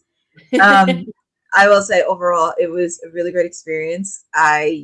I just can't believe it. Like, there was no bad match from top to bottom. There might have been one hiccup in there, but it was a very crowded, solid show. The crowd was on their feet. Like, everybody was on their feet. Like, every person in international. Like, of course, we did talk about what happened with some of the stars internationally, but when they're in the stands, they bring out the energy nonstop. And I just love to see that. And it was so great to see. There was not a bad match. Everybody was involved. It didn't feel like there was no bathroom breaks in between. It was like you stayed through the whole PLE. And then, of course, we'll talk about the main event shortly. Absolutely. And we're looking at the post show and everything. If you're just tuning in, you know that the main event just ended. So just to update you really quickly, and we might as well start with that main event. We had a fatal four-way for the World Heavyweight Championship. Seth Rollins versus CM Punk versus LA Knight versus Jey Uso. And my goodness, like, I don't even know what to describe this match. This match was, the whole PLE was delivered, like completely served on a chef's platter, like worthy of a Michelin star plate. Okay. Like it was very good. Left a great taste in my mouth the whole time. And Punk just read a sign that said, "Bring back AJ Lee." We'll get into that. But yes, CM Punk is walking out through the ramp. Not a I'm sorry. Sorry. I didn't see it. No, because Punk grabbed that sign, he looked at it, and then he gave it right back to the fan. Oh yeah, that's what I was just mentioning. Oh, sorry. Said, "Bring back AJ Lee." Also, I think I'm ahead of you now. I don't know how that happened. I don't know. That's okay. I mean, what can you do? It's all good. It's all good. But Seth, not the winning man tonight. Neither is LA Knight or Jey Uso, because Seth Rollins is too damn smart for everyone's own good, and y'all think this man is stupid, and he's not. Okay, he's the visionary. He has a vision. He has a plan. He had a plan B, and that plan B is named Big Time Becky Lynch, the Women's Intercontinental Champion, and that is how Seth retained his title. So regardless of what Adam Pearce said to the Bronze, either way, it was irrelevant to Seth because he had someone that he knew could pay that whole fine. Be like, oh, I'll just call my wife to help me then.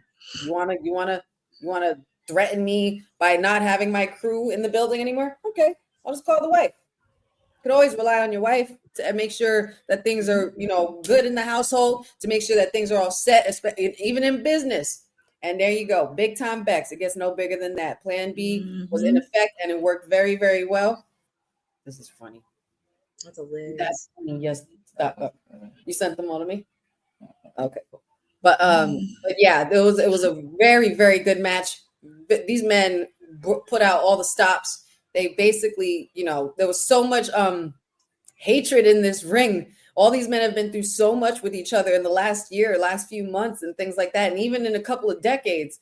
But the minute I saw that black hoodie show up and I saw that it wasn't a man, but it was the man, I was excited. That man, what a great, great way to usher this in, a new era. And it's very much giving me McMahon Helmsley vibes. Seth has now become that Triple H kind of guy where he is making himself that top heel and having Becky at his side. When you have your wife by your side, you can't go wrong. She's the one that he fully trusts with his life. And who better to rely on than your wife? So Becky Lynch, shout outs to her. And this definitely means they have to be bringing back AJ.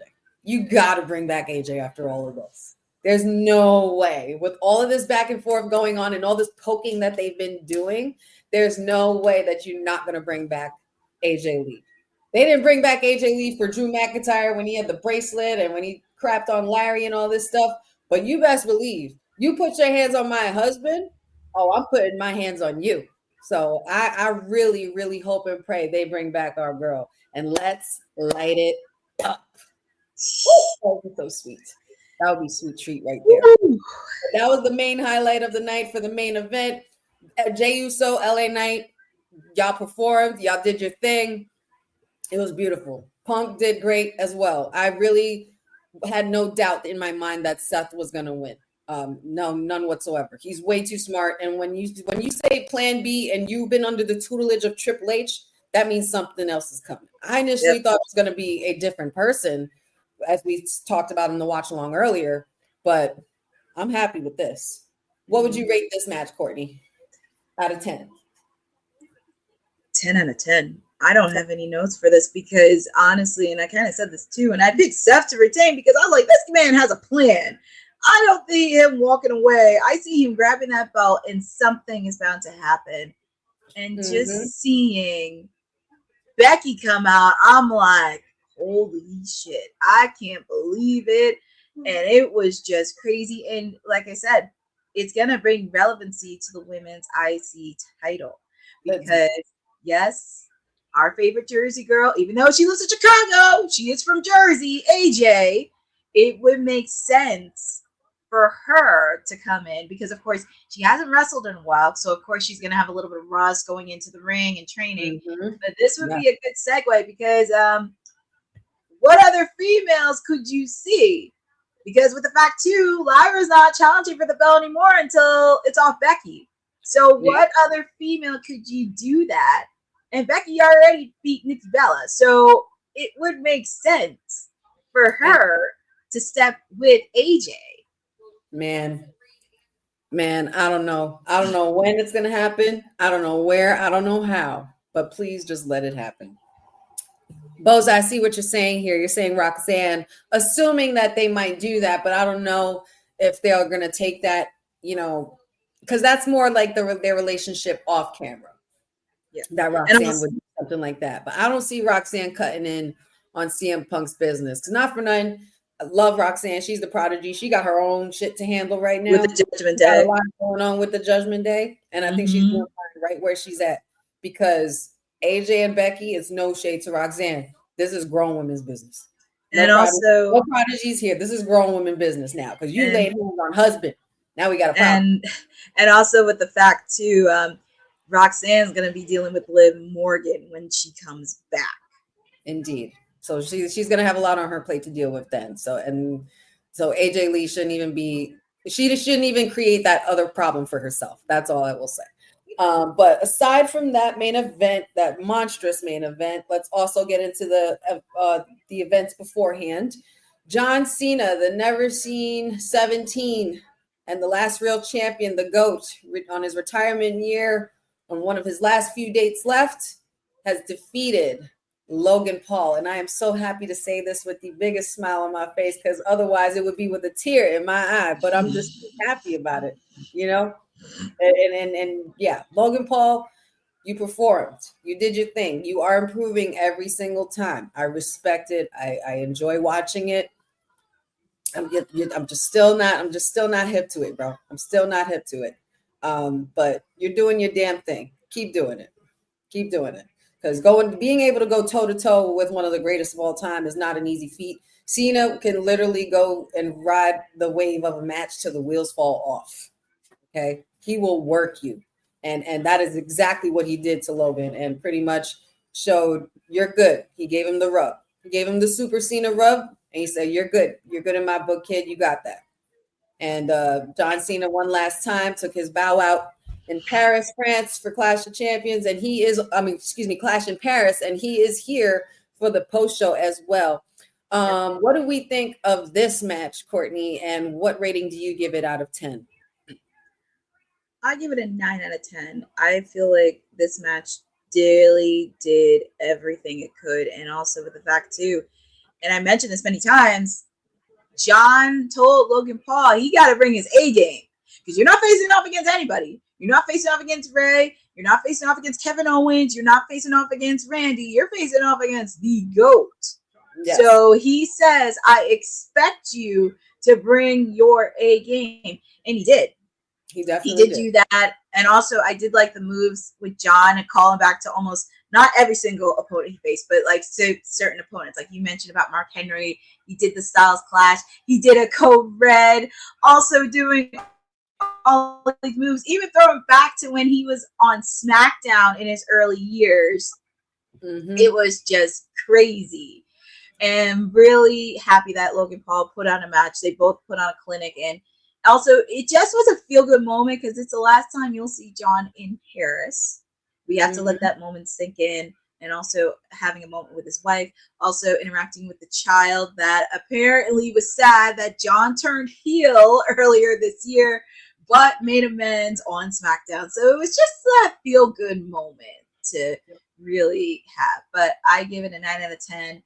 Did everything it could. And just ready to enjoy the last few months with John.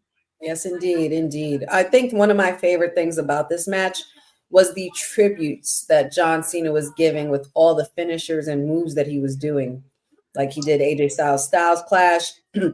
He did the Mark Henry where he catches you and rolls you up and to pick you up into a slam and everything like that. So it was really, really great to see Cena in that light, being the legend that he is. And he highlighted Logan Paul in a great way. So the match was very well done. I'm honestly, probably by the end of this PLE, I'm going to say I give it all a 10 out of 10, honestly, because it was very well done. The storytelling was there. You could tell John Cena was calling the match, and he was calling it really well. And Logan Paul was taking it in stride, and he was doing what he had to do to follow through. And it was awesome. That was a really good match. Congratulations to John Cena, the 17 and unseen. Sorry, Logan. You're not one of those people that's going to be saying that you beat John Cena. No, unfortunately. I told you wouldn't be. But also with that, before that, we also had the Donnybrook match. We had the Deemer Rusev versus the Irish lad Sheamus in a good old-fashioned Donnybrook match. And boy, was it brutal. And it was definitely, as I predicted it would be, the hardest hitting match of the night. Courtney, what do we think of this match? Are we happy with the result? And what do you rate it? I did like this match. I would definitely give it a 9.5 out of 10. This was my sleeper match of the night pick because I know people are talking about the main event and all, but if I had to pick, that would be the match for me because it felt like it was a Donnybrook match that you would go into a bar and be fighting. And thankfully, it wasn't too gruesome, but it really was a banger. Sheamus, he had a shillelagh and had his gear on a throwback because it made me think of when he first debuted in WWE when he had that gear. So I was very happy for Sheamus. They had some pretty nasty bumps in between, but it made it work. And I was very happy to see Rusev get the win. It makes him look strong. It's not going to hurt Sheamus somewhere down the line, but I'm pretty sure they've known each other for so long, so I know they wanted to give it their all because it's always good when you have that close relationship with somebody, and even on screen when you have that nasty rivalry, that's when you create some of the best quality matches. And I was very happy to see that. It's my sleeper match of the night. I give it a 9.5 out of 10, and it did everything you'd seen at the Donnybrook match. Courtney's bringing the half point back, so y'all. Go back to half point. Hilarious. But I would have to agree. I'm going to piggyback on everything you just said. Definitely.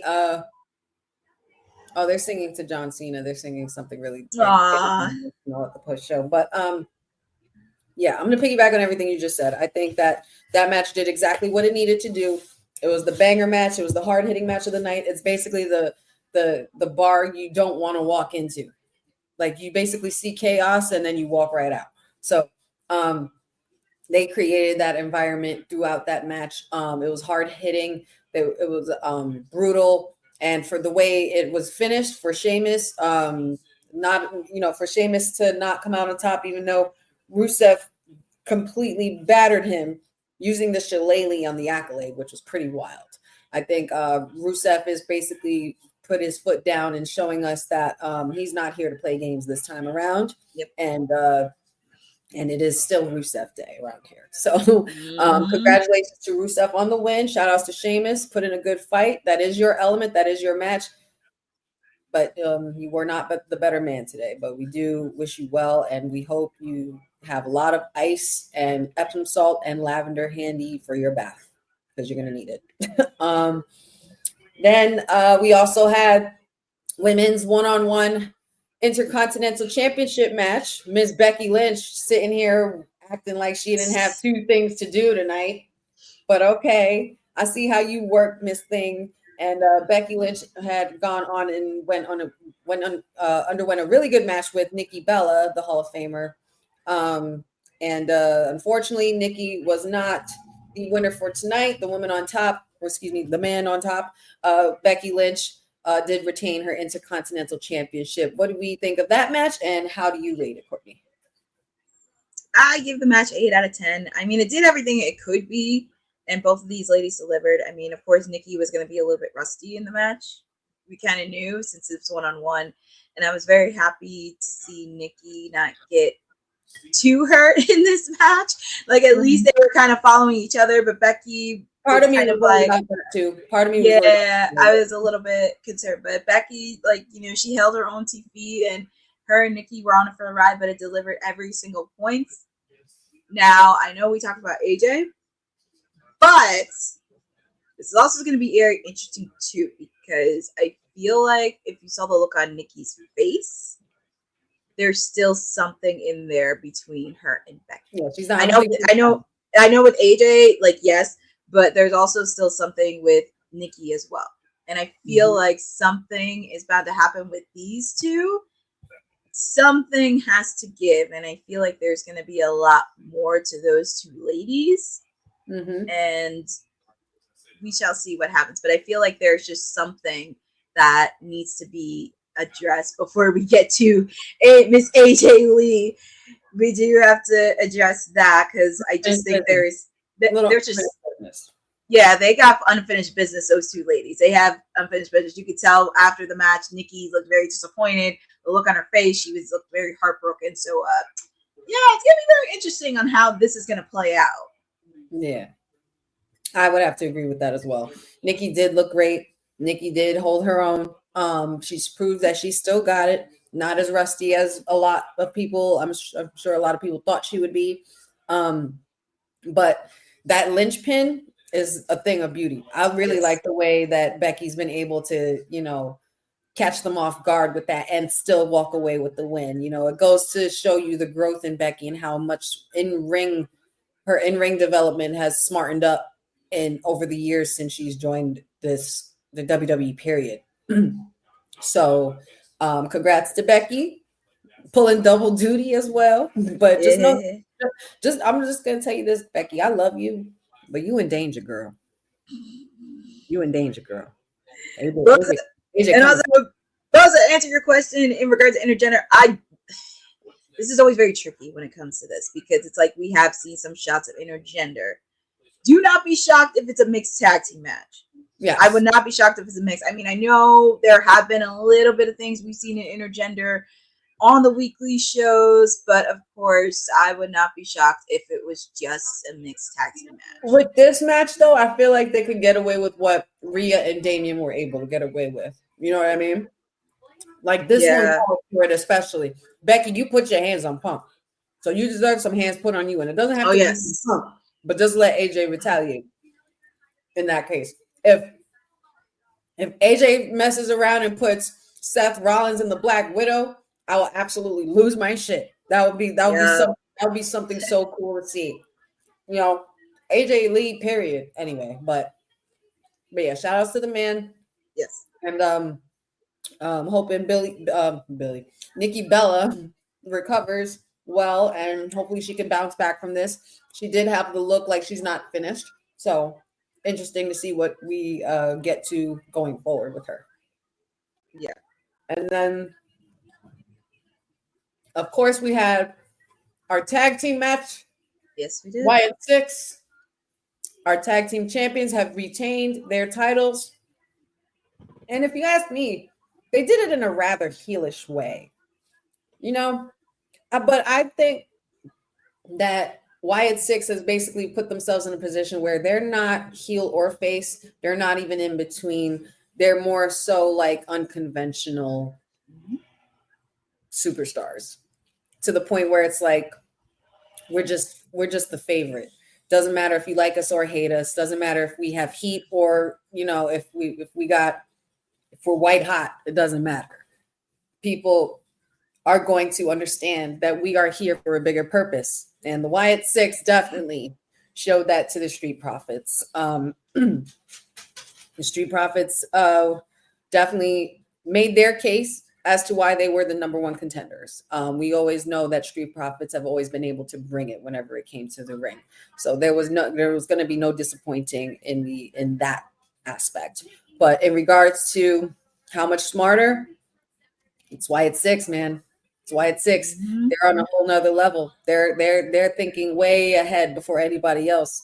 And I did say this on WWT, but I really feel like they're at a point where they're just literally trying to protect all the gold from people who don't deserve it or who they feel don't deserve it. You know what I mean? Because of their bond and being as close as they've been, and they've built this family that's so unbreakable that now all the groups and duos and factions that we thought were unbreakable are now breakable when meeting the Wyatt 6. And they definitely broke down the Street Profits tonight, and they definitely got the upper hand. So, Courtney, what do you rate this match, and what did you think of it? I'm going to give this match 8 out of 10. I was very happy to finally see a tag team match on a PLE, which was very nice to have. And, you know, we need to do more of that. But also with the fact, too, I was very happy the Wyatt 6 did win. And also, if you saw SmackDown, as I mentioned, with Bo Dallas, or Uncle Howdy, as you call him, was really testing the Street Profits and kind of sensing if they're the right fit and if they do have this bond and everything else. And that just provides another layer to the whole tag team rivalry on SmackDown.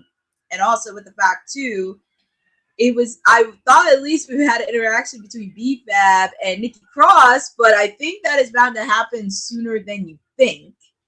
And also thinking with the Wyatt Sixes, what's next for Tag Team Gold? And not just them, but scouting out all the other tag teams and kind of eyeing them and scanning them if they're truly what they say they are, or is it not the tag team that everybody loves? So I want to see them interact, not just with Street Profits, but see them interact with DIY, Los Garza. I mean, heck, I wouldn't mind seeing a Pretty Deadly make a return, or even the Motor City Machine Guns testing out the bond that they've had for many years. It's just really lurking out to see which tag team is real and which one is not on the same page and clicking. So there is a lot more story to tell with this, but I do give it an 8 out of 10. And also curious on what's going to happen next as we move forward. And also very curious on what's going to happen with this entire SmackDown tag team division. Yeah, indeed. I, of course, said this was going to happen. I, of course, knew the Wyatt Six was going to come out on top. There's no way that they have come this far just to come this far. They have a goal in mind, and there's something that they are trying to achieve. And as far as what that is, that's not our business. Well, we have to just enjoy the show and watch along because they have a bigger picture and it will be shown to us eventually. And this is the start of it. Congratulations to my Wyatt Six, as always. I'm so happy that they came out on top. I do love my Street Profits. I am so sorry this is happening to you, but yes, you know, your loyalty has truly been tested this time. And I suggest that going forward, we be a little more careful around the Wyatt Six, because they will tend to change you. Yes. And then going to the last match left to cover, which was the first match of the night with the most disappointing ending. It was definitely a great match. Another match that did the job that needed to be done. It was Bronson Reed versus our tribal chief, the tribal thief versus tribal chief. And a lot happened in that match too. A lot that you don't realize happened in there, between Roman Reigns attacking Paul Heyman with a guillotine that I was not expecting, it was the guillotine, and basically made him pass out, from Roman to then signing his shoes and putting autographs on them to then throw to the crowd. And as he was just enjoying his win, here comes the big dog, Braun Breaker, spoiling the party as he knows how, and that's what he does. He speared Roman Reigns into the other announce desk and completely obliterated him. Speared him more than once. And also, even with Jey Uso trying to come in and help, it still wasn't letting up. Bronson Reed also proceeded to tsunami Roman Reigns when he was being stretchered out. Adam Pearce gained no control of this whatsoever, and it caused the Brawns to get ejected from the arena. So that pretty much kicked off the night, and that was a pretty wild night. So now because of what the ending was of Clash in Paris, I think for me it explains perfectly why the beginning was the way it was. Like I said, all of this was about Seth Rollins keeping control, keeping the soul of WWE. He will do whatever it takes as long as Roman Reigns stays down and as long as CM Punk stays down. And if there's anybody else who wants to get in his way, he will always find a way. Seth Rollins is the architect. He is the visionary. He is the revolutionary. He's also the husband of Big Time Bex. Both are very, very strategic superstars. And with that being said, unfortunately, Roman Reigns, the tribal chief, was defeated by wasn't defeated by Bronson Reed, but was pretty much demolished by Bronson Reed thereafter. So I would only assume that this is a way to write off Roman Reigns before he goes off to filming for Street Fighter. But other than all of those details, Courtney, what do you rate this match and what did you think of it? Oh, you're still muted, honey. There you go. Oh, can you hear me? Yes, I got you. Okay. Match overall was really good. I give it an 8 out of 10.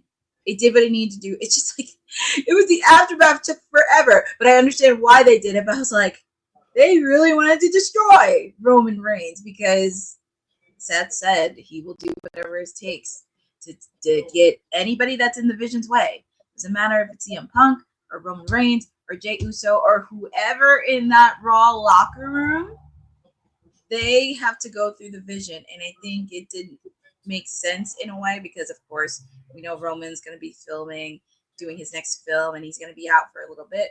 But it's not a time to despair because when he comes back, he's going to be stronger, he's going to be aggressive, and he's also going to look for vengeance too.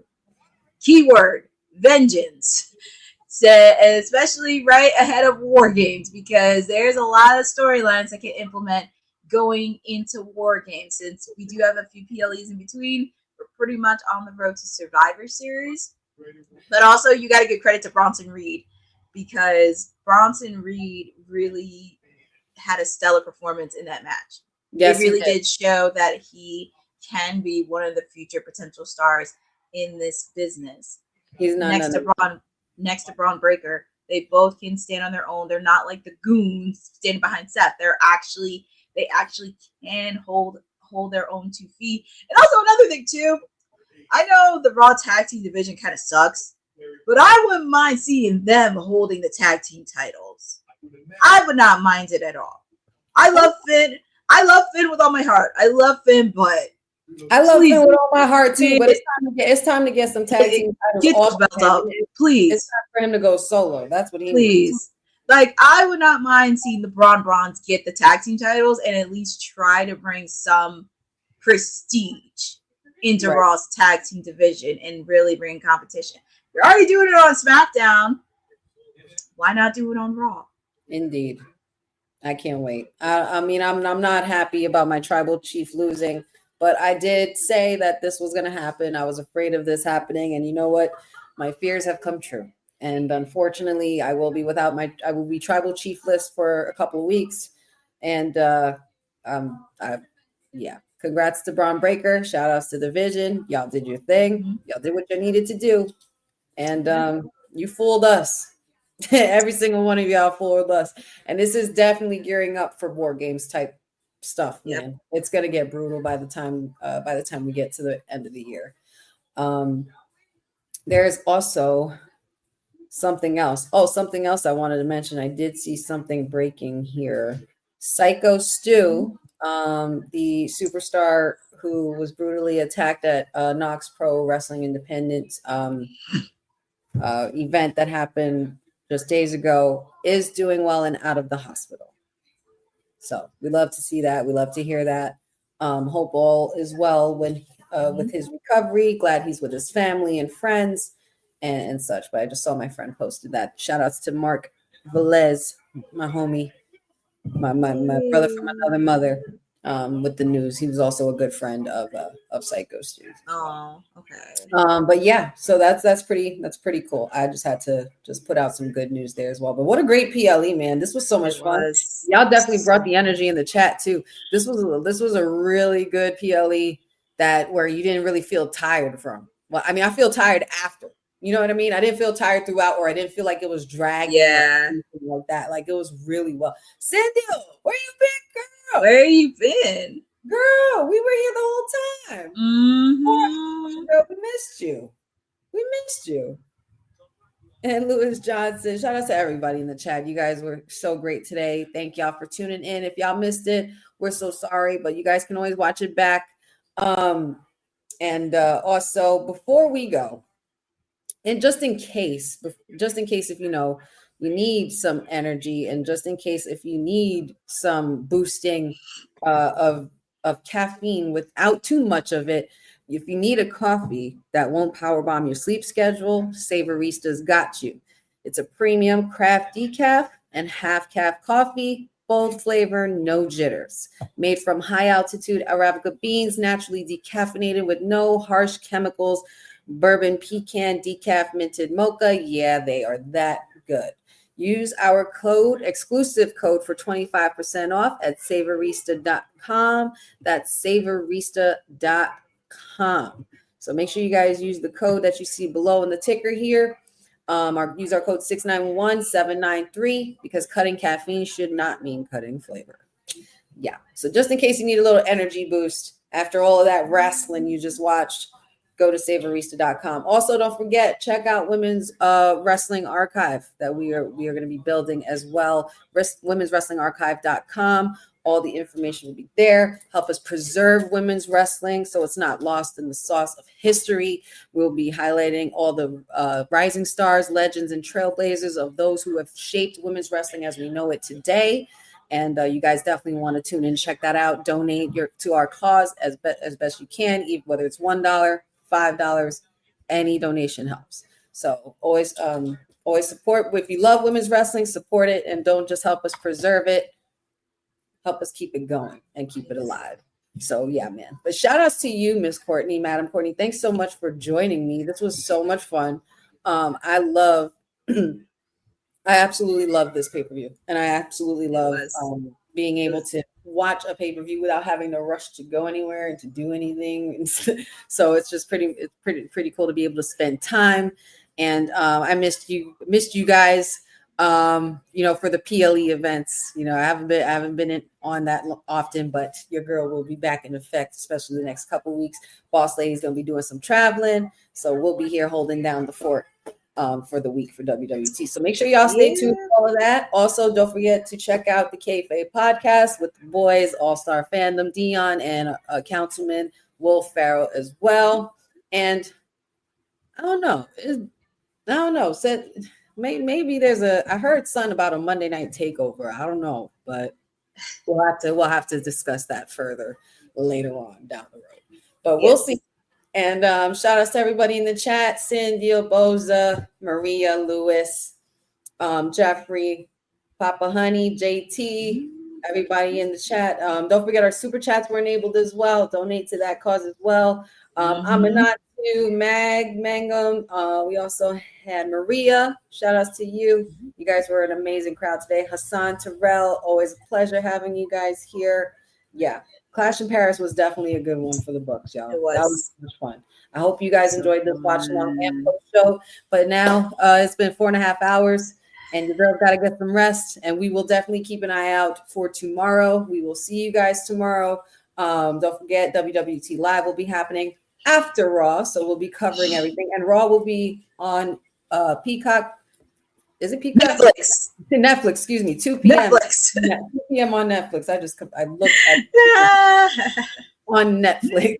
And yeah, man, this was Wrestling with Honey, the Sweetest Deuce. That is the Timeless Elite. PR Princess Courtney Rice, tuning out for Women's Wrestling Talk, the number one. And before we sign off,